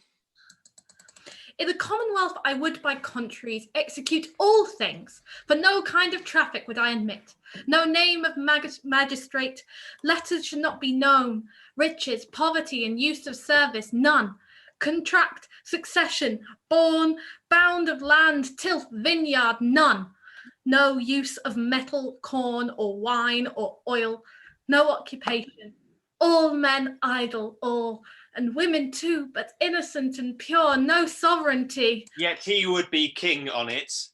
The latter end of his commonwealth forgets the beginning. All things in common nature should produce without sweat or endeavour. Treason, felony, sword, pike, knife, gun, or any need of an engine, would I not have, but nature should bring forth of its own kind, all foison, all abundance to feed my innocent people. No marrying amongst his subjects. None, men, all idle, whores and knaves. I would with such perfection govern, sir, to excel the golden age. God save his majesty. Yeah, long live Gonzalo. And do you mark me, sir? Prithee no more. Thou dost talk nothing to me. I do well believe, your highness, and did it to minister occasion to these gentlemen, who are all of such sensible and nimble lungs that they always used to laugh at nothing. 'Twas you we laughed at. Who in this kind of merry fooling am nothing to you. So you may continue and laugh at nothing still. What a blow was there given. It had not fallen flat long. You are gentlemen of brave metal. You would lift the moon out of her sphere if she would continue in it 5 weeks without changing. Enter Ariel, invisible, playing solemn music. We would so, and then go bat fowling. Nay, good my lord, be not angry. No, I warrant you, I will not adventure my discretion so weakly. Will you laugh me asleep, for I am very heavy? Yeah, go sleep and hear us. All sleep except Alonso, Sebastian, and Antonio. What? All so soon asleep? I wish mine eyes would with themselves shut up from my thoughts. I find they are inclined to do so. Please you, sir, do not omit the heavy offer of it. It seldom visits sorrow. When it doth, it is a comforter. We too, my lord, will guard your person while you take your rest and watch your safety. Thank you. Wondrous heavy. Alonso sleeps. Exit Ariel. What a strange drowniness possesses them. It is the quality of the climate. Why, doth it not then our eyelids sink? I find it not myself possessed to sleep. Nor I. My spirits are nimble. They fell together all as by consent. They dropped as by thunderstroke. What might, worthy Sebastian, oh, what might? No more. And yet methinks I see it in thy face, what thou shouldst be. The occasion speaks thee, and my strong imagination sees a crown dropping upon thy head. What? Art thou waking? Do you not hear me speak? I do. And surely it is a sleepy language, and thou speakest out of thy sleep. What is it thou didst say? This is a strange repose, to be asleep with eyes wide open, standing, speaking, moving, and yet so fast asleep. Noble Sebastian, thou lett'st thy fortune sleep, die rather, wink'st whilst thou art waking. Thou dost snore distinctly. There's meaning in thy snore. I am more serious than my custom. You must be so too, if, heed me, which to do troubles thee o'er. Well, I am standing water. I'll teach you how to flow. Do so. To ebb hereditary doth sloth instructs me.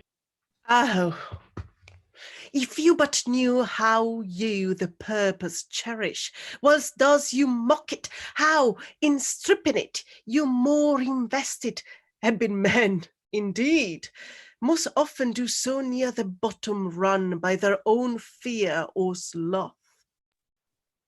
Prithee, say on. The setting of thine eye and cheek proclaim a matter from me, and a birth indeed, which throws thee much to yield.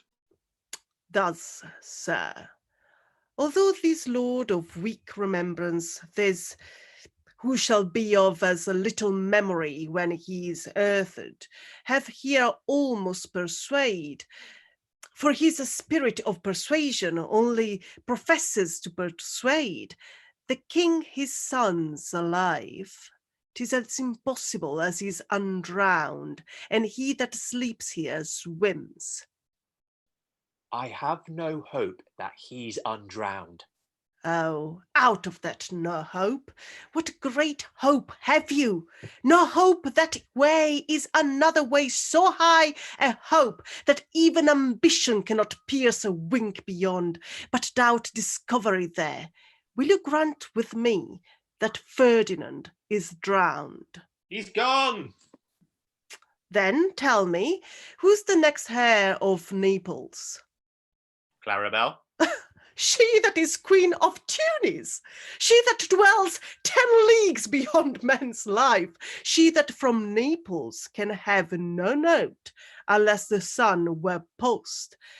The man in the moon's too slow, till new-born chins be rough and reasonable, she that from whom we all were seas swallowed, though some cast again, and by that destiny to perform an act whereof that's what's past is prologue, what to come in yours and my discharge. What stuff is this? How say you? 'Tis true, my brother's daughter, the Queen of Tunis, so she is heir of Naples. Twixt regions there is some space. A space whose every cubit seems to cry out, how shall that Claribel measure us back to Naples? Keep in Tunis, and let Sebastian wake. Say, these were death, that now hath seized them. Why, there were no wars than when they are. There be that can rule Naples as well as he that sleeps, lords that can prate as aptly and unnecessarily as this Gonzalo. I myself could make a cuff of as deep chat. Oh, that you bore the mind that I do. What a sleep were this for your advancement. Do you understand me? Methinks I do. And how does your content tender your own good fortune? I remember you did supplant your brother Prospero. True. And look how well my garments sit upon me, much feater than before. My brother's servants were then my fellows, now they are my men. For your conscience. Aye, sir, where lies that? If 'twere a gibe, 'twould put me to my slipper, but I feel not this deity in my bosom. 20 consciences that stand twixt me and Milan, candid be they and melt ere they molest. Here lies your brother, no better than the earth he lies upon, and if he were that which now he's like, that's dead. whom I, with this obedient steel, 3 inches of it can lay to bed forever, whilst you, doing thus, to the perpetual wink of an eye, might put this ancient morsel, this Sir Prudence, who should not upbraid our cause. For all the rest, they'll take suggestion as a cat laps milk. They'll tell the clock to any business that we say befits the hour. Thy case, dear friend, shall be my precedent. As thou gotst Milan, I'll come by Naples. Draw thy sword. 1 stroke shall free thee from the tribute which thou payest, and I, the king, shall love thee. Draw together, and when I rear my hand, do the like to fall it on Gonzalo. Oh, but 1 word. They talk apart. Re-enter Ariel, invisible. My master, through his art, foresees the danger that you, his friend, are in, and sends me forth, for else his project dies, to keep them living. While you here do snoring lie, open-eyed conspiracy his time doth take. If of life you keep a care, shake off slumber and beware. Awake, awake.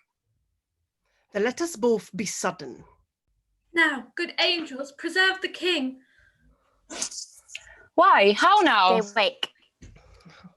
How awake?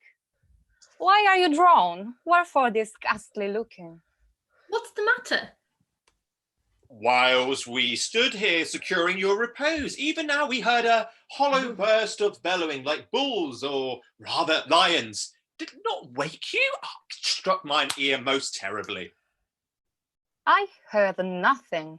Oh, 'twas a din to frighten monsters here, to make an earthquake. Sure, it was the roar of a whole herd of lions.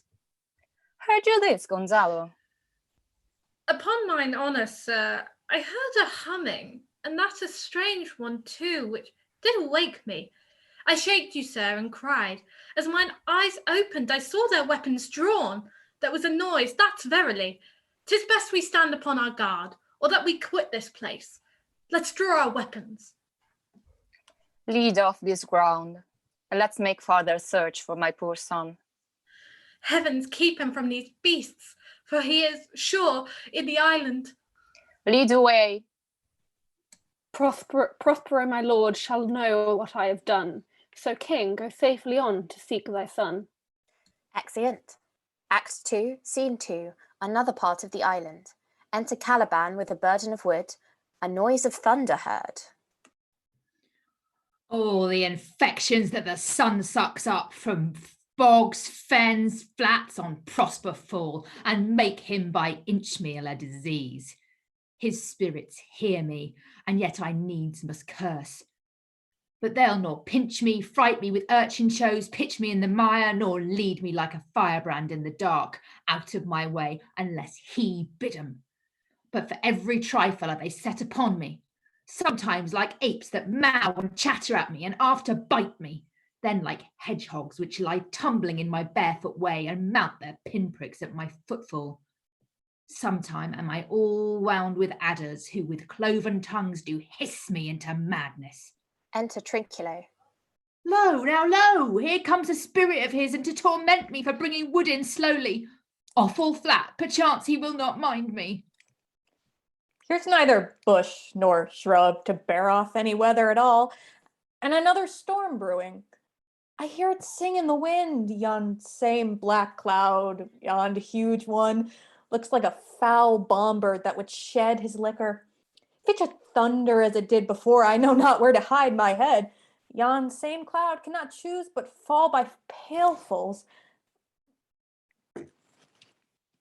What have we here? A man or a fish? Dead or alive? Oh God, a fish! He smells like a fish! A very ancient and fish-like smell. A kind of not of the newest Poor John. A strange fish. Were I in England now, just once I was, and had but this fish painted, not a holiday fool there but would give a piece of silver. There would this monster make a man, any strange beast there makes a man. When they will not give a dolt to live a lame beggar, they will lazy out 10 to see a dead Indian. legged like a man and its fins like arms, warm on my troth. I do now let loose my opinion. Hold it no longer. This is no fish, but an islander that hath lately suffered by a thunderbolt. Thunder. Oh, alas, the storm has come again. My best way is to creep under his gabardine. There is no other shelter whereabouts. Misery acquaints a man with strange bedfellows. I will here shroud till the dregs of the storm be past. Enter Stefano, singing, a bottle in his hand. I shall no more to sea, here shall I die ashore. This is a very scurvy tune to sing at a man's funeral. Well, here's my comfort. The master, the swabber, the boatswain and I, the gunner and his mate, loved more Meg and Marion and Marjorie, but none of us cared for Kate. For she had a tongue with a tang, would cry to a sailor, go hang. She loved not the saviour of tar nor of pitch, yet a tailor might scratch her whenever she did itch. Then to the sea, boys, and let her go hang. 'Tis a scurvy tune too, but here's my comfort. Do not torment me, oh! What's the matter?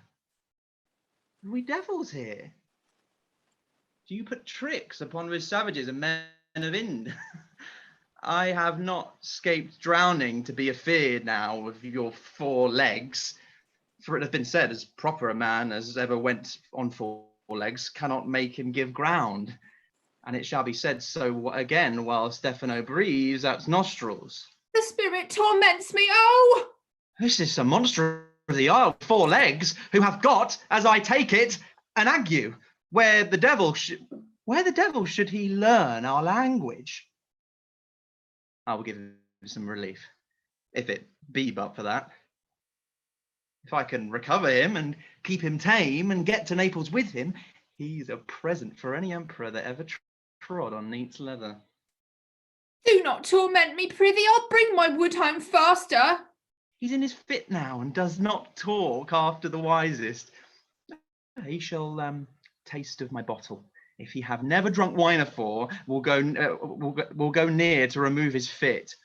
If I can recover him and keep him tame, I will not take too much for him. He shall pay for him that hath him, and that soundly. Thou dost me yet but little hurt. Thou wilt anon, I know it by thy trembling. Now prosper works upon thee. Come, you're on your ways. Open your mouth. Here is that which will give language to you, cat. Open your mouth. This will shake your shaking, I can tell you, and that soundly. You cannot tell who's your friend. Open your chaps again.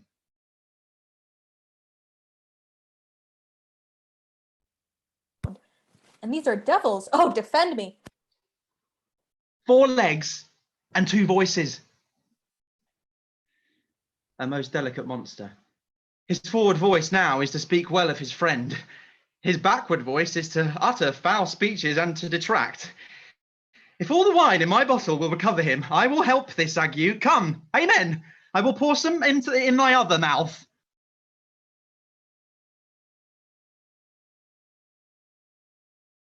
Stefano! Doth thy other mouth call me? Mercy, mercy, this is a devil and no monster. I will leave him, I have no long spoon.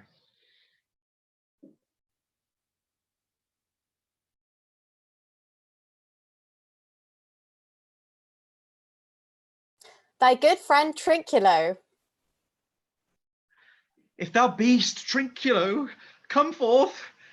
I'll pull thee by the lesser legs, if any be Trinculo's legs. These are they. Thou art very Trinculo indeed. How camest thou to be the siege of this moon calf?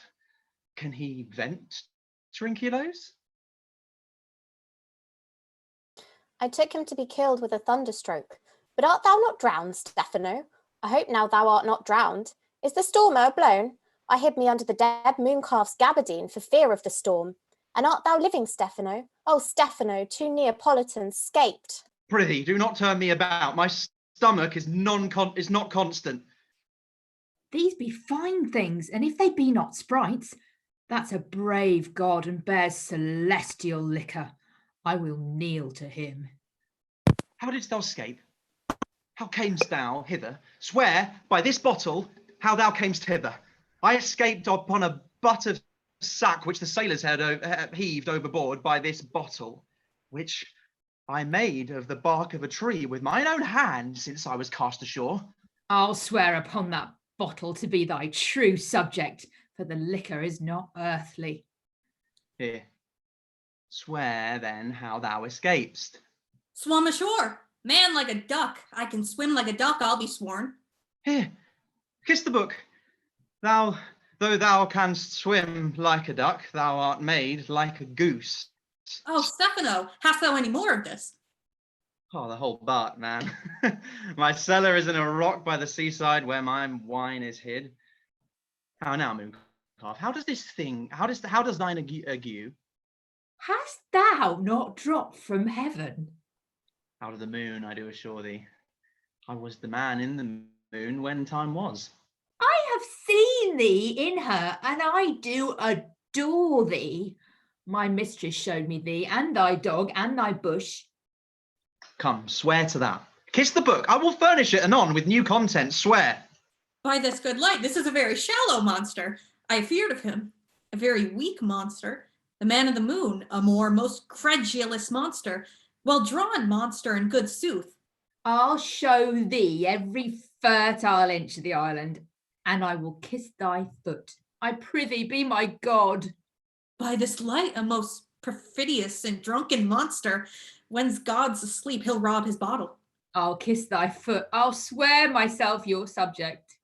Come on then, down and swear. I shall laugh myself to death at this puppy-headed monster, a most scurvy monster. I could find in my heart to beat him. Come, kiss.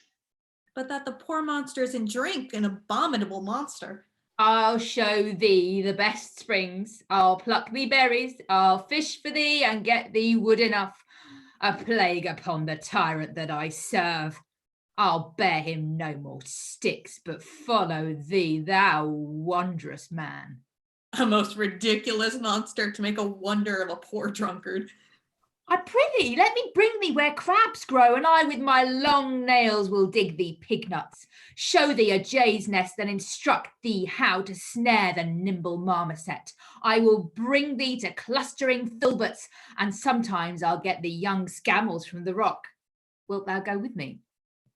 I prithee now, lead the way without any more talking. Trinculo, the king, and all our company, else being drowned, we will inherit here.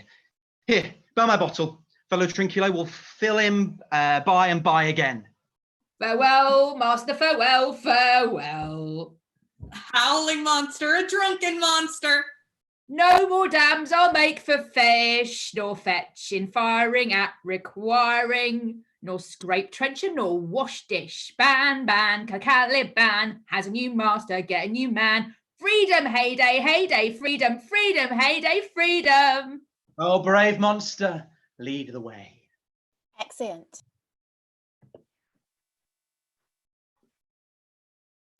Act 3, Scene 1, before Prospero's cell. Enter Ferdinand bearing a log. Oh, there may be some sports are painful, and their labour delight in them sets off some kind of baseness are nobly undergone, and most poor matters point to rich ends. This, my mean task, would be as heavy to me as odious, but the mistress which I serve quickens what's dead and makes my labours pleasures. Oh, she is 10 times more gentle than her father's crabbed, and he's composed of harshness. I must remove some thousands of these logs and pile them up upon a sore injunction. My sweet mistress weeps when she sees me work, and says such baseness hath never like executor, I forget. But these sweet thoughts do even refresh my labours, most busy lest when I do it. Alas, now pray you, work not so hard. I would the lightning had burnt up those logs that you are enjoined to pile. Pray, set it down and rest you. When this burns, 'twill weep for have wearied you. My father is hard at study. Pray now, rest yourself. He's safe for these 3 hours. Oh, most dear mistress, the sun will set before I shall discharge what I must strive to do. If you'll sit down, I'll bear your logs the while. Pray, give me that. I'll carry it to the pile. No, precious creature. I'd rather crack my sinews, break my back, than you should such dishonour undergo while I sit lazy by. It would become me as well as it does you, and I should do it with much more ease, for my goodwill is to it, and yours it is against. Poor worm, thou art infected. This visitation shows it. You look wearily. No, noble mistress, 'tis fresh morning with me when you are by at night. I do beseech you, chiefly that I might set it in my prayers. What is your name? Miranda. Oh, my father, I have broke your hest to say so. Admired Miranda, indeed the top of admiration, worth what's dearest to the world. Full many a lady I have eyed with best regard, and many a time the harmony of their tongues hath into bondage brought my too diligent ear. For several virtues have I liked several women, never any with so fun soul, but some defect in her did quarrel with the noblest grace she owed and put it to the foil.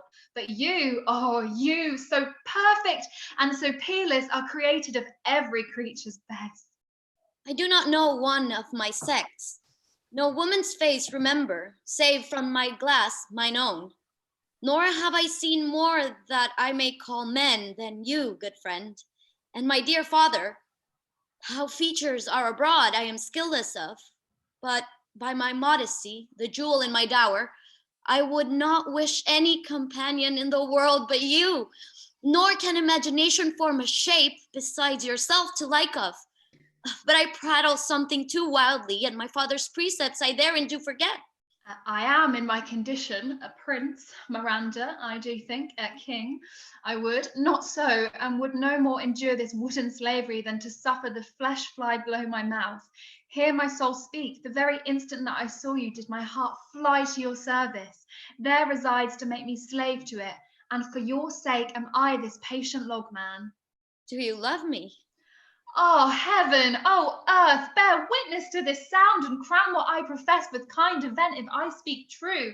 If hollowly, invert what best is boded me to mischief, beyond all limit of what else in the world do love, prize, and honour you. I am a fool to weep at what I am glad of. Fair encounter of two most rare affections. Heaven rain grace on that which breeds between them. Wherefore weep you? At mine unworthiness, that dare not offer what I desire to give, and much less take what I shall die to want. But this is trifling, and all the more it seeks to hide itself, the bigger bulk it shows. Hence bashful cunning, and prompt me plain and holy innocence. I am your wife, if you will marry me. If not, I'll die your maid. To be your fellow you may deny me, but I'll be your servant, whether you will or no. My mistress dearest, and I thus humble ever. My husband then. I, with a heart as willing as bondage ever of freedom, here is my hand. And mine, with my heart in it. And now farewell, till half an hour hence. 1,000, 1,000. Exeunt Ferdinand and Miranda severally. So glad of this as they I cannot be, who are surprised withal. But my rejoicing at nothing can be more. I'll to my book, and yet ere supper time must I perform much business appertaining. Exit. Act 3, Scene 2, another part of the island. Enter Caliban, Stefano, and Trinculo.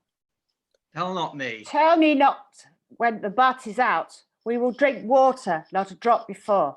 Therefore, bear up and boredom, servant monster, drink to me. Servant monster, the folly of this island. They say there's but 5 upon this isle. We are 3 of them. If the other 2 be brained like us, the state totters. Drink, servant monster, when I bid thee. Thy eyes are almost set in thy head. Where should they be set else? He were a brave monster indeed if they were set in his tail. My man monster hath drowned his tongue in sack. For my part, the sea cannot drown me. I swam ere I could recover the shore, 35 leagues off and on. By this light, thou shalt be my lieutenant, monster, or my standard. Your lieutenant, if you list, he's no standard. Well, we'll not run, monsieur monster. Nor go neither, but you'll lie like dogs and yet say nothing neither. Moon calf, Speak once in thy life if thou beest a good mooncalf. How does thy honour? Let me lick thy shoe. I'll not serve him, he's not valiant. Thou liest, most ignorant monster. I am in case to justle a constable. Why, thou debauched fish, thou! Was there ever a man, a coward, that had drunk so much sack as I today? Wilt thou tell a monstrous lie, being but half a fish and half a monster? Lo, how he mocks me! Wilt thou let him, my lord? Lord, quoth he, that's a monster that should be such a natural. Lo, again! Bite him to death, I prithee. Trinculo, keep a good tongue in your head. If you prove a mutineer, the next tree. The poor monster's my subject, and he shall not suffer indignity. I thank my noble lord. Wilt thou be pleased to hearken once again to the suit I made to thee? Marry, will I? Kneel and repeat it. I will stand, and so shall Trinculo. Enter Ariel, invisible. As I told thee before, I am subject to a tyrant, a sorcerer that by his cunning hath cheated me of the island. Thou liest. Thou liest, thou jesting monkey, thou. I would my valiant master would destroy thee. I do not lie. Trinculo, if you trouble him any more in's tail, by this hand I will supplant some of your teeth.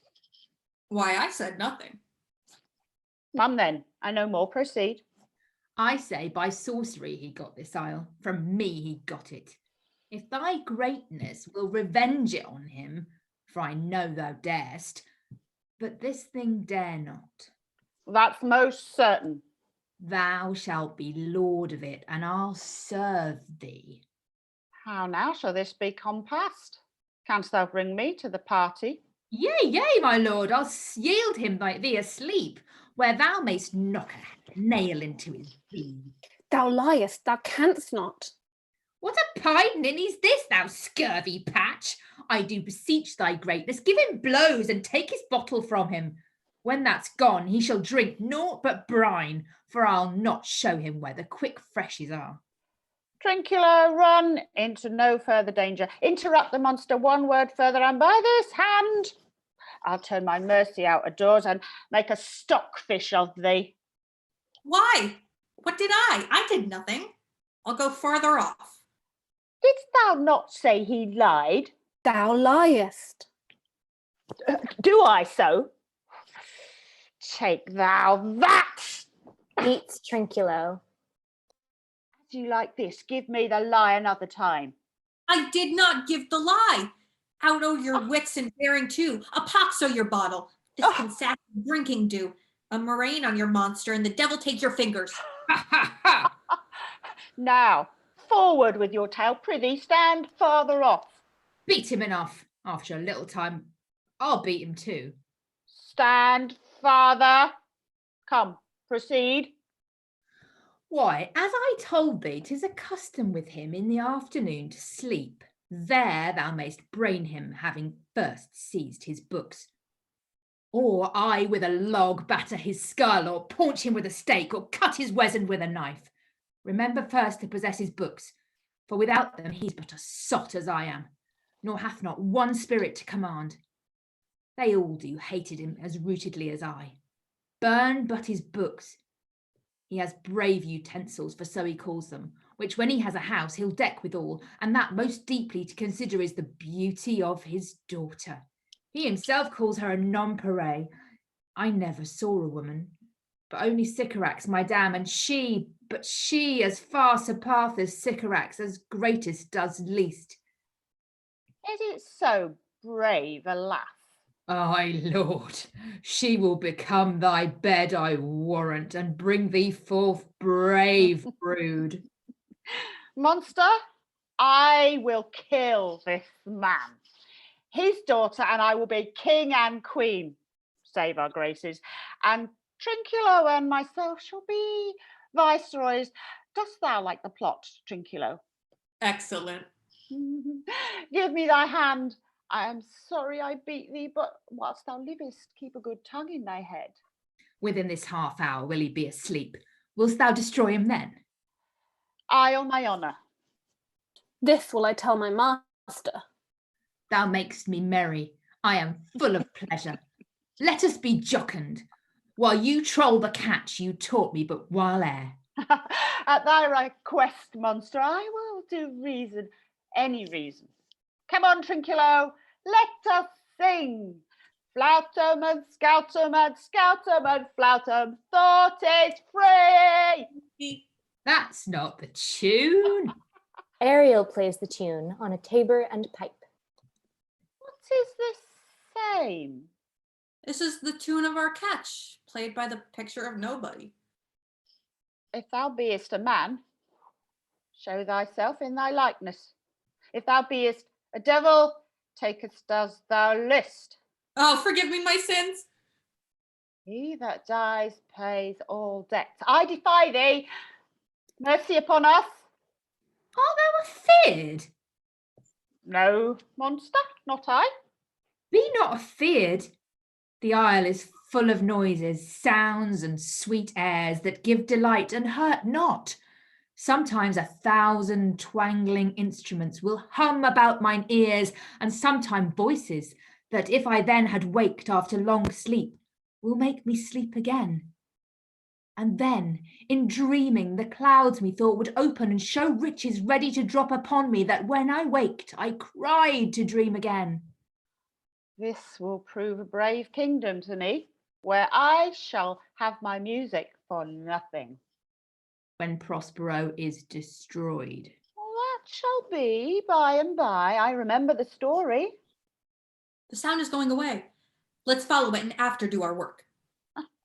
Lead, monster, we'll follow. I would I could see this troubadour. He lays it on. Wilt come? I'll follow, Stefano. Exit. Act 3, Scene 3, another part of the island. Enter Alonso, Sebastian, Antonio, Gonzalo, Adrian, Francisco, and others. I lack him. I can go no further, sir. My old bones ache. There's a maze trod indeed through forthright and meandered. By your patience I needs must rest me. O Lord, I cannot blame thee, who am myself attached with weariness to the dulling of my spirits. Sit down and rest. Even here I will put off my hope and keep it no longer for my flatterer. He is drowned, whom thus we stray to find, and the sea mocks our frustrations, our frustrate search on land. Well, let him go. I am right glad that he is so out of hope. Do not for one repulse forego the purpose that you resolve to effect. The next advantage will we take thoroughly. Let it be tonight. For now they are oppressed with travel, they will not nor cannot use such vigilance as when they are fresh. I say, tonight, no more. Solemn and strange music. What harmony is this? My good friends, hark. Marvelous, sweet music. Enter Prospero above, invisible. Enter several strange shapes, bringing in a banquet. They dance about it with gentle actions of salutation, and, inviting the king, etc., to eat, they depart. Give us kind keepers, heavens. What were these? A living drollery. Now I will believe that there are unicorns, that in Arabia there is one tree, the phoenix throne, one phoenix at this hour reigning there. I'll believe both. And what does else want credit? Come to me, and I'll be sworn 'tis true. Travellers ne'er did lie, though fools at home condemn them. If in Naples I should report this now, would they believe me? If I should say I saw such islanders for 30, these are people of the island who, though they are of monstrous shape, yet note their manners are more gentle kind than of our human generation you shall find many, nay, almost any. Honest Lord, thou hast said well, for some of you there present are worse than devils. I cannot too much muse such shapes, such gesture and such sound, expressing, although they want the use of tongue, a kind of excellent dumb discourse. Praise in departing. They vanished strangely. Well, no matter, since they have left their viands behind, for we have stomachs. Will't please you taste of what is here? Not I. Faith, sir, you need not fear. When we were boys, who would believe that there were mountaineers dewlapped like bulls whose throats had hanging at them wallets of flesh, or that there were such men whose heads stood on their breasts, which now we find each putter out of 5 for 1 will bring us good warrant of. I will stand to and feed, although my last. No matter, since I feel the best is past. Brother, my lord the Duke, stand to and do as we. Thunder and lightning. Enter Ariel like a harpy, claps his wings upon the table, and with a quaint device, the banquet vanishes. You are free men of sin, whom destiny that hath to instrument this lower world, and what is in't, that never surfated sea, have caused to belt you up, and on this island, where men doth but not inhabit, you mongst men, being most unfit to live. I have made you mad, and even with such valor-like men hang and drowned their proper selves. Alonso, Sebastian, etc. draw their swords. You fools! I and my fellows are ministers of fate. The elements, of whom your swords are tempered, may as well wound the loud winds, or the bemocked at stabs, kill the still clothing waters, as diminish one dow that's in my plume. My fellow ministers are like invulnerable. If you could hurt your swords, are now too massy for your strength, and will not be uplifted. But remember, for that's my business to you, that you free from Milan did supplant good Prospero, exposed unto the sea, which hath requited him and his innocent child, for which foul deed the powers, delaying, not forgetting, have incensed the seas and shores, yea, all the creatures against your peace. Thee of thy son Alonso they have bereft, and do pronounce by me lingering perdition, worse than any death can be at once, shall step by step attend you and your ways, whose wrath to guard you from, which here, in this most desolate isle, else falls upon your head, is nothing but heart sorrow, and a clear life ensuing. He vanishes in thunder. Then, to soft music, enter the shapes again, and dance with mocks and mows, and carrying out the table. Bravely the figure of this harpy hast thou performed, my Ariel. A grace it had devouring. My instruction hast thou noting baited in what thou hast to say. So with good life and observation strange, my meaner ministers their several kind have done. My high charms work, and these mine enemies are all knit up in their distractions. They now are in my power, and in these fits I'll leave them, while I visit young Ferdinand, whom they suppose is drowned, and his and mine loved darling. Exit above. In the name of something holy, sir, why stand you in this strange stare? Oh, it is monstrous, monstrous. Methought the billows spoke and told me of it. The winds did sing to me, and the thunder, that deep and dreadful organ pipe, pronounced the name of Prosper. It did base my trespass. Therefore, my son i' the ooze is bedded, and I'll seek him deeper than ever plummet sounded, and with him there lie mudded. Exit. But one fiend at a time, I'll fight their legions o'er. I'll be thy second. Exit, Sebastian and Antonio. All 3 of them are desperate. Their great guilt, like poison given to words a great time after, now begins to bite their spirits. I do beseech you, that are of suppler joint, follow them swiftly and hinder them from what this ecstasy may now prevent them to. Follow, I pray for you. Exit.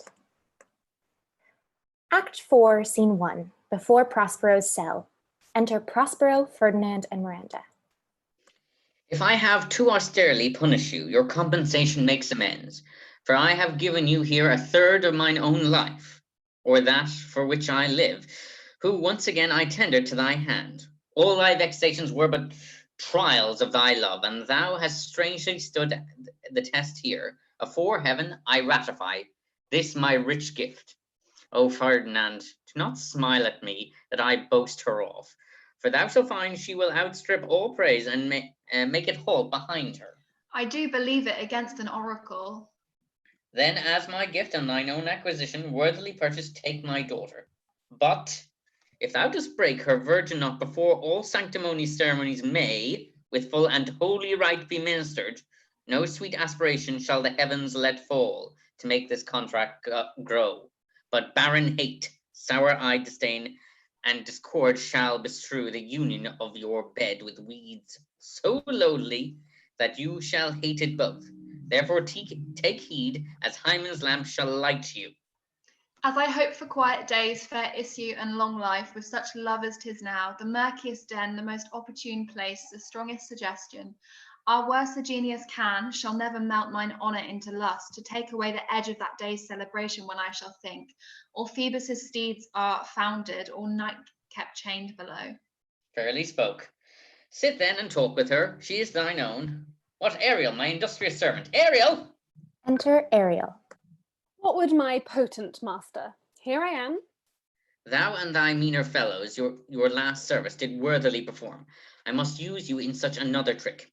Go bring the rabble over whom I gave thee power here to this place.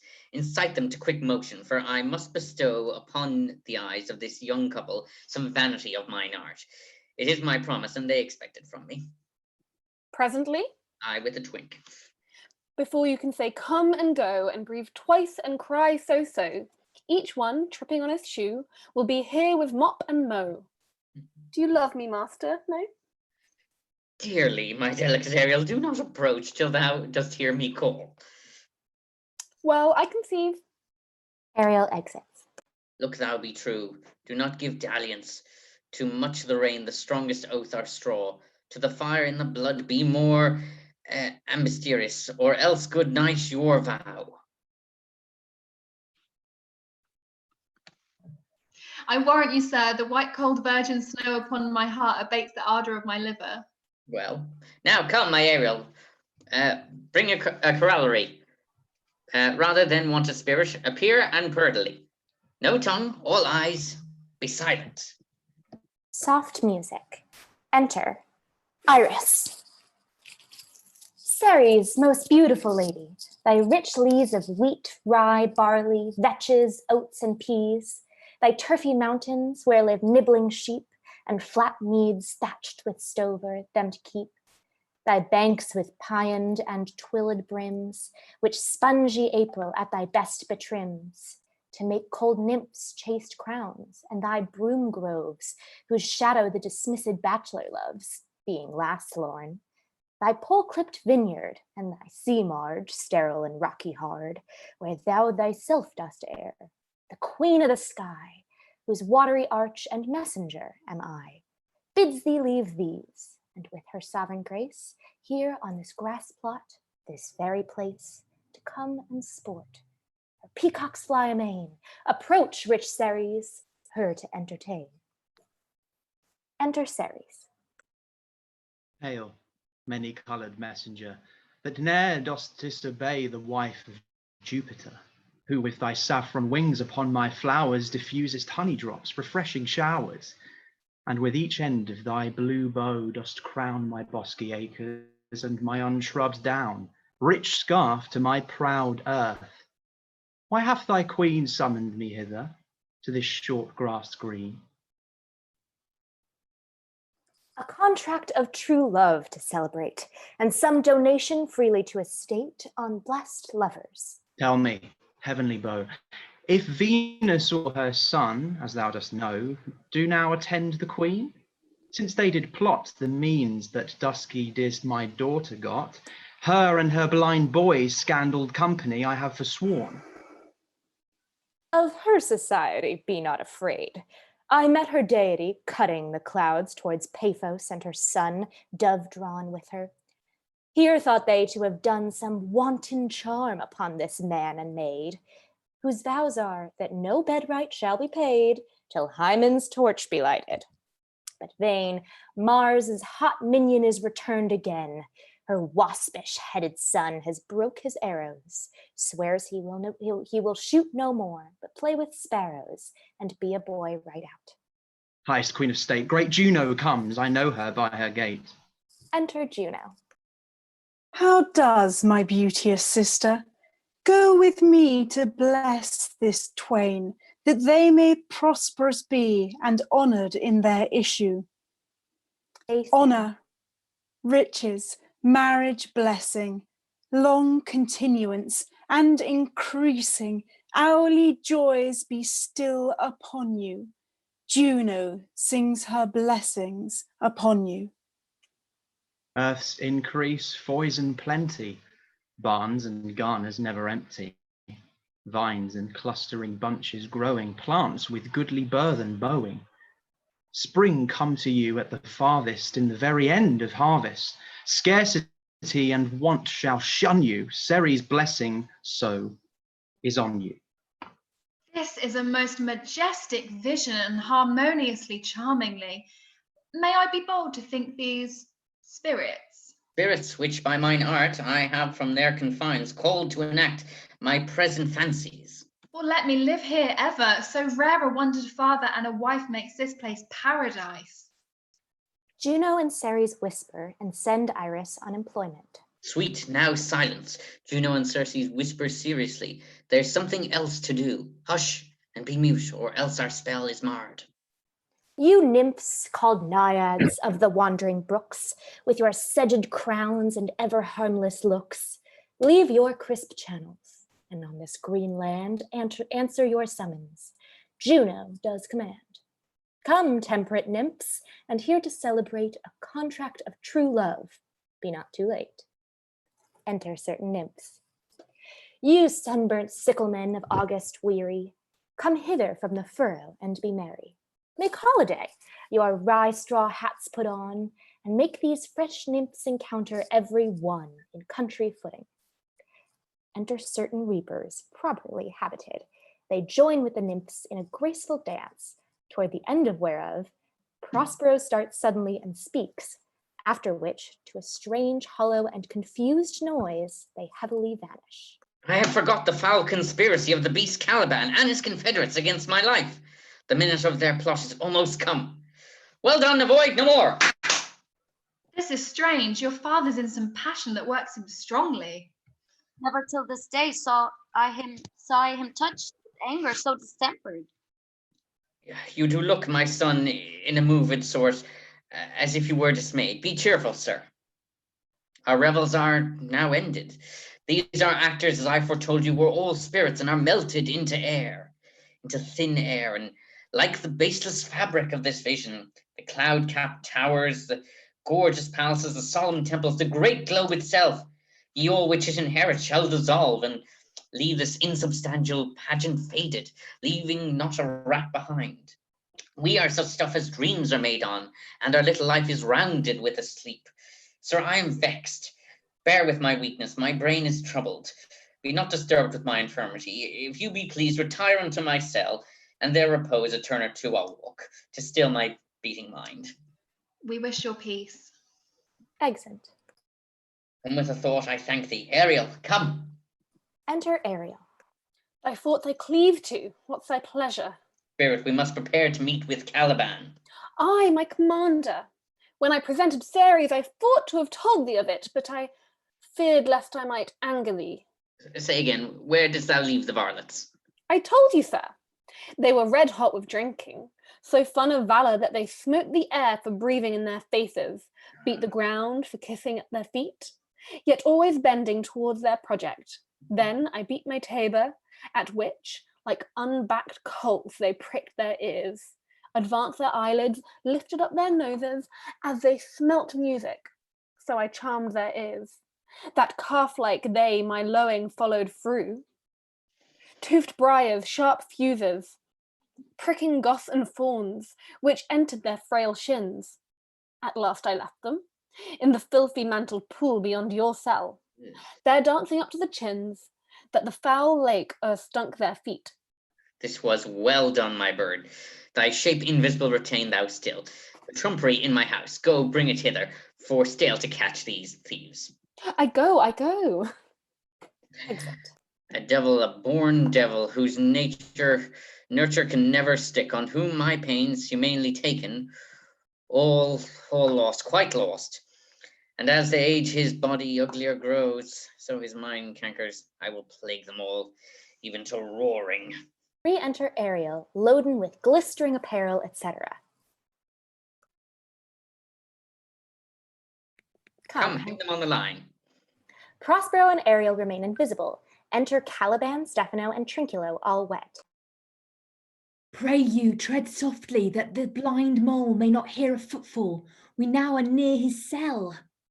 Monster, your fairy, which you say is a harmless fairy, has done little better than played the jack with us. Monster, I do smell all horse piss, at which my nose is at great indignation. So is mine. Do you hear, monster? If I should take a displeasure against you, look you. Thou wert but a lost monster. Good my lord, give me thy favour still. Be patient, for the prize our being to bring to me shall hoodwink this mischance. Therefore speak softly, all's hushed as midnight yet. Aye, but we'll lose our bottles in the pool. There is not only disgrace and dishonour in that monster, but an infinite loss. That's more to me than my wedding. Yet this is your harmless fairy monster. I will fetch off my bottle, though I be o'er ears for my labour. Prithee, my king, be quiet. Seest thou here? This is the mouth of the cell. No noise, and enter. Do that good mischief which may make this island thine own for ever, and I thy Caliban for aye thy footlicker. Give me thy hand. I do begin to have bloody thoughts. Oh, King Stefano! Oh, peer! Oh, worthy Stefano, look what a wardrobe here is for thee! Let it alone, thou fool, it is but trash. Oh, ho, monster, we know what belongs to a frippery. Oh, King Stefano! Put off that gown, Trinculo. By this hand, I'll have that gown. Thy grace shall have it. The dropsy drown this fool. What do you mean to dote thus on such luggage? Alone and do the murder first. If he awake from toe to crown, he fills our skins with pinches, make us strange stuff. Be you quiet, monster. Mistress Line, is not this my jerkin? Now, is the jerkin under the line? Now, jerkin, you are like to lose your hair and prove a bald jerkin. Do. We steal by line and level, not like your grace. I thank thee for that jest. Here's a garment for it. Wit shall not go unrewarded while I am king of this country. Steel by line and level is an excellent pass of paint. There's another garment for it. Monster, come, put some lime upon your fingers and away with the rest. I will have none on't. We shall lose our time and all be turned to barnacles or to apes with foreheads villainous low. Monster, lay to your fingers. Help to bear this away where my hogshead of wine is, or I'll turn you out of my kingdom. Go to, carry this. And this. Aye, and this. A noise of hunters heard. Doo-doo. Enter diverse spirits in the shape of dogs and hounds and hunt them about, Prospero and Ariel setting them on. Hey, Mountain, hey! Silver, there it goes, Silver. Fury, they're tyrant there! Hark! Oh, charge my goblins, that they grind their joints with dry convulsions, shorten up their sinews with aged cramps, and more pinch-spotted make them than pard or cat of mountain. Hark, they roar! Let them be hunted soundly. At this hour lie at my mercy all mine enemies. Shortly shall all my labours end, and thou shalt have the air at freedom for a little fellow, and do me service. Exit. Act 5, Scene 1, before Prospero's cell. Enter Prospero in his magic robes and Ariel. Now does my project gather to a head. My charms crack not, my spirits obey, and time goes upright with my carriage. How's the day? On the 6th hour, at which time, my lord, you said our work should cease? I did say so, when first I raised the Tempest. Say, my spirit, how fares the king and his followers? Confined together in the same fashion as you gave in charge. just as you left them, all prisoners, sir, in the lime grove which the weather fends your cell. They cannot budge till your release. The king, his brother, and yours abide all free distracted, and the remainder mourning over them, brimful of sorrow and dismay. But chiefly, him that you termed, sir, the good old Lord Gonzalo, his tears run down his beard like winter drops from eaves of reeds. Your charm so strongly works them, that if you now beheld them, your affections would become tender. Dost thou think so, spirit? Mine would, sir, were I human. And mine shall. Hast thou, which art but air, a touch or feeling of their affection? And shall not myself, one of their kind, that relishes all as sharply, passion as they, be kinder moved when thou art? Though with their high wrongs I am struck to the quick, yet with my nobler reason against my fury do I take part. The rare action in virtue than in vengeance. They being penitent, the sole drift of my purpose doth extend, not a frown further. Go, release them, Ariel. My charms I'll break, their senses I'll restore, and they shall be themselves. I'll fetch them, sir. Exit. Ye elves of hills, brooks, standing lakes, and groves, and ye that stand with printless foot to chase the ebbing Neptune and do fly him when he comes back, you demi-puppets, that by moonshine do the green sour ringlets make, whereon the yew not bites, and you whose pastime it is to make midnight mushrooms that rejoice to hear the solemn curfew, by whose aid, weak masters though ye be, I have bedimmed the noontide sun, called forth the mutinous winds, and twixt the green sea and the azur'd vault set roaring war. To the dread rattle thunder have I given fire, and rifted Jove's stout oak with his own bolt. The strong base promontory have I made shake, and by the spurs plucked up the pine and cedar.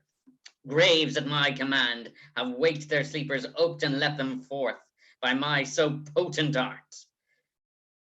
But this rough magic I here abjure, and when I have required some heavenly music, which even now I do, to work mine end upon their senses, that this airy charm is for, I'll break my staff, bury it certain fathoms within the earth, and deeper than ever did plummet sound, I'll drown my book. Solemn music.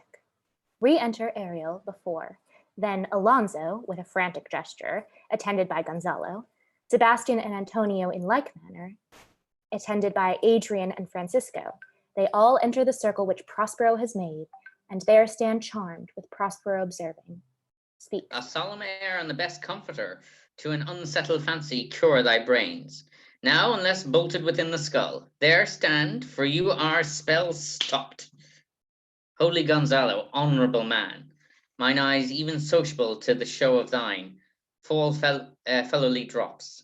This charm dissolves apace, and as the morning steals upon the night, melting the darkness, so their raising senses begin to chase the ignorant fumes that mantle their clearer reason.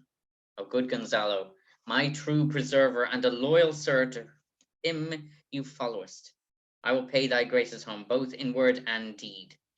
Most cruelly didst thou, Alonso, use me and my daughter. Thy brother was a furtherer in the act, and thou art pinched for't now, Sebastian. Flesh and blood, you, brother mine, that entertained ambition, expelled remorse and nature, with Sebastian, whose inward pinches therefore are most strong, would here have killed your king. I do forgive thee, unnatural though thou art. Their understanding begins to swell, and the approach tide will shortly fill the reasonable shore that now lies foul and muddy. Not one of them that yet looks on me, or would know me, Ariel. Fetch me that hat and rapier in my cell. I will discase me and myself present, as I was sometime Milan. Quickly, spirit, thou shalt ere long be free. Ariel sings and helps to attire him. Where the bee sucks, there suck I. In a cowslip's bell I lie. There I couch when owls do cry. On the bat's back I do fly. After summers merrily, merrily, merrily shall I now live. Under the blossom that hangs on the bough. Why, that's my dainty Ariel. I shall miss thee, but yet thou shalt have freedom. So. To the king's ship, invisible as thou art, there shalt thou find the mariners asleep under the hatches.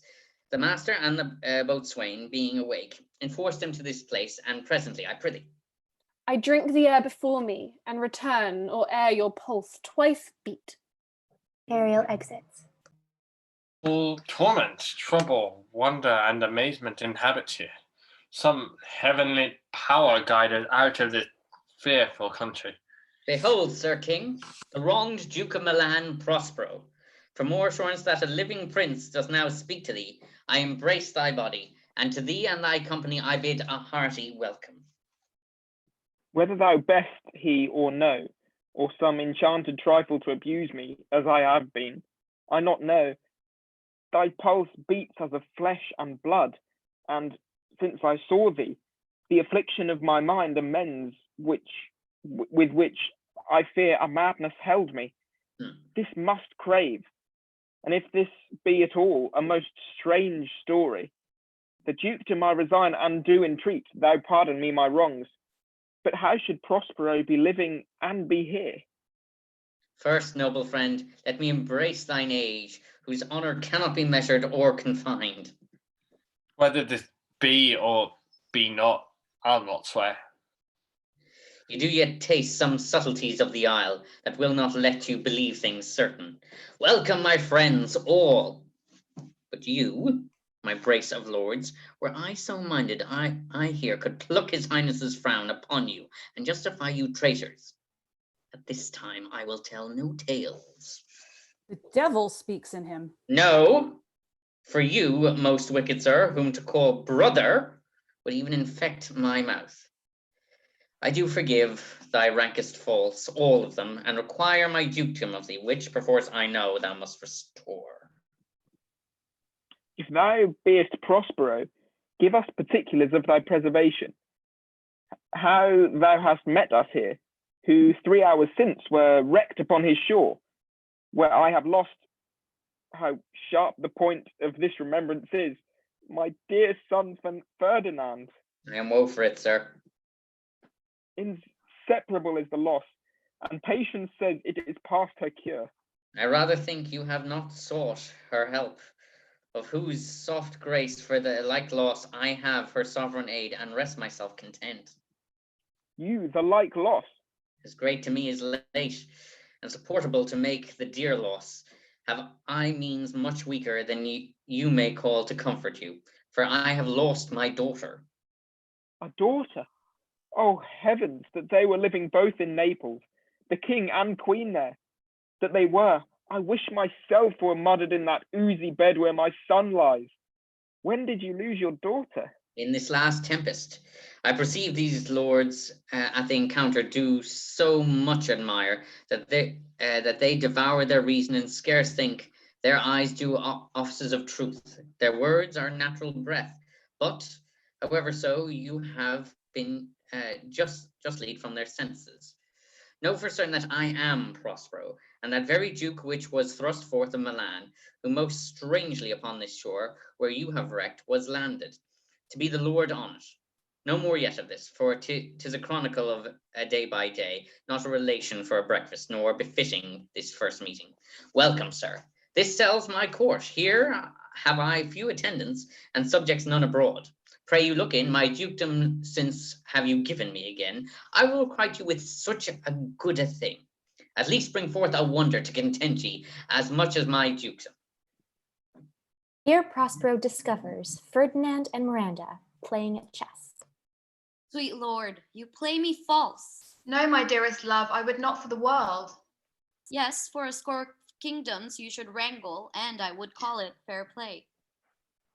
If this prove a vision of the island, one dear son shall I twice lose. A most high miracle. Though the seas threaten, they are merciful. I have cursed them without cause. Kneels. Now all the blessings of a glad father compass thee about.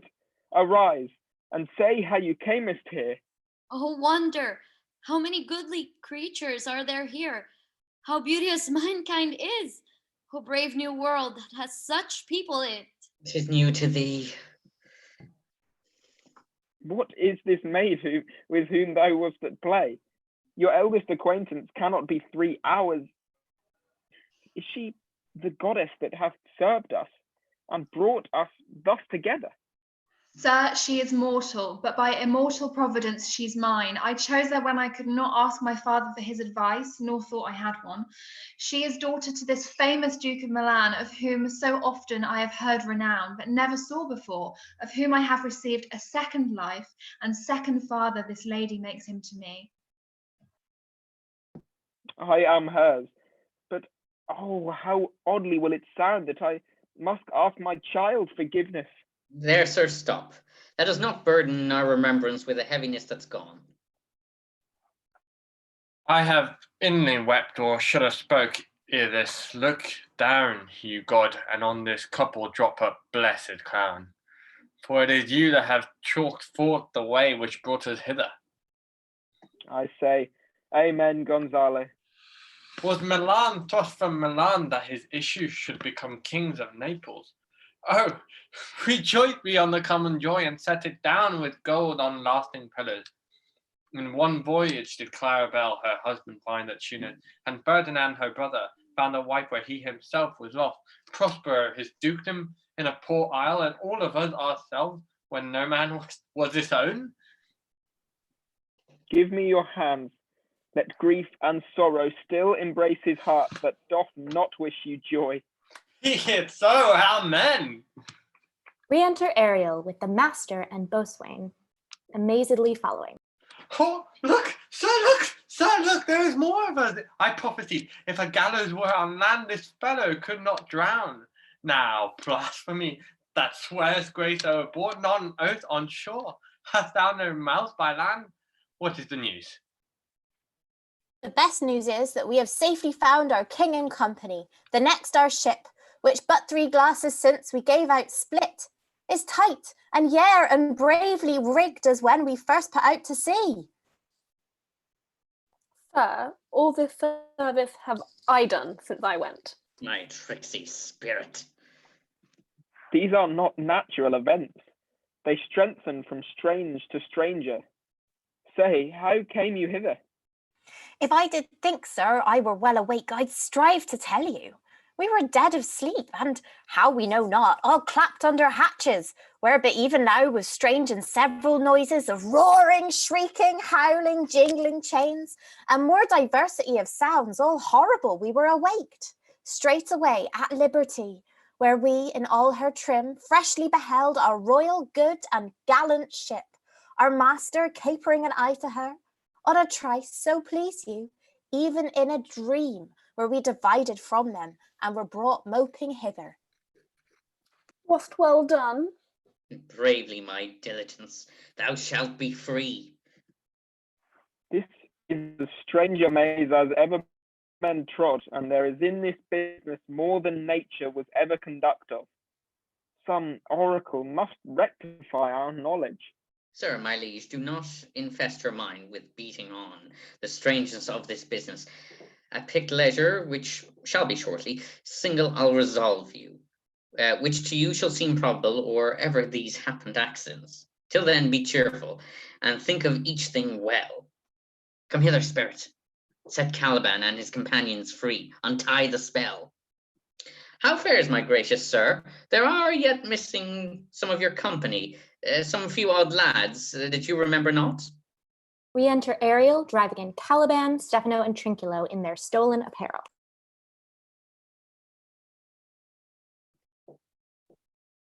Every man shift for all the rest, and let no man take care for himself. For all is but fortune. Coraggio, bully monster, coraggio. If these be true spies which I wear in my head, here's a godly sight. Oh, Setebos, these be brave spirits indeed. How fine my master is. I am afraid he will chastise me. What things are these, my lord Antonio? Will money buy 'em? Very like. One of them is a plain fish, and no doubt marketable. Mark but the badges of these men, my lords, then say if they be true. This misshapen knave, his mother was a witch, and one so strong that could control the moon, make flows and ebbs, and deal in her command without her power. These 3 have robbed me, And this demi-devil, for he's a bastard one, have plotted with them to take my life. 2 of these fellows you must know and own. This thing of darkness I acknowledge mine. I shall be pinched to death. Is not this Stefano, my drunken butler? He is drunk now. Where had he wine?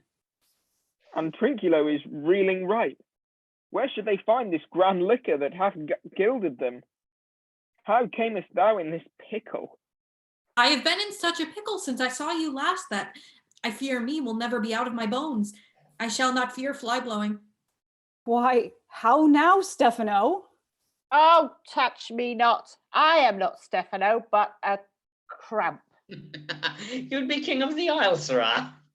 I should have been a sore one then. This is as strange thing as ever I looked on. He is as disproportionate in his manners as he is in his shape. Go, sirrah, to my cell. Take with you your companions as you look to have my pardon. Trim it handsomely. Aye, that I will, and I'll be wise hereafter and seek for grace. What a thrice double ass was I, to take this drunkard for a god and worship this dull fool. Go to, away. Hence, and bestow your luggage where you found it. Or stole it, rather. Exeunt Caliban, Sebastian, and Trinculo. Sir, I invite your highness and your train to my poor cell, where you shall take your rest for this one night, which part of it I'll waste with such discourse as, I not doubt, shall make it go quick away, with stories of my life and the particular accidents gone by since I came to this isle. And in the morn I'll bring you to your ship, and so to Naples, where I have hopes to see the nuptials of these our dear beloved solemnized, and therence retire me to my Milan, where every third thought shall be to my grave. I long to hear the story of your life, which must take the ear strangely. I'll deliver all, and promise you calm seas, auspicious gales, and sails so expeditious that shall catch your royal fleet far off. My aerial chick, this is thy charge. Then to the elements be free, and fare thou well. Please you draw near. Exeunt. Epilogue. Now my charms are all overthrown, and what strength I have's mine own, which is most faint now, 'tis true. I must be here confined by you, or sent to Naples, let me not, since I have my dukedom got. And pardon the deceiver dwell in this bare island by your spell, but release me from your bands with the help of your good hands. Gentle breath of yours my sails must fill, or else my project fails, which was to please. Now I want spirits to enforce, art to enchant, and my ending is despair, unless I be relieved by prayer, which pierces so that it assaults mercy itself and frees all faults. As you from crimes would pardon be, let your indulgence set me free.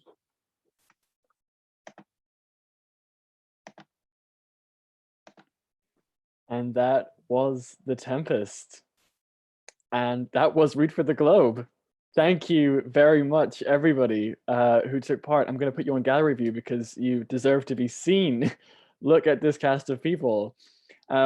I think you all deserve a massive round of applause, and it's going to sound so disharmonious. But I'm going to take everyone off mute, and yeah, give yourselves a round of applause.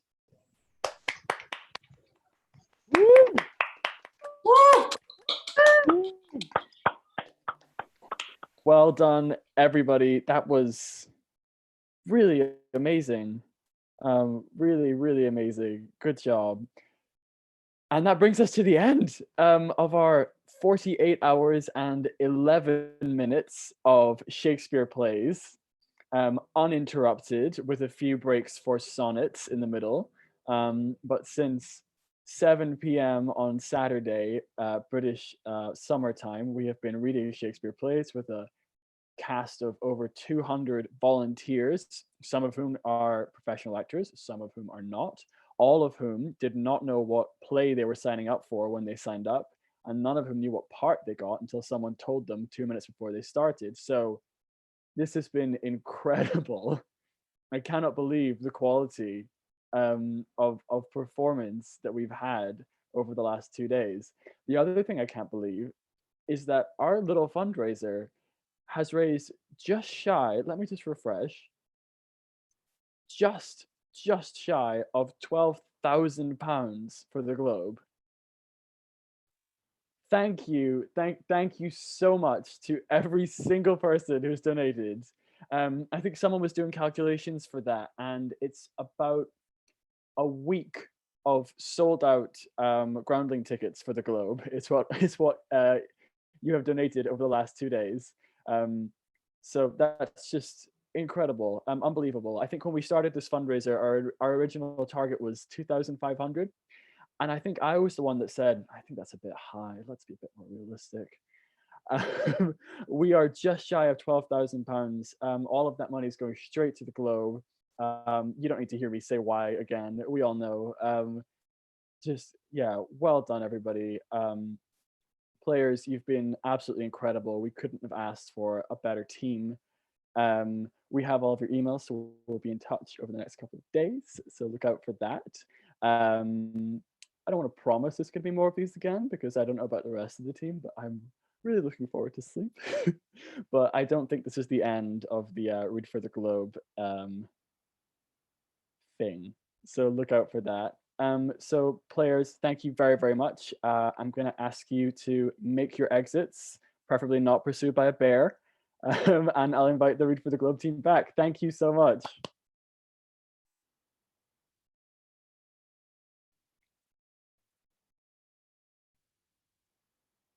Wow, do we have everyone? We have most people. I'm going to unmute everyone, and we'll just get a little bit crazy with some thank yous for a little while, and then we're going to hand over to Alex, who was the man who came up with this whole idea. I think it was Tuesday morning that he texted Sophie, should we do something for the Globe? That would be great. 4 days later, here we are, 200 volunteers and almost £12,000 raised. So people, who wants to say some things?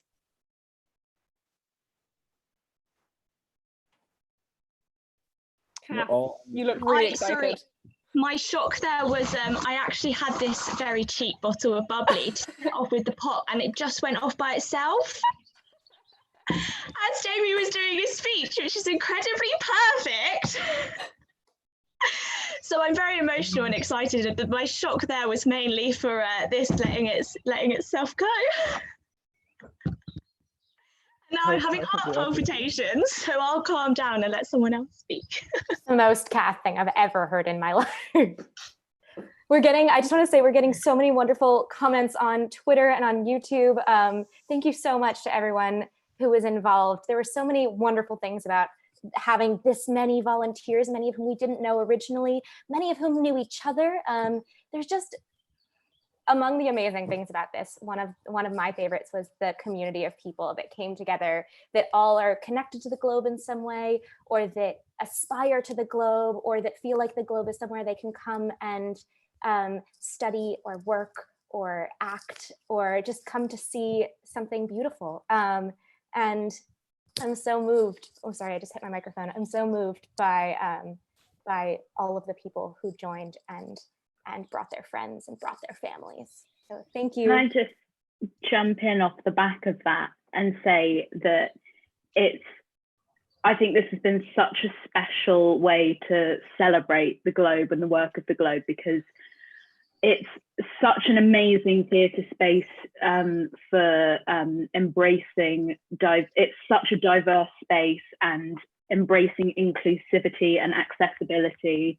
And this has been incredible, the amount of people that we've got involved, all just united by love. And it's a bit emotional actually, but yeah, hopefully we can carry that love forward. And it's really renewed my faith in people and given me hope for the future of the theatre industry.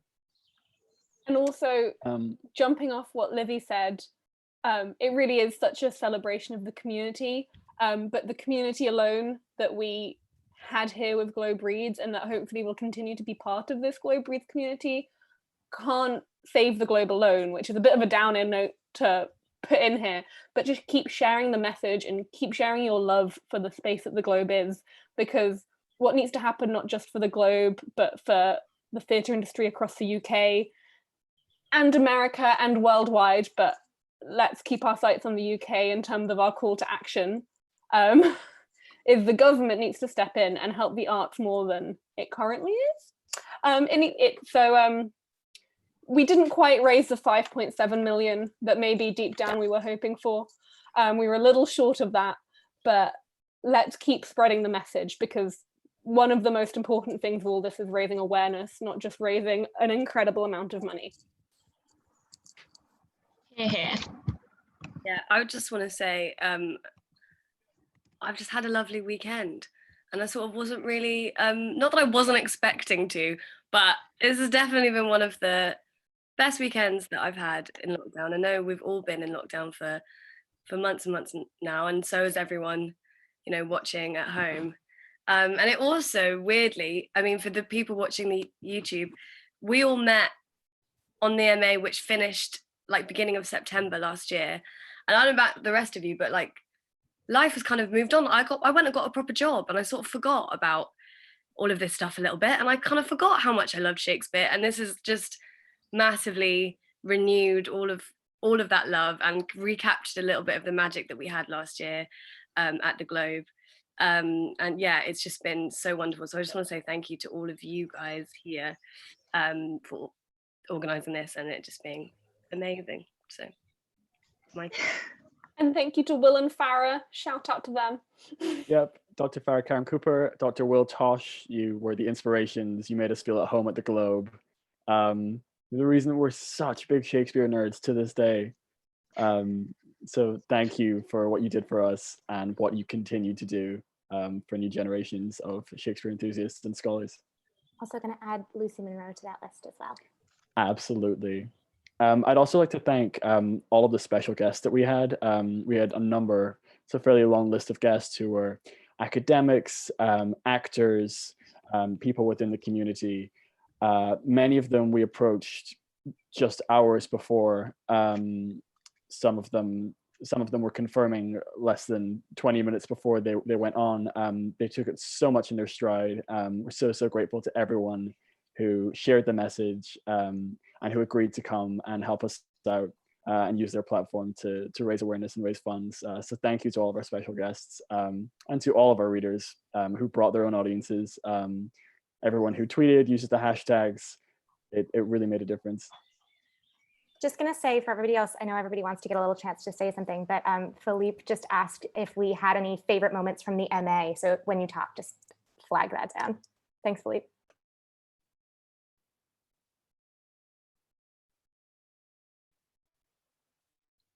Nah, we all hated it, clearly. No favorite moments from any of us. I really liked all the workshops. We had some great workshops. The prosthetics one was particularly great. I'm gonna go get my fingers. I horrified all of my flatmates by bringing home some horribly lifelike skin tone prosthetic fingers and leaving them in my kitchen. Just leaving them there with no explanation. Those were horrifying. Wait, I'm going to just confirm right now, but I think we just passed £12,000. Yeah! Did we? We did it! 12,086 pounds for the coin. Wow. Cheers to that. Big. Cheers. Thank Absolutely. you. Massive Thank you, cheers. everyone. Cheers. What a great way to end it. We're going to keep the fundraising page up for a few days. And also the live streams are all available to watch back. You can just rewind them and rewatch them. I don't know how long they're up for. It might be 24 hours. It might be 12. So if you want to go back and watch yourself, watch your friends, watch one of the plays you missed, then go back and do that as soon as you can. We're also going to be looking to download them, and we're not really sure what we're going to do with them exactly and how we're going to handle that, but it is a thing that is on our mind because we know there are so many just frankly astounding performances in there that I for one want to rewatch, and I missed a few anyway, so that's definitely on my bucket list. And I think some really talented prop makers we've turned up from this as well. Some really innovative things going on, so all areas, acting and creative otherwise.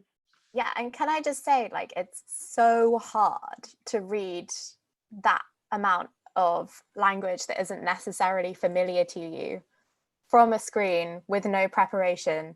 And everyone has just been so fantastic. And I didn't think about what I was expecting, but it's just blown me away how incredibly well people have got through that challenge, and really come together and egged each other on and made it really energetic and exciting. It's been fantastic. Regine, Ben, any last words?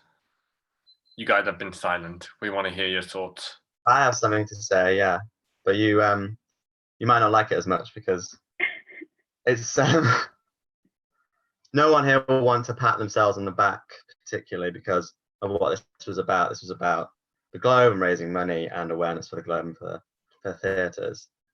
But I really want to mention, or at least thank, the 9 people around me on behalf of everyone who has relied so much on the hard work they've put in. Like they've dedicated the last week of their lives, night and day. And I've kind of jumped in and out this weekend, sent a few tweets, and feel like I've sort of been swept along, but really we owe a lot to these people. So thank you very much for the effort into the Zoom and the stream, spreading awareness, getting it as wide as possible, getting celebrity guests in. What a tremendous effort. So thank you. Someone apparently has a finger fetish and wants to see the wax fingers that we made as a these are the horrible wax fingers that we made. We were meant to get our own skin tone, which I clearly failed at, but it's incredible how accurate they were. Sorry to jump on what Ben said with that horrible comment I just made. Perfect. I needed shutting up. Oh, I guess that means it's my turn. I'm going to try not to do the thing that my body wants to do, which is like sob, because I'm a sap and it's pathetic. I mean, everybody's pretty much said it. Ben's right. This crew of people, you are an amazing group of people, and it's always been lovely to work with you as MA students, as just a couple of people being ridiculous in the streets of London. And then this week has been kind of lovely. I'm in the States, I'm from Boston, and it's actually, I haven't forgotten it because I miss it so much every day. Oh gosh, what is happening?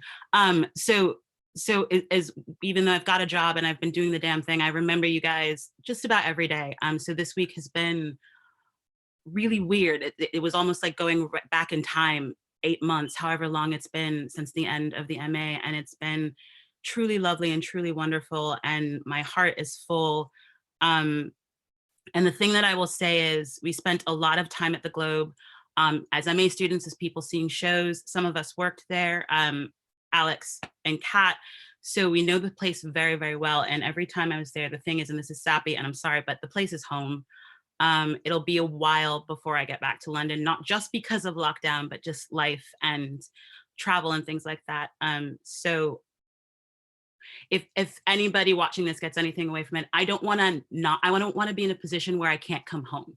So the stream might be over, 48 hours is over, but please keep sharing, keep donating, keep doing what you can to keep this place open, because it is truly, truly quite special. It has given me more than I will ever be able to explain. And thanks for getting us to where we are. It's amazing. Thank you, Regine. I think it's time for Alex to sign us off, now that we're probably all crying. Yeah, I mean, it's crazy to think that, yeah, this all started off with a text to Sophie being like, I have this crazy idea and I can't stop thinking about it. And she promptly didn't answer for another 2 hours, and then I was left to ruminate on it, and boy, did it explode. I think one of the craziest things that's come out of this is seeing how the Globe as a space is something that by nature huddles everyone together, elbows to elbows, and it somehow managed to work when we're all across the globe, literally. and as far away as can possibly be. I don't know what I expected when I started this, but I do know that one of the other things that I said to Sophie was, so Jamie thought that 2,500 was going to be a bit too high, and I straight away said to Sophie, I think we should do 10,000. And I mean, that is because I'm a cocky bastard, but also I know what this community feels and how people are soldiered like nothing else together before. So I knew that if this was a thing that we could get running, which we did basically seamlessly, thanks to Jamie, especially for helping out with all technical stuff. Creds to you, man. That was incredible. Some last minute crisis management from everyone, from Madeline, from Sophie, from Kat, Elise, Regine, Ben, Livy, Kath. You guys are all just literally incredible. I honestly don't know how we could have done it without any one of you not in there. We all played our part, and it was truly wonderful to like play as a team again, you know. And yeah, it did kind of just feel like I was stepping back in time for a second, which is really, really nice.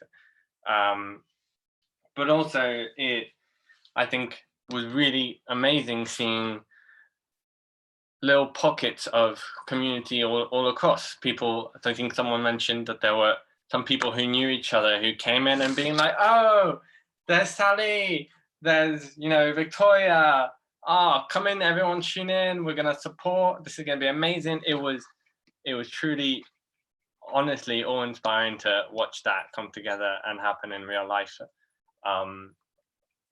I really hope the donations keep coming in, because it's more than about the money. It's a testament of what the Globe means, and I think it would be really nice to have that go on and on, and hopefully we'll see each other again. So with that, I'm going to read from a little script I have, because otherwise I was going to forget it. First things first, thank you to everyone who donated. From as little as a groundling ticket to some people who donated up to 500 quid. There was a truly astounding range of people who were able to chip in, no matter their means, and the collective effort of that was a sight to behold. Finally, secondly, thank you to everyone who has watched. We got something like 3,000 views on the first stream. I haven't even like looked at the others and whatnot, but we were consistently hovering in the 50 to 120 people watching on a stream at any given time, and that never let up. It allowed us to really power through. And you find us now here, you know, sleep deprived and crying with tears, partly because we were able to power through because of that. And finally, thank you so much to everyone who read with us. You were all stars. You committed to every single ounce of your energy with us. This was not even close to just us and our efforts. There were people who were in it, literally blood, sweat, and tears with us. And we really, really appreciate that. It gave us the strength to persevere as well in that, and kind of bounce off of what other people gave. We couldn't disappoint you, and we know we didn't, because we're just that good. Hey. And finally, obviously, thank you to the Globe and everyone who works in it, from the 200 plus volunteers, I can't remember the number anymore, the volunteers who work at the Globe, to the CEO who loved and retweeted our efforts, to Will, to Farah, Elspeth.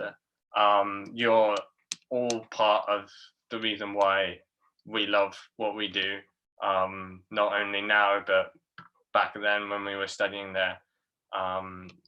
You're a true inspiration for us all. We hope to see you all in the Woodenow again soon. I know it'll happen, but we might have to hold on a little longer until then. But I think one thing, we're at £12,171 so far. Should I just keep talking? Like, the money just keeps coming in. I think, yeah, I think with that, I don't really have anything else to say. So I think the best thing to do is to leave with the words of the man who brought us all here. And whether we shall meet again, I know not. Therefore, our everlasting farewell take. Forever and forever farewell. If we do meet again, why, we shall smile. If not, why then this parting was well made. I love you all. You're all incredible. Another round of applause.